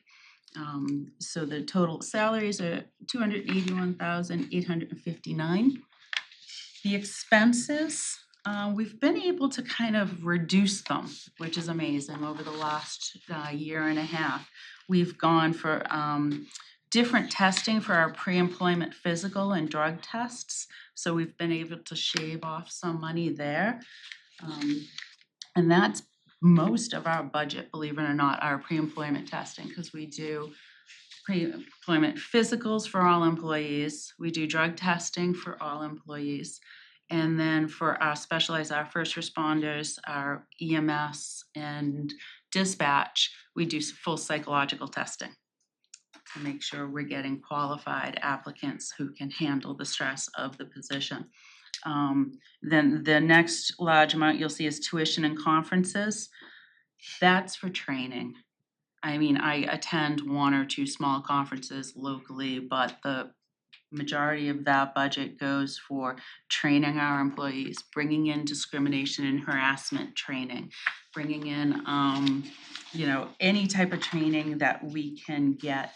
A lot of that we do get free. We do chainsaw training, hydraulics training, trench box, all of that we get through the insurance companies for free. So that benefits us greatly and keeps the budget down. The next is just advertising. Believe it or not, we still have to run ads through MMA for employment. And our printing is mostly for my benefits coordinator when she does mass mailings for retirees for health benefits. Basically envelopes and labels. Office supplies are the standard. Toner's now $100 a cartridge, which is crazy. I just had to order it and my printer takes 5 cartridges. I'm like, well, you know what? Just get one for now.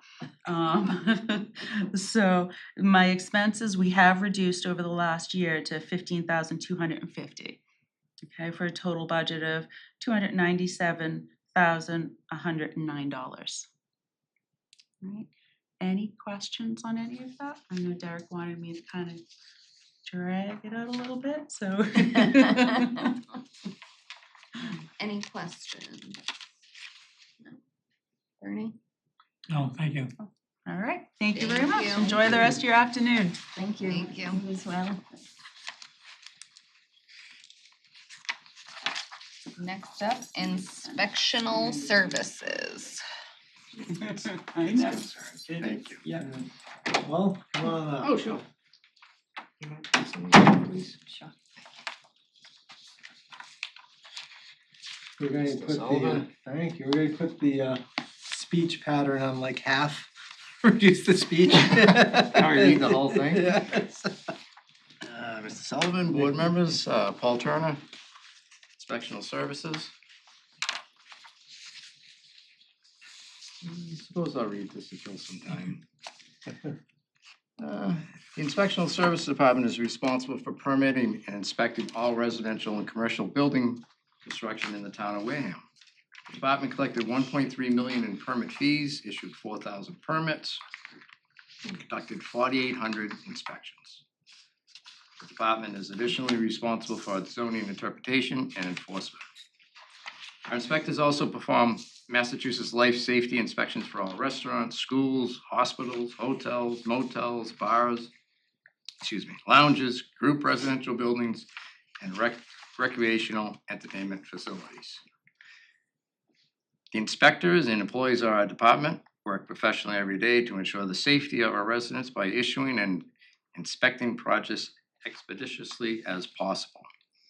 We have been making steady progress with the building community as well as the general public and will continue to serve with a professional effort.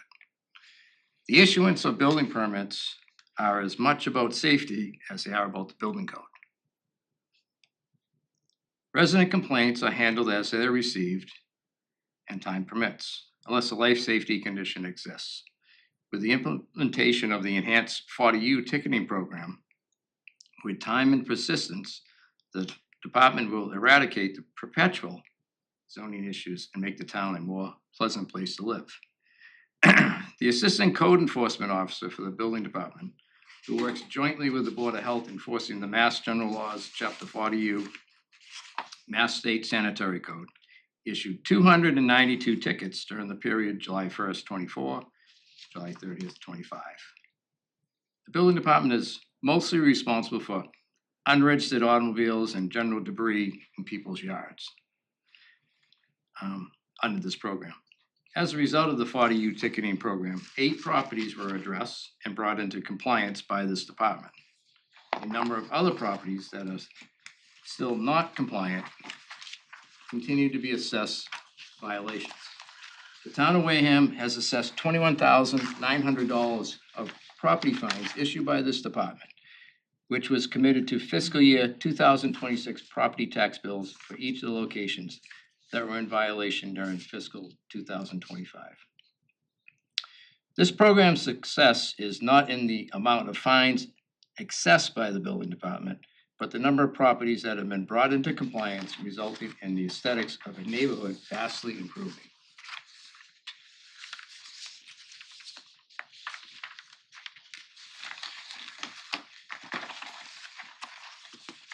I included a organizational chart. If anyone has any questions on that, it's pretty straightforward.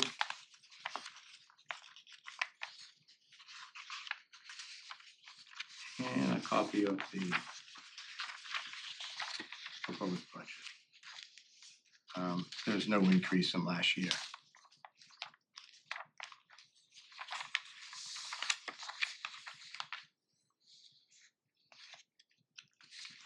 Any questions?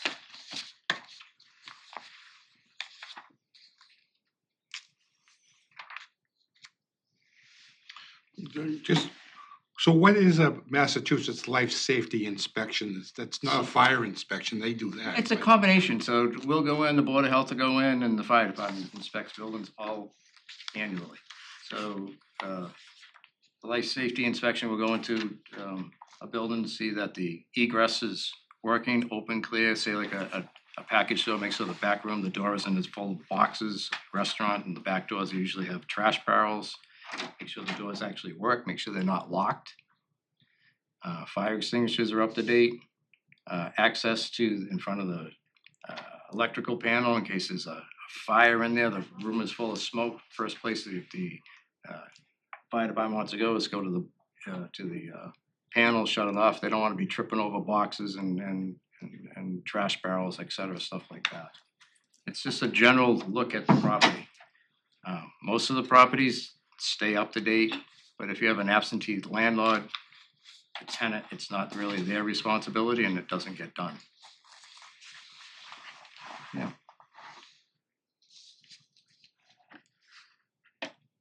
Any other questions? Bernie? No, thank you. All right, thank you. Review it again. It's fine.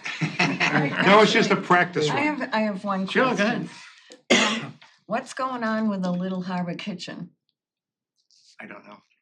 Really? Nothing, yeah, it would be, they're just doing whatever they can for right down there. Oh, Yeah, Yeah. there's nothing to with the building department pending. no? So all those rumors you heard. Just rumors, period. Yeah, just rumors, period. You can get a drink there. Good to know. How do you know that? I don't know if it's a stiff drink or not, but there's a, always depends on who's making it, so. Alright, thanks, Paul. Thanks. Thank you very much. Thank you. I have a feeling, if it's okay with you, perhaps we can pop onto my stuff while we're waiting, so. Fine by me. Alright.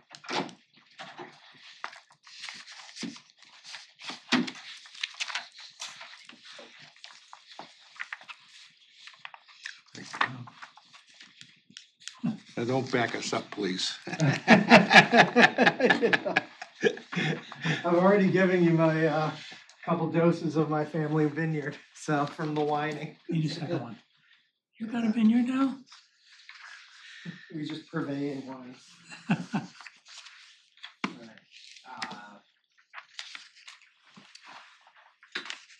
Thank you, Derek Sullivan, Town Administrator, and I just had this month was my 15th anniversary with the town. Congratulations. Yeah, so I think we're going on lucky number 13 year in the position. And 15 years doesn't include the intern time that I've spent here. So it moves fast, doesn't it? We're gonna go through several different departments / lines in the budget. The first one is the actual administration department, which is made up of myself, and then the assistant to the town administrator / project manager, which is Super Patty, as you probably all know. We don't have a relatively large budget. There's myself and Patty, as I said, increases are contractual, hitting the 15 year. You'll see some longevity. I have increased some overtime because I'll tell you there's a lot of demands from the department. It's picking up. We handle all the general liability, so any accidents in buildings or anything flow through our department.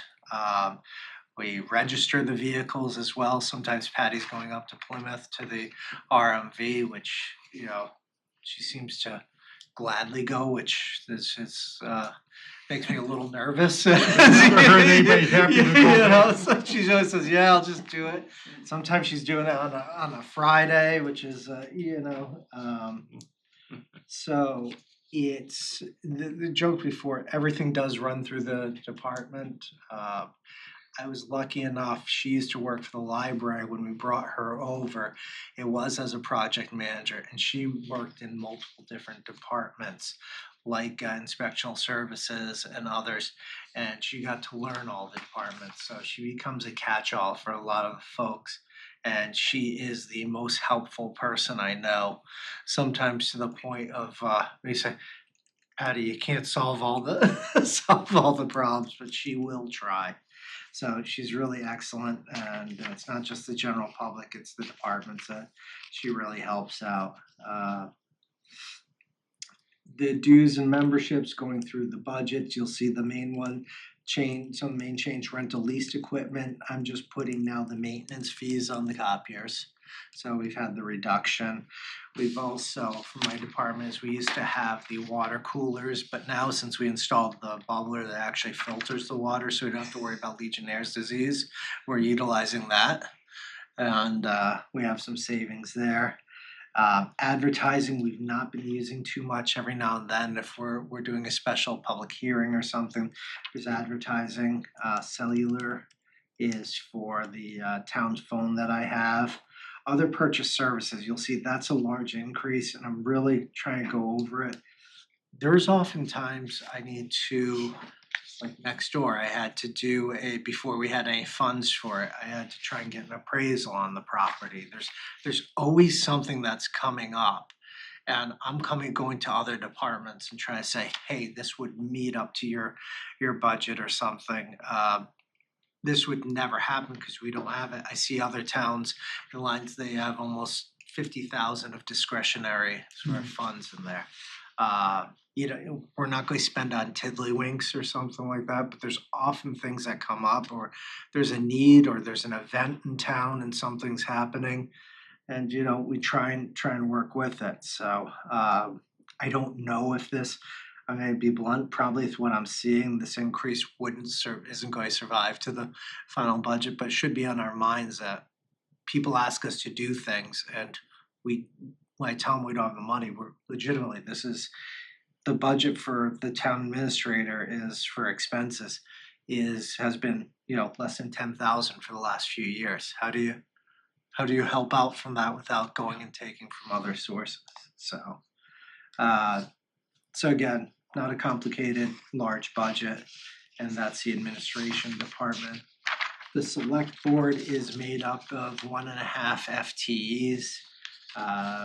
They do a great job from the liquor licenses, adding general information, and there's a lot that goes through that department. The expenses, I've had some advertising because every now and then the select board wants to have a public hearing, so I spend for it out of my budget. I'd like to have them have it out of their own. as well.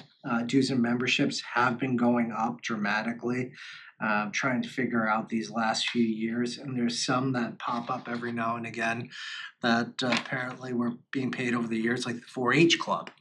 That comes out of select board, the Buzzards Bay Action Committee select board. There's a whole bunch of them that's always been on the select board.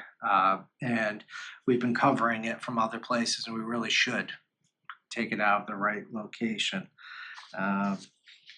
The one reduction you'll see is travel reimbursement. Since we had a select board member retire a couple of years ago, the travel reimbursement's gone way down. So we expect maybe at some point there'll be more travel and engagement, but not right now. So You always get them a round trip ticket? it's, I've tried one way for some, but yeah. Can work that way. Yeah, so, again, the select board office, like all of them, used to be a larger office, and they're doing a really nice job in there. And I will tell you, it really works because of, the select board chair, Judy, she works hard in that department. It's like having another full-time employee, so we're lucky to have that. Thanks. The next one is Plymouth County retirement contribution. You saw that through Tracy, but I usually budget as part of the whole employee benefits package. Liuna is Laborers International, is a union, and that is the clerical, 4 persons, laborers, and water pollution control laborers. That's an extra pension that the town started, decades ago. Used to be a lot less when the financial crisis happened. There were surcharges that brought it up, and now it's leveled out again. But it's based on it's a portion of every hour worked is $1 something from there. So I'm anticipating that going up. Just watching what would have been expending this year on it. Workers' comp 111F. So that's workers' comp makes sense. We've been going down on that, trending down. A lot of that's been through the training that's been done through HR. That's been helpful. We get a lot of kudos from Maya on it, who's our insurance company. We're also looking overall. There might be a slight reduction after the meeting I attended in January. So that with the regular insurance, general liability, we're also doing some things. We're gonna save some money because I've moved our deductibles for buildings on the general liability from $2,500 to $10,000. That makes me nervous, but what I've decided to do is if the select board agrees, finance committee, and ultimately the town meeting votes, we will put money aside for this from free cash, much like we do with unemployment, to take it out of the budget. We're going to have to scrape and save every single thing this year because right now for I think the school's request of a little over 2 million and probably the department heads about 1.2, 1.3 million totally, we have about 800,000 to split between the school and the town. So it is not going to be a good year.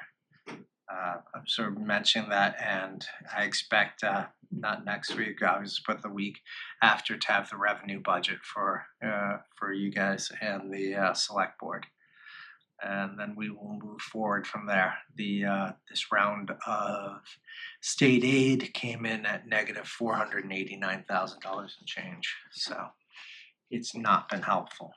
So that's why. If you're wondering why I'm worried about deductibles and trying to do other things like that, it's because we are going to need every penny that we can to try and not just fund things, but not ultimately cut badly like we had to over a decade ago. So,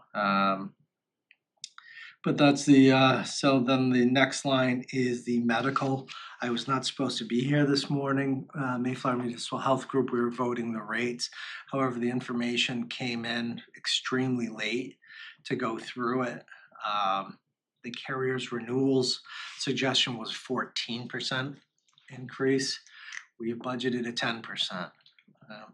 It's, you know, I am usually very conservative on that. If we did another, if it's at 14%, we're gonna have, our issues will be compounded. But you can see we're going through and hitting a few different categories here of tough. And going back to Plymouth County, we have till 2030, we will be fully compliant with our catch-up, which means our costs annually will go down dramatically. Will be about a third of the cost. Our only problem is for the next 4 years, that's going up 8% every year, which is compounded, that's 560,000. Then the next year, 650, which technically you're looking at 1.2 when it's compounding. And these are the type of tools, what we really need from the Commonwealth is to allow us to do certain things like that, like a debt exclusion. Because we know in a community like ours, we will not get an override. Not because our residents don't care, don't want to, but many of them can't afford to.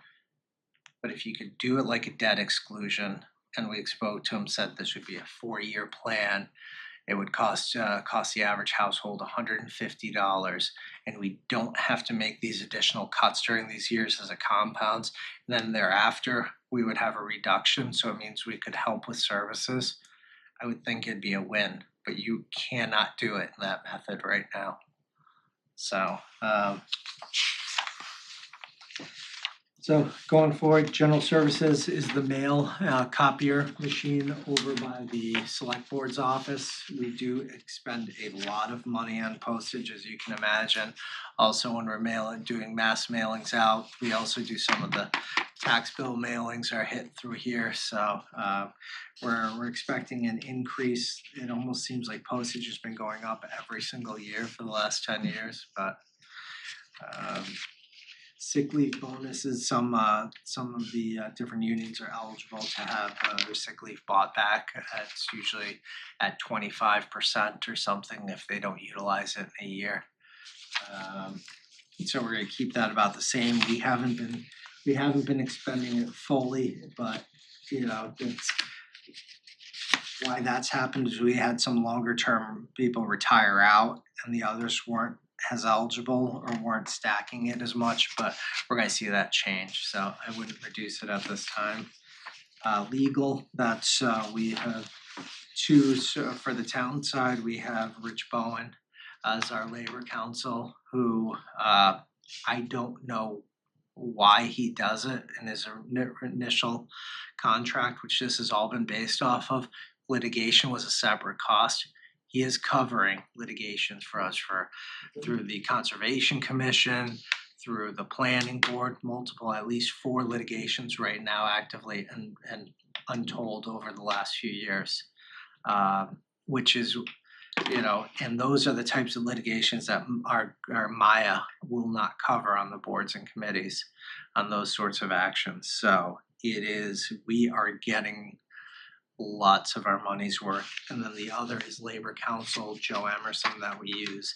Some years are much more, I've got 11 or 12 unions that I negotiate with. So we've got a couple that are offset years, like this year will be an offset year, but there's some years we're negotiating with 9, 10 to 10 at once. And those are the years your Labor Council would shoot really up, but we try and keep about 30 some odd thousand in there. So, and then just for your viewing pleasure is the cherry sheets showing you over the years.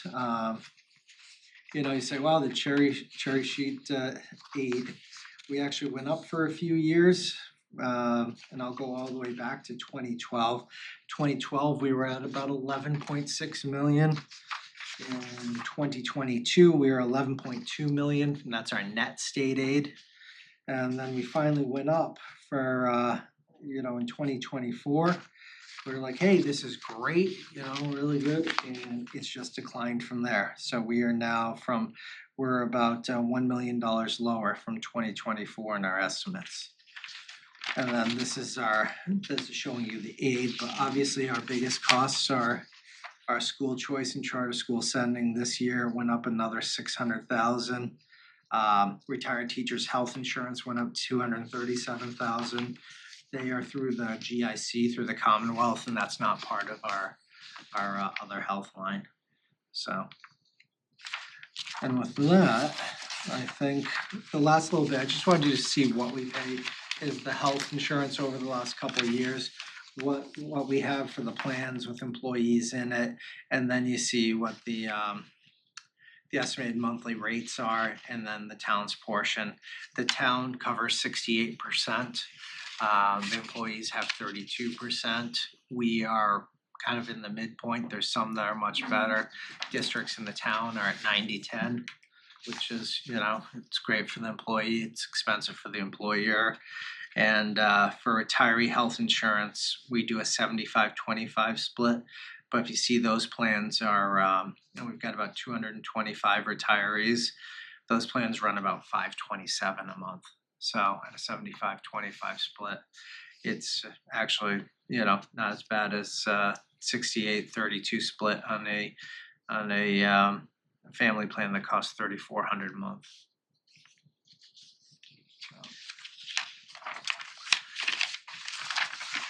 So I pepped them up for you. Gave them all the good news. So where's the hot seat?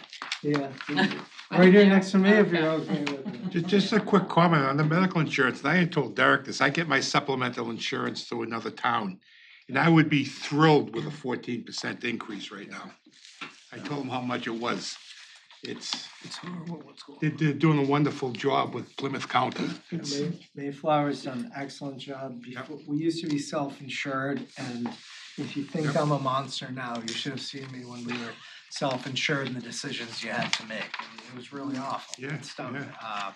But we were also at that point, our estimated annual costs were about $11 million. Going to Mayflower saved us literally millions. It's been one of the big choices that we've made that's helped us fund things over the last few years, as well as employees did move from 75-25 to 68-32. We went through the Section 19 bargaining process, and I appreciate their help. They gave back to the community, so it was good. You weren't here, but you're reaping the benefits. So. We need to thank George Barrett when I went to ask him questions about suggesting Mayflower. And I told Derek about it. It's not easy to get in, they don't just accept anybody, period. It was a huge move. And now they've unfortunately made me the vice chairperson over there. I told you it was a good thing to do. Yes, didn't realize it was actual work, so. You can thank me for that one. So, Brianna's gonna take the lead. All right, next up, Council on Aging. That would be me. So for those of you who I'm meeting for the first time, I'm Sharon Rice. I'm the Director of the Council on Aging. Happy to be here. And I'm sure you've had a long day in it seems like a warm room. It's amazing you have heat over here. We don't have to go there. I'm not complaining, just saying. We'd like It was a little dig though. Yeah, we would like to give this heat over there. Yeah, You know? I actually like it cool, so no complaints at all. So rather than read through all of this, I'll just kind of give you a little highlights, just throw some statistics at you. I did want to share a couple of stories with you. But anyway, so just a little history. I've been here just under 3.5 years. I started in October of 22. It was a time of transition for the COA from a part-time director to a full-time director. And as you might imagine, it was a period of really tremendous growth for the COA. So when I started, we had 367 members, and we're now, as of this morning, up to 4,118 members. So a huge increase. We offer roughly around 150 programs a month and get about 150 visitors a day. We are very active with partnering with the community, everywhere from the schools to the Elks to VFW and Salvation Army. And it's a way for us to provide additional services to our seniors without spending additional town money. So it's a really good deal for us. Medical transportation is a big part of what we do. We help people get transportation out of town. And Alan's just looking at me because he knows this is his little sweet spot. But we started with a new company called Taking People Places, thanks to some earmark funds from the late Susan Gifford. And so in about 4 months, we offered 334 rides with that earmarked money. Right now, we're back to using GATRA to provide this service, but still in very, very high demand. And food insecurity is another big thing that we're dealing with. The average COA member makes about $1,200 to $1,500 a month. And if you've seen the way prices have jumped since COVID, that is woefully short. We're finding more and more people are being evicted because of people transforming their houses into Airbnbs because it's a resort town in the summer and they make a lot more money off of tourists than they do off of, tenants. So there's a big struggle for housing. Housing is limited everywhere in the Commonwealth, but there's some added challenges here in Wareham. So we do spend a lot of time trying to help folks, but it's a big challenge. One of the highlights that we started last year with the Wareham Police is we started a Silver Alerts program, which is like an Amber Alert, but for seniors with cognitive challenges, dementia, people with dementia, many of them tend to wander. So by putting folks into a database that the COA and first responders in town have access to, their photograph, their medical history, as we know it, and you're not required to share things, but if they're insulin dependent or something like that, first responders will have a photo of what they look like, where they live, where they were, if they tend to wander, where they tend to go, if there's any medical things that need treatment right away. It's just at their fingertips. So to my knowledge, they haven't had to use it yet, but we do have it in place, which is a good thing for our folks. When you think of COA, most people think about fun things like yoga classes and bingo, but we are much, much more than that. The most important work that we do is the social services side. So we help with everything from fuel assistance to food stamps to home care, medical equipment loans. Right now, the big thing is fuel assistance, as you might imagine. Funding was cut back to 50% of what it's been in prior years. So people who have gotten their fuel assistance are already gone through it. Fuel costs are so high. For people with gas and electric, it's not an issue, but if you're an oil customer, you're in trouble. So we're trying desperately to find resources for those folks. A lot of people without heat because their furnaces have died, and that program was set way back with the government shutdown. So lots of challenges that we spend a lot of time with on a daily basis, just trying to help people survive, stay warm. We'll send them over to this room because they'll be fine in this room, let me tell you. I think we just had Philip, it was $889, almost $900. The average fuel assistance this year is between $500 and $600 for the entire season. So not even a full tank if it's comparable to you. So anyway, the COA also oversees the town's senior tax work-off program. So we have between 15 and 20 people who take part in that, and they work for different departments in exchange for a credit on their real estate tax bill. So it's a pretty time-intensive program for the COA to oversee it, but it helps out, it helps the seniors, so it's all good. So I did want to share a couple of stories with you, and only because when you talk about seniors, when people talk about seniors in Wareham, there's roughly just under 8,000 seniors, and that's a pretty big number. When we talk about seniors in groups like that, some people see numbers, some people think, oh, that's a lot, some people think, oh, that's not much. But in my job, I see faces, I see people. These are attached to individuals. And as I've just discussed, the COA plays different roles for different people. Some come to have fun and they're lucky, they don't worry about where their next meal is coming from. Other people aren't so lucky. So I just wanted to share 3 short stories with you people come to me over time and tell me what brought them to the COA. And it's very difficult to walk into a place where you don't know anyone for the first time. You don't know how you're going to be received. You don't know where you're going. You don't know if people are going to like you. It's like the first day of school. So people, when they get the courage to make that step, it's hard. And there really is a reason that brings them in.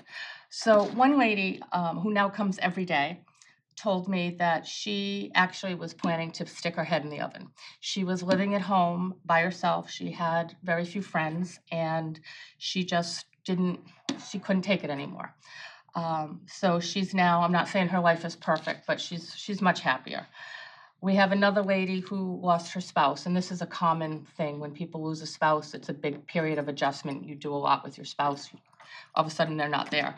So it took her 3 attempts. She came in, not for me. Came back a few months later, tried again, still not for me, but the 3rd time was the kicker. Now we can't get rid of her. She's here all the time. She volunteers at our reception desk, the only volunteer we take, by the way. And she just loves it, and it's become a great resource for other seniors as well. The 3rd one is actually a little bit longer. About a year ago, we had a man that got dropped off at 9 in the morning and didn't have a water bottle, didn't have a nickel, didn't have his lunch. He had severe Parkinson's and couldn't walk and didn't have a walker. And his ride was coming back at 4 o'clock. This was his first day in the COA. He was dirty, he was disheveled, and very nice. But so we happened to be having a luncheon, and we got him a rollator, and we got him a lunch and gave him some water. And fast forward a year, he has shared with me his story. He had a stroke 3 years prior, and except for his caretaker, who would come 6 days a week, he didn't see anyone. He has 3 children within 20 minutes that never come to see him. And now he is, I won't say the center of attention, but he's got a lot of people at the COA that take care of him, look out for him. And as of like a month ago, he's now got a girlfriend. So his life has changed dramatically. So I say these things not to take credit, but just for you to understand. It's so easy when you have to make hard decisions about roads and sidewalks and schools. And I get it. I wouldn't want to be in your shoes, but there's a real human side to this, and I just encourage you to think about that when you have to make your choices, because these are lives, and it really does make a difference. We don't solve the world's problems, but we do make the world a little better for some, hopefully for all of them. But so anyway, that's my little spiel. We were asked to provide an org chart, so we have 4 full-time staff people. We all work different hours because, I don't know, it just worked out that way. So I do 40 hours. We have an outreach coordinator who is dedicated full-time to helping with the social services side of things. A receptionist who is pretty much glued to the desk because, as Jody can attest, it's a very busy office, very, very busy. Phone's always ringing, people are coming in. And then we have a community outreach and program coordinator who does 32 hours a week. So she helps us with these partnerships, these external partnerships, and also with running the day-to-day programs that we have. And then looking ahead to the budget, we have only put in for contractual increases in salary. Our giant, sorry, not being snarky, but our giant $8,000 budget has been steady since I got here. We are fortunate to have a formula grant that pays one of the salaries and allows us to help with some of the other costs that we have. And we have a friends group that supports us sometimes, so that's good. The last page is just a breakdown of what each of the budget lines are. I mean, it's pretty self-explanatory, it's very minimal. But our other professional fees, our costs are related to just other things. We pay for an alarm fee for the building. We pay for, we have a central database and a couple of kiosks called My Senior Center that track all the activities, which is why I can give you statistics. And the key tags are grossly expensive, unbelievable. They're like those little things you get at CVS, but wildly expensive. MCOA, which is the Massachusetts Councils on Aging, mandatory membership is $2,500. My senior center is also other purchase services. That's just under 1,500, and office supplies. So pretty simple budget compared to most. And that's really all I have for you. I don't know if you have questions for me. Bernie's looking inquisitive. No, I've been down there for other reasons, just to drop in, and I'm very impressed about the amount of people who are there when you're serving food or just sitting there in sofas and the like. If you want to pack them at town meeting, you just serve food. Seniors don't like to cook for themselves, and so no, food is a big attraction. But and again, I'm sorry, I'm not going to go into the stories too much, but for some people, our holiday luncheon that we had, that was their Christmas meal, even though it was a week early. And other people they went to Cumberland Farms and had hot dogs for Christmas. So, everybody's got their own circumstances, and we try to make them forget and be happy. So, but thank What are you guys doing over at Danny's place? We did have it over at Yeah, Danny's place earlier this week on Tuesday, and it was phenomenal. So he really rolled out the red carpet for our seniors, and for many, they would never have been able to go there if not through the COA, because it's a little out of their price range. So, and he was really an awesome host. So, yeah. Good person. We also, just so everybody knows, is we've become what we call age-friendly community. We started it, I brought it into the COA, I don't know what, 5 years ago. We're now going ahead and finish it up, which will give us more grants and stuff. Just so everybody knows, so I don't get in too much trouble. They asked me to go onto the COA, which I can't because I'm on this committee. But I'm gonna be a consultant to help them with the. So you can attend. I can attend it, but bottom line is, we'll make it happen, finish it off, that's all. It's an important piece. Yeah, and I get these numbers from a few years ago, but I took 65 and up was about 34% of the town of Wareham. And from 18 down was about 12%. Wow. School age kids, basically. I don't know if Brady remembers when I came in and you guys blew me out of the room, but that's okay. But that lower number gets about 70% of the town money. You can argue that number all day, 70%, 66%. So I think the council on aging, what they do and what they provide, this is just me speaking, and I'm just one voice, deserves more. But it is what it is. I will never argue with that. He will, but I will. But no, I think you're doing a phenomenal job over there. I mean, what the town's very lucky. I'll put it, the seniors are very, very lucky. Thank you. We work hard. We really do. Absolutely.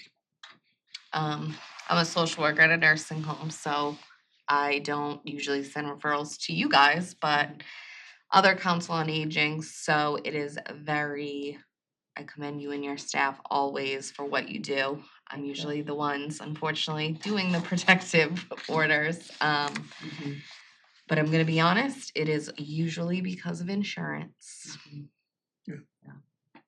So, and that wasn't something that I mentioned, but the number of protective services reports that I do them myself, no one else at the COA. And we don't do them lightly, but those numbers are increasing significantly. And those are seniors who are in danger and in dire circumstance, and they're quite lengthy and quite detailed. And that is definitely on the increase. There is a significant part of the boomer population are quite elderly at this point, and many of them are either too proud or don't know what is available to them. They're living in horrible conditions, really with a lot of health risks, a lot of dementia out there, people living alone, and neighbors call, things like that. No surprise to you, I'm sure, but yeah, it's just. What's the insurance got to do with which COA they go to? I mean, It doesn't, it's just where they live, but say someone's coming, hip replacement, sick in the hospital, they come to a rehab, they're not ready to go home, they don't have any help at home, insurance is paying for their stay. I would say it's like a 2-week stay they'll pay for. They could need months of rehab. They get a 2-week stay, they get the boot, 20 days. and they're out. And unfortunately, they're not ready to be out. These people, again, living alone, and they're potentially elder at risk. I have to file so that they do get services because their insurance that they are paying for isn't supplying what they need. So does the COAs, wherever they may be, sometimes help provide that Yes. assistance? Okay, that's Yep. what, that's why. We're the advocate for everything. Yep. It's all Yeah, okay. elder services, council on aging, visiting nurses. Oh, yeah. Meals on Wheels. Meals on Wheels, absolutely. I mean, we don't oversee that program, but we work closely with them. And the COA is responsible for providing the volunteers that drive for Meals on Wheels. And yes, I didn't know this until it doesn't work this way in other communities, but it does here. And you know, because it takes a lot of hands and a lot of vehicles to get the meals delivered. So The background checks, everything Mhm, like that, all so that, we go yes. through everything, so. I would expect that sometime in the middle of March, gas will be, I believe, in the new building. Oh, really? That's So good to know. therefore, the services available time-wise Mhm. should speed up tremendously. If you need to, Mary Ellen, who's the executive director, I'd reach out to her to get in the queue as far as what they can do more than what is now. They are back on multiple years on the CDBG grant. Oh, yeah, They have a lot of extra funds still holding on there, so we will not be able to do a formula grant for them for the next one going through. Yeah, they just. But they have a bunch of money Yeah, they sitting announced out there. 2 days ago when I had a meeting that they had a lot of funds available now. Yeah, so. Yeah, I spoke with Christine Sullivan yesterday about the upcoming grant period. I'm sorry, this isn't a quick time for me to be asking questions, but does anyone happen to know if they're planning to extend? Right now, it's free bus service through the end of June. Free regular bus service. Do you know if that's From going- Gatra? For Gatra, yeah. Gatra It's said they- saving us a lot of money. They were going to extend their program, but. They are? If you don't have the phone number, I'll give you Mary Ellen's phone number to speak to her. But that was the announcement. They have some free ride programs and other things going on. They said they have money to extend it. Okay, excellent. Jerry? I'm so sorry. That's right, I think your free ice cream with your Wednesday bingos is a great thing. Oh, thank you. We do that when we have it. We are very fortunate to have some connected members who are own an ice cream shop, and every once in a while he'll bring in like 5 or 10 gallons, and we enjoy. Yeah, I was a size 2 before I took this shop, just so you know. Seniors like food, and I do too. So I'm not gonna believe you. Very good, thank you. okay, well, thank you for your support. Appreciate it. Thank you very much. The chief's out in the hall. I have both the school and the town budget going back to 2004. He's on his way. If you're interested, you can download it right He's here. got more than, I don't know how many he's got with him. but he's They're got Excel, a Couple. Excel spreadsheets. rolling deep, so you guys can't bushwhack Can you go ahead and maybe put together? You don't have USB port?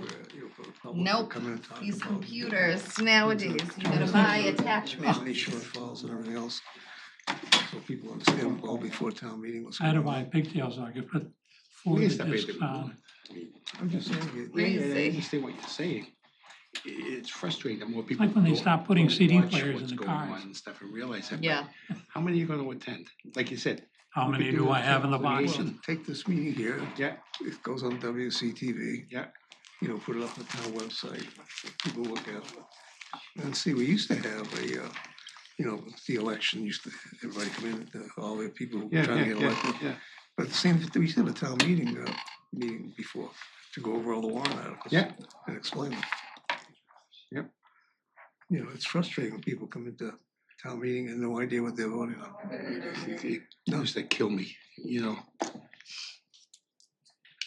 Thank you. Yeah, you know, I mean, before we always had, Stoughton had an informational meeting like the week before meeting. I mean, Right whatever. from the other side over there. Yeah, look at that, huh? Yeah, I know. It's hot here. Got clown cars. They bring the squad. Maybe we can keep the door open for a little while.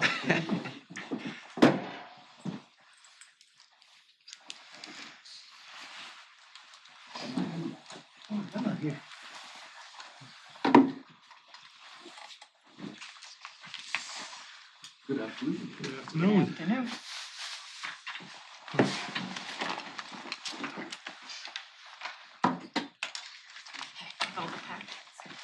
Chief, is anyone left out there? They're gonna ask for one extra at the end. Oh, okay. It's here. Alrighty. Okay. If everyone just wants to introduce themselves, you guys can get started. Okay, my name is Walter Correa, Chief of Police, Wareham. And this is coming up on 5 years in April as Chief of Police here in Wareham. It's going by quick. It's gone by quick, 4 years, 9 months, and 22 days, by the way.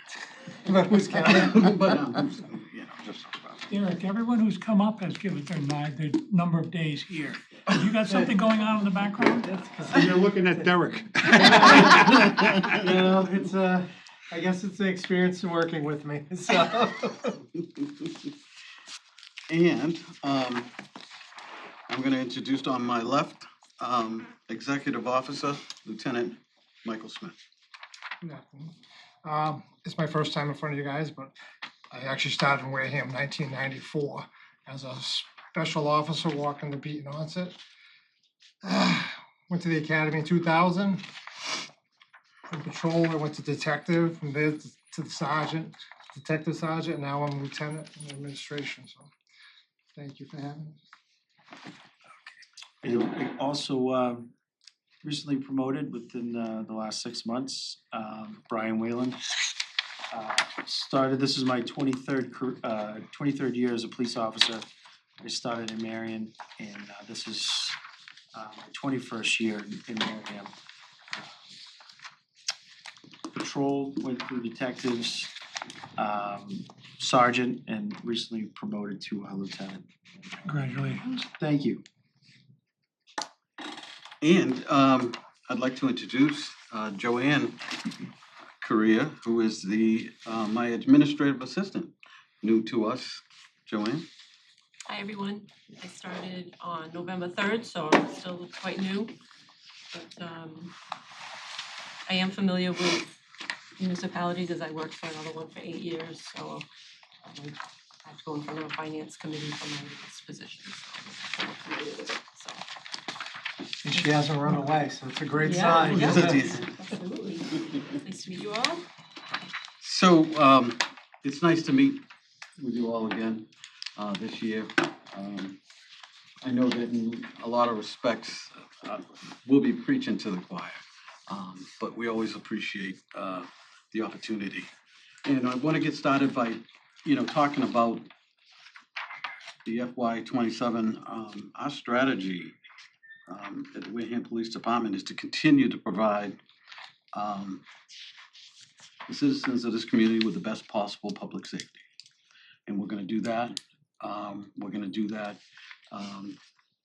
responsibly, transparently, and we plan to continue working with our public safety partners,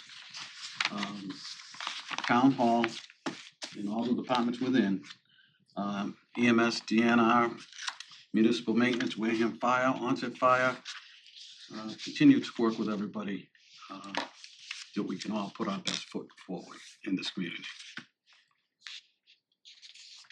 I think the biggest thing for us, and the lieutenants are gonna expound on a couple of things here, but the biggest thing for us this year, and I'm gonna say what I have said in the past as far as this community, and as we all know, this is a busy community. And compared to many other towns around us, I've told you all before, we need more police officers in this town. However, I will say that this year, I feel that we're headed in the right directions in terms of the amount of police officers that we have.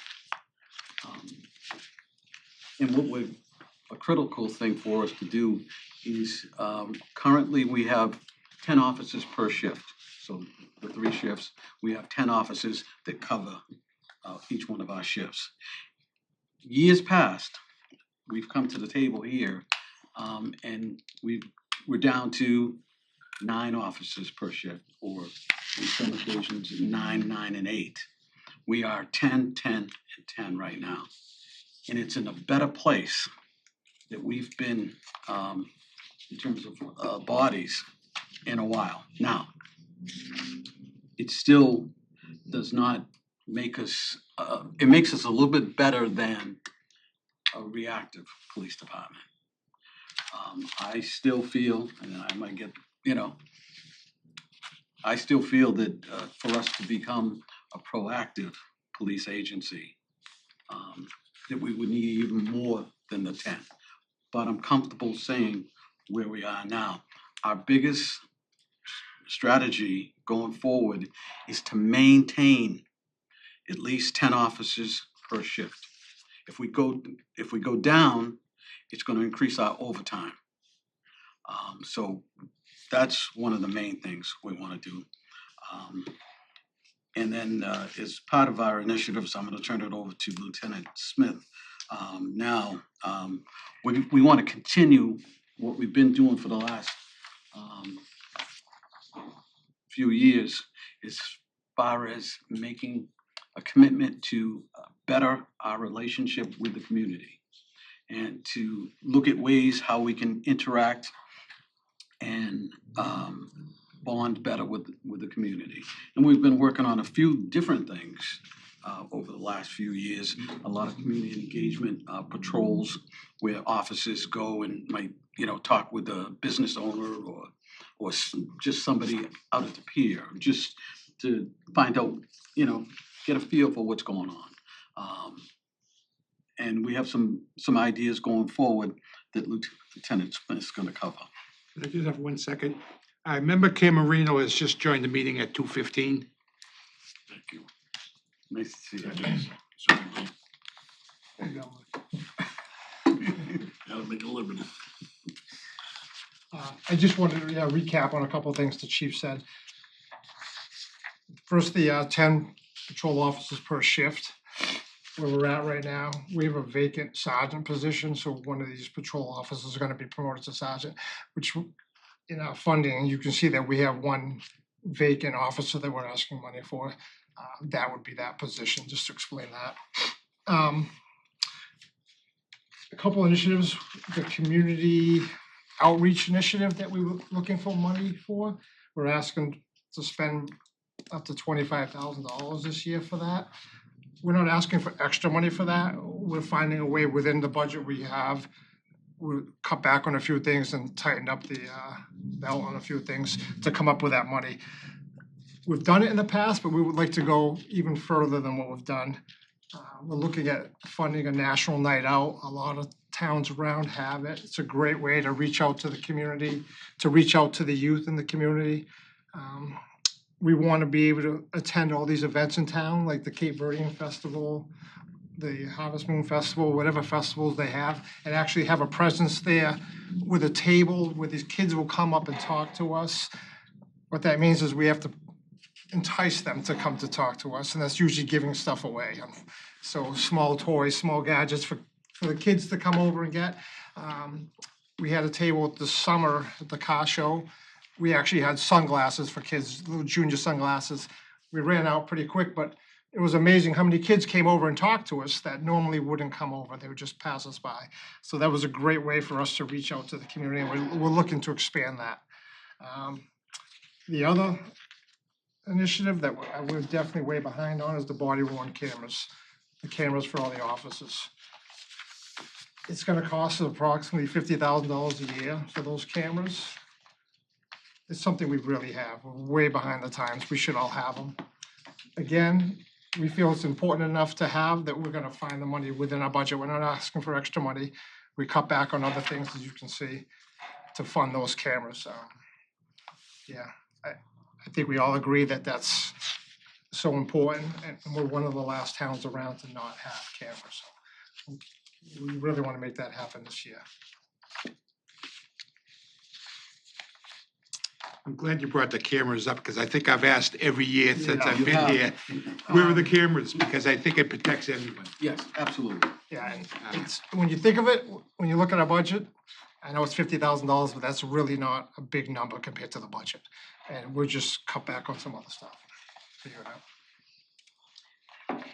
And I must say, you know, I gotta say this to both of the lieutenants' credit too.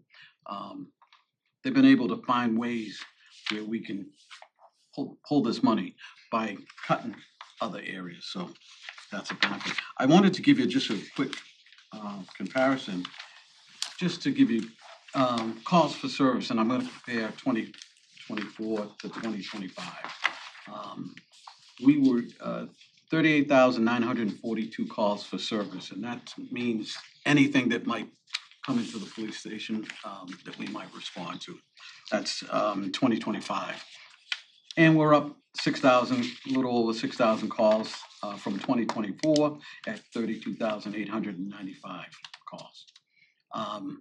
Arrests for 2025, in custody arrests, summons, 786 arrests, and we're up 143 from 643 in 2025. So just to give you some numbers, and that you'll see also there's warrant arrest numbers in there as well. Technically, those are arrests as well, but it's usually a summons or, but it's technically arrest. So the actual 2025 would be 917, and 2024, 748. So those are just to give you an idea. This community is very busy. There are some towns around us that have budgets almost the size of us that don't even come to half of the calls for service. And I think you guys are all pretty much aware of that. I also want to talk about real quick before we move on is a lot of the good work that the Wareham police officers have been doing over the last few years, and we plan to continue on this year. The Wareham Police Department, we have a number of activities and events, including the Wareham Elementary School STEAM Night, the Council on Aging, a volleyball tournament, and a couple touch of truck events here in town. Also, the department has hosted a meet and greet, donating donuts to the Wareham Youth Soccer Team. We have our Wareham Police Association that continues each and every year, and we'll do the same this coming year with the annual golf tournament. The Police Association also has the No Shave November and Double Down December fundraisers, and the money goes to Council on Aging. They've also made some donations to the Boston Children's Hospital Breast Cancer Awareness, Wareham High School varsity basketball team, and also the association has held blood drive, stuffer cruises, shop with a cop, etc.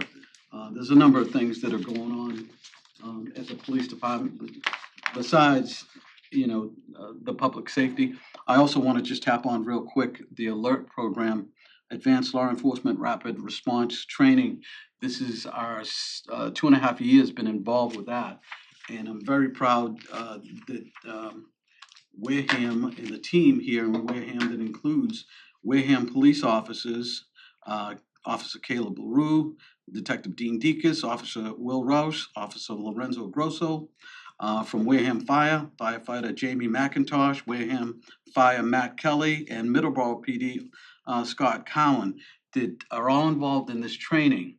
And since the inception, they've trained almost 500 different public safety communities, entities around the Commonwealth, including Mass State Police have been down to training at the Deaconess for this alert training, and basically prepares public safety officers for active shooting situations, collaborative first response tactics, and then focuses on team movement, room entry, and working with EMS during any mass casualty.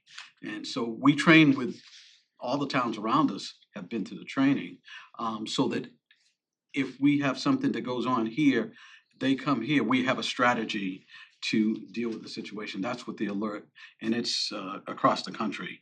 And I'm proud to say that these officers, the firefighters and the police officers, have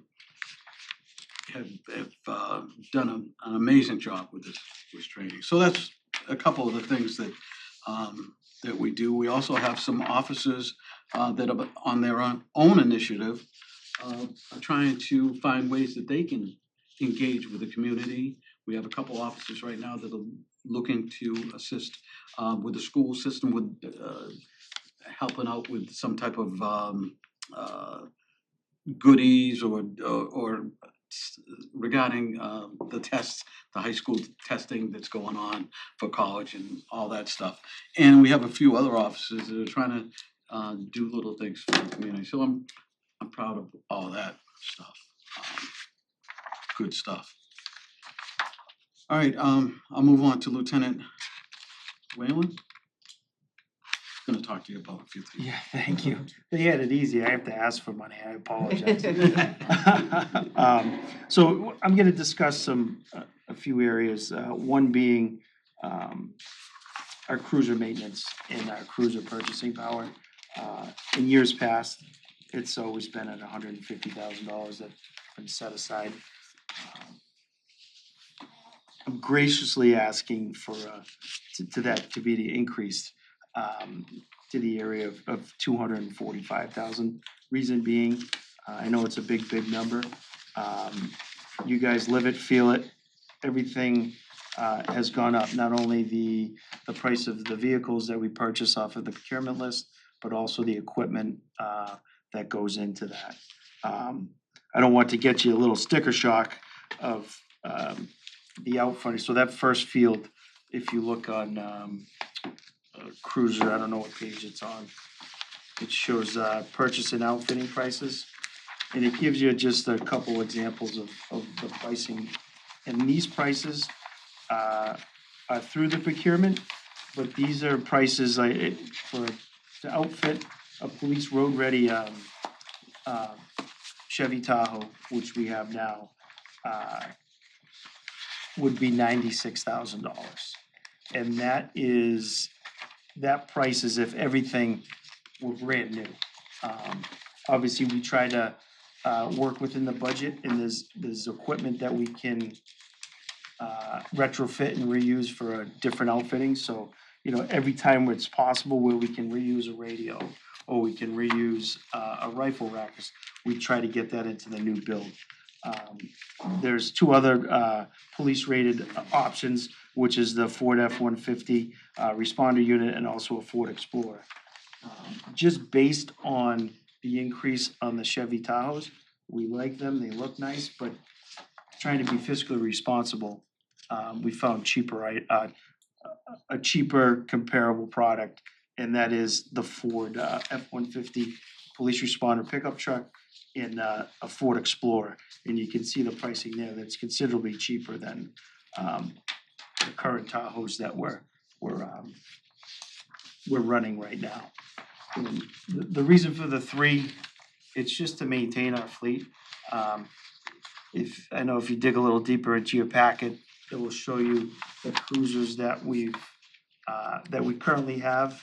They're separated by frontline patrol vehicles, and those are the ones that you see the men and women in every day, either responding to calls. Those are the first respond patrol ready vehicles, and then we also have support vehicles, which support the patrol division. It's administration, detectives, and any type of specialty units we might have it be a UTV or trailers.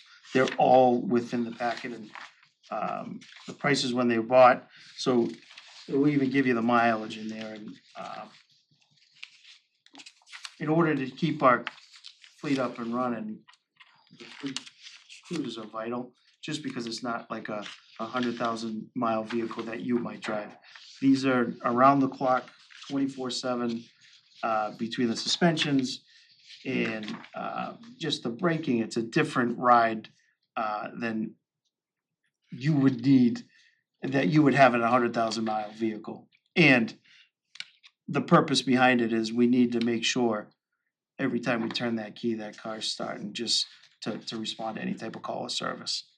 Well, with that as too, like we've found areas where we can be a little more cost effective. Last FY '26, we budgeted for 48,000. This year we're trying to reduce that to 35. Cruiser equipment, this year we've involved a lot of the patrol officers and the detectives, the cars that they go into, to make them, hey, what works for you? You know, we might not sit in things, and things have changed since we were behind the wheel of the patrol car. So we found areas that we can eliminate things that we were paying for that are nice but not necessarily needed. We found different storage to store vital items, medical kits, firearms. We found cheaper, better options. We've also found other purchasing things. We have the procurement list. We can do the Greater Boston or the Plymouth County. I try to spend my money like it's mine, so it's a little more work for me, which I'm fine. But we look at the Greater Boston and the Plymouth County one to get the cheapest price. And that also goes for the outfittings too. So the outfitters, we're trying different outfitters, trying to get the best price. We're actually getting two made right now, two of the trucks. And we've saved a few $1,000s, hopefully, just going through this vendor. Hopefully they put out a good product and we can start using them more readily. The other thing too is just simple team building things that we kind of created, changing the look of our design. You'll see periodically you'll see them coming out. We went all black scheme, and the black and white was graphics within those. There was a cost behind that, and a year or two into it, they didn't really look that nice. So we took those off. They came up with this new design. This is a Wareham Police Department design. It's not the four of us up here picked the design. The men and women of the department picked it, which I think that goes a long way. And not only was it to have people work together, we saved, that's $1,000 design compared to the $2,400 design. So not only did we get sneakier now. Yeah, and then just stuff too where we do try to generate funds, where we do have paid details and they require a police cruiser for safety and lighting. We did add an administrative fee to help offset costs with maintenance or purchase of future vehicles.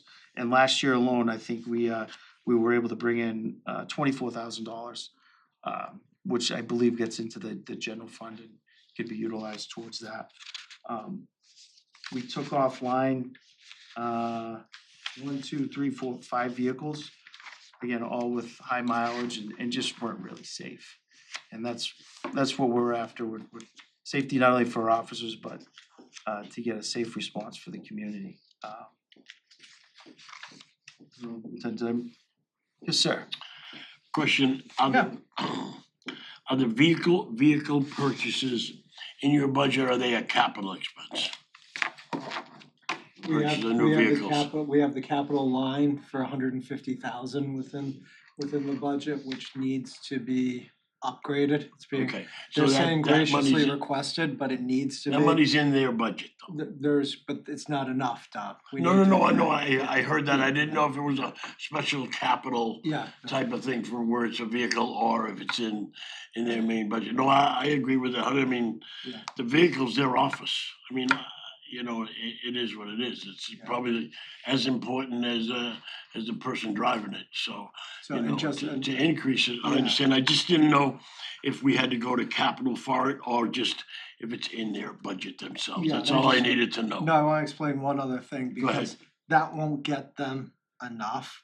We will periodically every year have to hit free cash or every other year. This gets us to make sure we don't go backwards, but there's almost always where you have mid-year crashes, I guess you're a lot of free so- cash, this is Knock on what they're wood, I'm looking sorry, at. chief. So, Okay, answered my question, thank you. Yeah, and just to kind of go off of that too, it's not like, when we outfit these vehicles as well, it's not like going to Wareham Ford and say, yeah, grab me that. It takes, that's the easiest part. It's lining up the outfitter, and it can take anywhere between 4 to 6 months to outfit that. And once vehicles get to a certain point, we do try to minimize, currently, again, if you wanna look through your packet, we try to put 2 officers in each unit, cause that does extend the shelf life of the vehicle.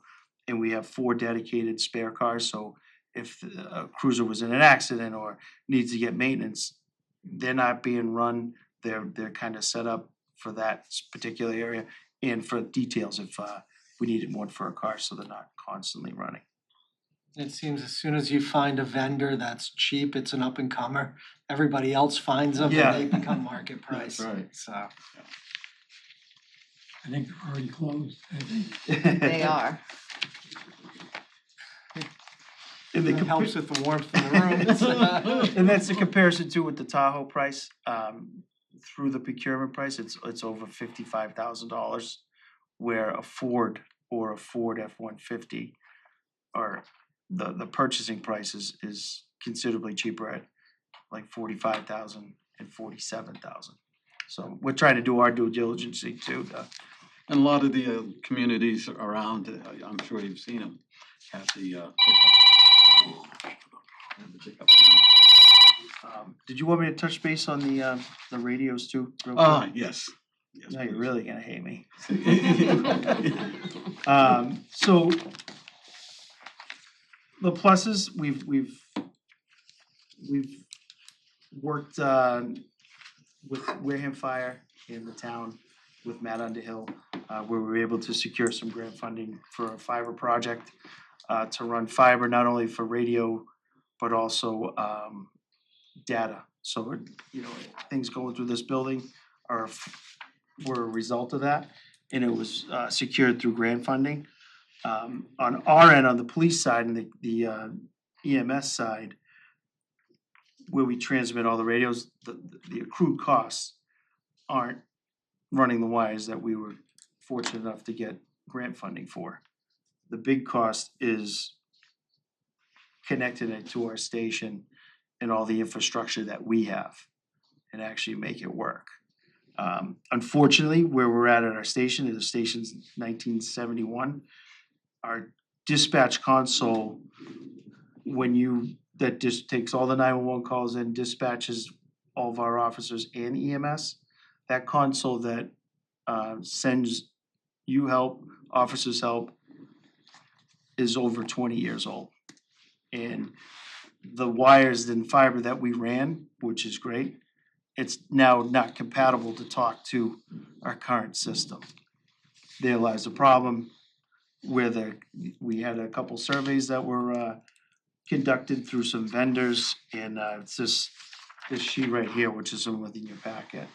And I don't know if I should cough over the price, but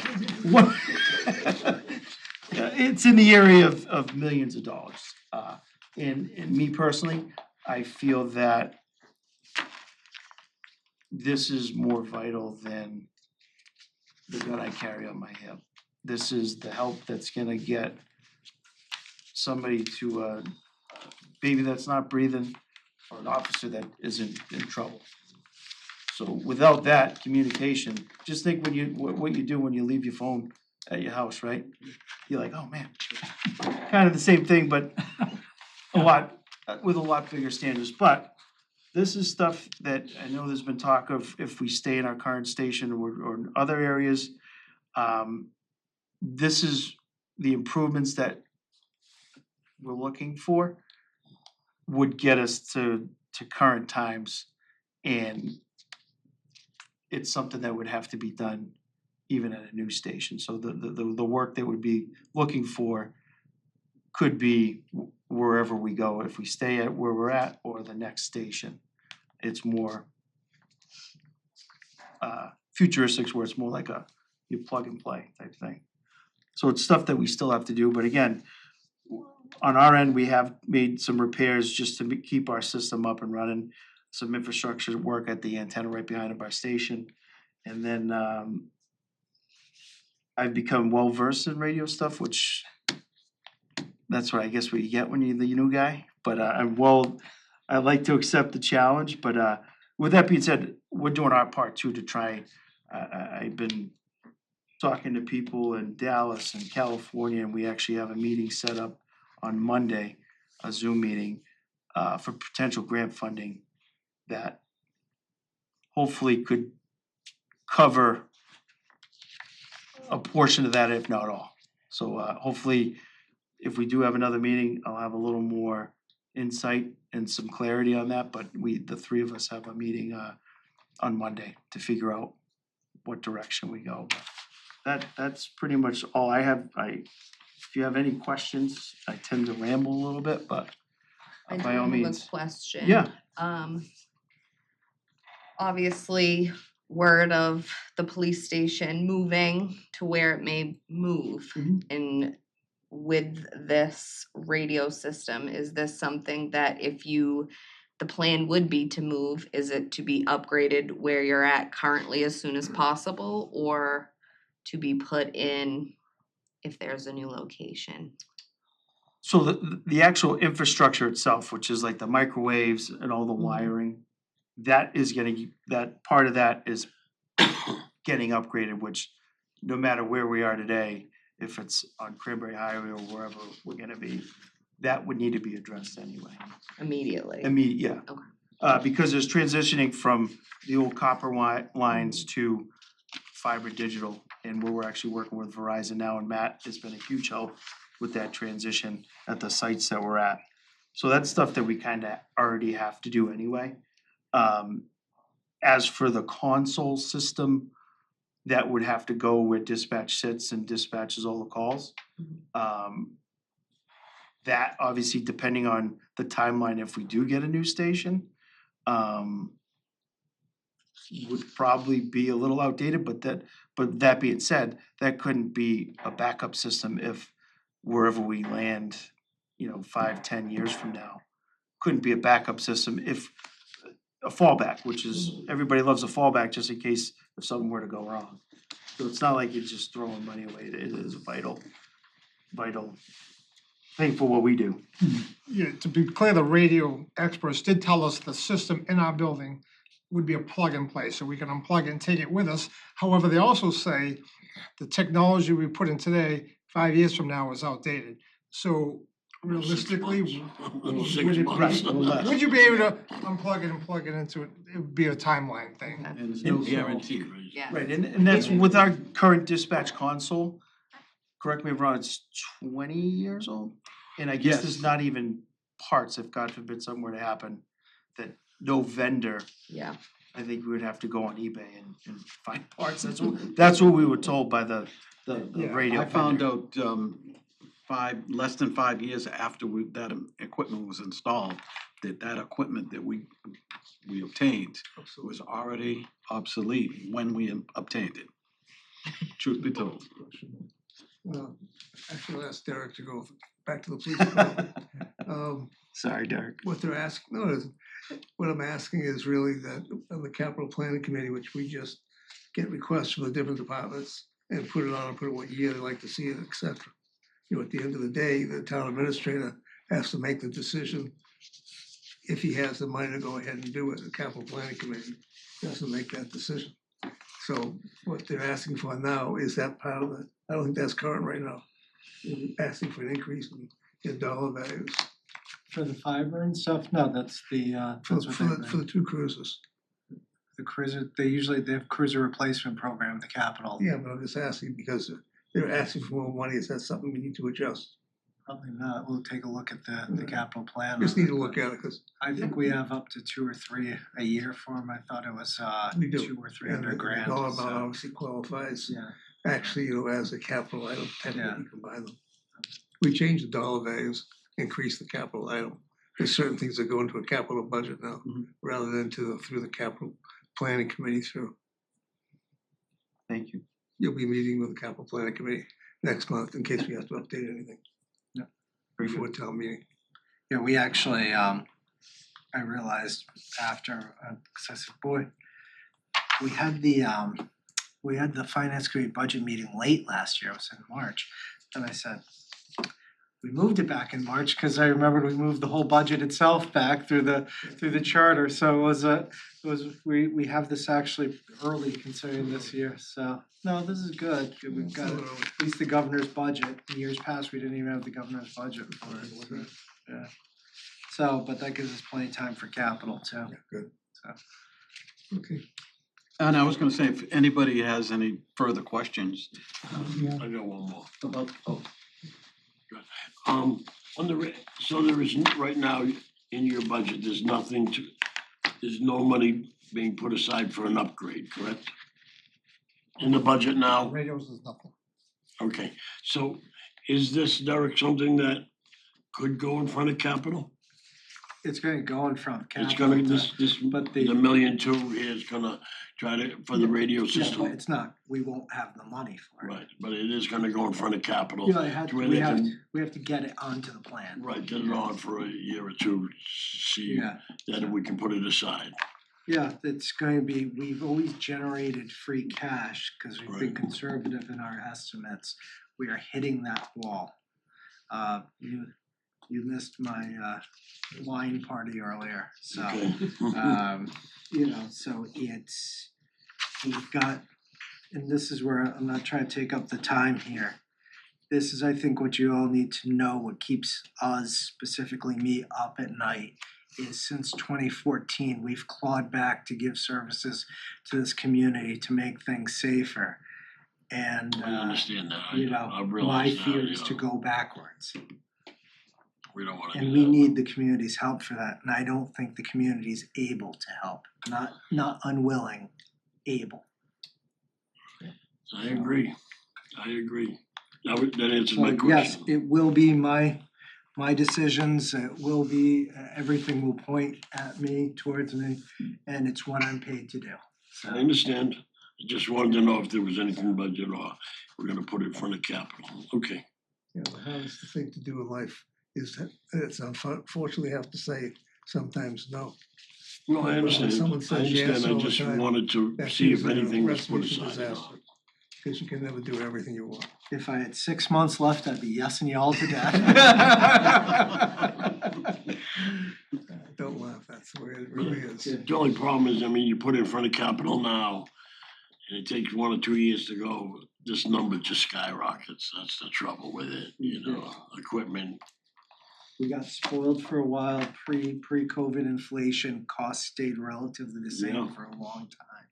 You got 1.2 million now, in 2 years, it'll be 2 million, you know, that's the trouble. Okay, thank you. Two issues I have. One, I have 3 police officers in my family, Somerville police officers. My brother-in-law, old-time police officer, would tell you to take your cameras and put them where the sun doesn't shine. His 2 sons, my nephews, they love them. But one disappointing thing I view here with the 3 of you, irrespective of your police duties, the amount of time you've had to put in to do all this research just for the purpose of managing your department, because we don't have the cash. And it's disappointing that considering what you do for us in the town, I mean, you protect me, even in all of us as individuals, as a group, and yet you have to put all this time in just to be sure you survive. Yep. Thank you very much. thank you. And if, I was gonna say, if anybody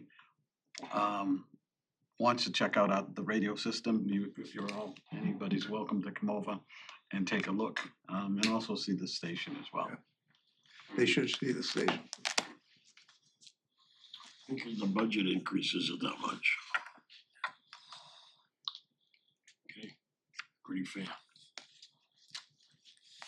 Any other questions? Did you wanna touch on what we're doing at the station? I can, with the chief mentioned coming over to take a look at our station. Again, Brian mentioned the radios being old, the whole building's older than the radios. So we've been trying to make some improvements. But it's tough. It's an old building and we can do what we can do. We can paint and stuff, but we were able to get 911 grant, over $100,000 grant. We've taken some of that money to clean up the dispatch area. Those dispatchers sit in that small room. If you come over, you'll see it's very small. 24 hours a day, they're sitting in this room. We've been able, they've started, and actually they've done the work themselves. Painted the room. With that grant money, there's gonna be new carpet going in, new desks will be going in. A couple little accents here and there just to make it a little more livable for them.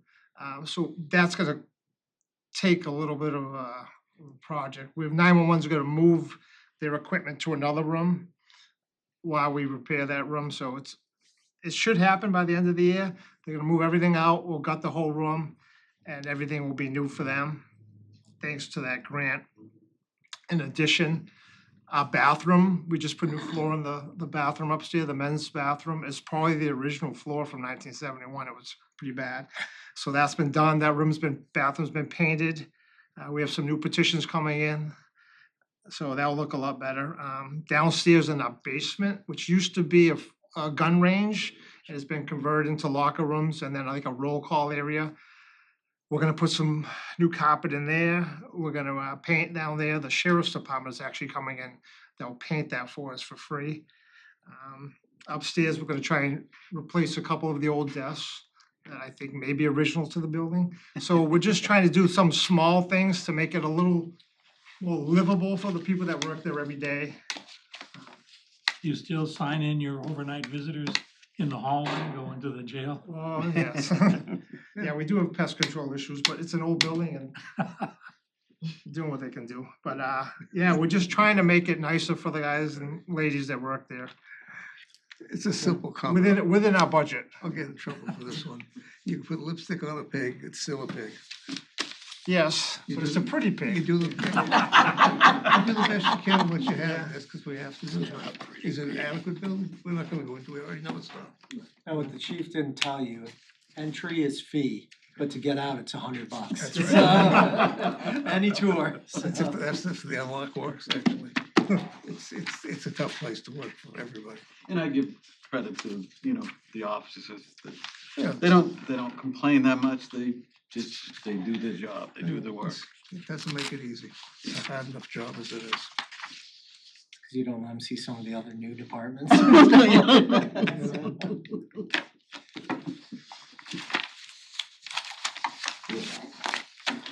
you very much. Do you have anything else? That was pretty much. No, but if there's any questions that come up, please reach out.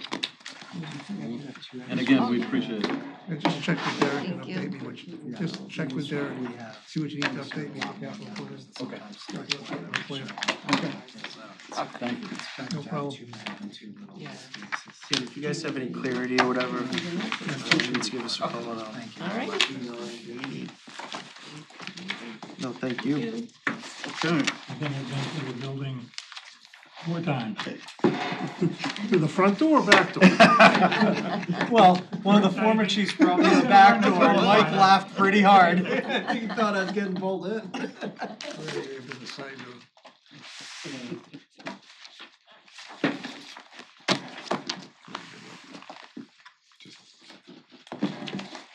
There it is. I spilled my beans already. Yeah. I don't know if you had anything else to add? One more for me, I'm grumpy now. Thank you very much. Thank you. Good to see you. Thank you. See you. Take care. So anyways, Thank you. Thank you. you. does anyone have any business not reasonably anticipated for the last 48 hours? No, my only comment was that we need to find a way as a committee, I think. I'm gonna bring that up. Okay, you want to bring it up? But yeah, Fine. I got two things that we need to bring up at some point. One, Bernie brought up, and I didn't forget about you, about how we pay our bills. Things that come in, you know, oh, you already forgot about that? Oh, no. Oh, okay. Not that bad yet. And Alan to my left made the suggestion, I know other towns do this, is we have like a pre-town meeting. Would that be a fair term? Yeah, it's. And bring people that wanna come in, explain the budget to them. So maybe when we get to the floor of town meeting, and it can be other things, it could be an article of whatever. And, you know, I'm not sure how many people we would get there. I mean, I'd like to hear everybody's thoughts, but you know, town meeting's the end of April, if we did it the week before. I will tell you my thought, but it's okay. I don't have a vote. Well, I know you, It's been through it. yeah, and, you know. how I have and to. I've seen most of the communities get rid of it. So, Yeah. you know, Yeah. I think it's, I've been there, done that. yeah, it'll be a waste of our employees' times, so. And I'm sorry to say it that way, but it will be. Just, my colleague to my Like I left said, here Groby, brought it so. up. Not that, it's just, what we're trying to do is a hard sell. Yeah. You know, and like I say, you know, if you don't do anything, it's still a hard sell. It used to be, Claire used to hold one here. And Yeah. she disbanded because the lack of participation. Yep. It just got to be frustrating, no one came. Yep. And like, now, we used to do it in Stoughton, but we had a totally different town meeting there. It was a representative town meeting. Yep. So everybody was much more apprised of it, and they'd come in and talk in depth. That would made it viable, but under the circumstances, as you just mentioned, Derek, historically, it's been tried, and unfortunately, it's been frustrating. It's not just frustrating, it is, you've already seen what our department heads and employees have on them. You're gonna put something else, it's just, it's not right, but. I just, so anyways, the next meeting, I said I've got this room booked from the last Monday until town meeting, the last Monday of this month. I heard about the Upper Cape Tax budget's ready. If Derek gets any articles or anything else he thinks we can do, I'll start scheduling as soon as possible. Sooner we can get it done, sooner we get the books done and all that sort of stuff, so. Because we have the school committee coming back into us specifically for our charter. And the sewer commission should be in too. Yeah. Yeah, so we Yeah, got I mean, three that would probably have their budgets completed. Derek's still working with his The schools people. cannot be completed. It's, they can vote the number, but it cannot be completed. Well, I'm not suggesting, it's the three that we definitely have to come in. The rest is based primarily on articles on the warrant. Yeah, but I personally would like to see the Upper Cape Tech and school come in the same night. I like to sit here and hear the comparisons and the presentations, like, just food for thought, you know, it kind of makes you think sometimes. I would think budget doesn't look bad this year. Yeah, we had a. Slight increase. We had a strange change. There was a couple 14 kids that choiced, Wareham kids that choiced to Bourne, that Buzzards Bay addresses that were then DESI assigned them to Bourne. Bourne worked this out and DESI just changed that, so it changed the assessment by about 228,000 to the town. This is literally just, I think it's coming up on this meeting Yeah, tonight, we so- have a meeting tonight. Yeah, so I'm sorry to spill the beans on it. You know, Roger's amazing and everything, and he's kept me advised to, you know, just sort That's a of. funny situation, that Wareham Bourne line over there, Buzzards Bay, Buzzards so. Bay, yeah, it's a zip code. It's a post office one, So- that's what it is. Yeah, it's like Bourne, Buzzards Bay, Onset, depending on the line, isn't accurate to the zip code. And if there are kids, there are kids. Yeah, You- no, you it know is I what mean? it is, So- I understand. I said, Somebody's gonna make that decision. right, you know, so, and it got brought up and DESI made an adjustment. I don't think it helped out anybody who thought it was gonna help them out, but it did adjust us, so. So Dominic, you have a meeting tonight with Upper Cape Tech. Yes. It has been You wanna go? brought up, no, but I would like to take a tour of the school again, and Anytime Roger you put it want, out there. Will. Well, you can talk that, is one day better than any other for the you folks? Okay, so you want to set up a tour of the school? Yeah. Combine that, of course, with lunch. Always. What day do you go for the lunch? I usually don't, but I tell you what, they feed us at the school committee meetings and it's awesome. It really is. The kids can cook. They've got quite a kitchen over there. It's TV, amazing. television. It's amazing. And the good thing, a lot of the good thing about it is, I don't know how he does it, but they get more grants for equipment and stuff. It's amazing the amount of money they pull in on grants. It really is. And it helps out all the surrounding towns too. But they got some top-notch stuff in there. Even the car shops and the welding, and the company, they get a lot of grants out there for equipment. And they know how to do it, and he does it good. And He's pretty it's sharp. maintained. I remember the tours we've done over there. We're destroying a building down here to build a new one, elementary school. Yeah. It's 50 years old. Yeah. The building over up Cape is 50 years old. It's still like night and day. I'm gonna tell you the reason why. Look at the in-house workforce they have. They do all this stuff themselves. They tear out, but they're doing it in-house, and you know what the cost in-house is? Zero. The kids are learning by working on their own school. It's an amazing policy. Major students. You know what I mean? labor I laws. really think that we could use them more in our town to do projects, And his campus over there, he hasn't been able to expand the building, the principal building. Right. So he builds small Small buildings. buildings, yeah. And now they become little, like a campus. You walk over here and the vet's over there, and you call in, you can make an appointment to see the vet with the students. They're I think we're getting a done. little off topic here, if you guys wanna. But I'll set up a tour. They're rehabbing one of our police vehicles. I'll take a No, motion, they need to do. a motion to adjourn.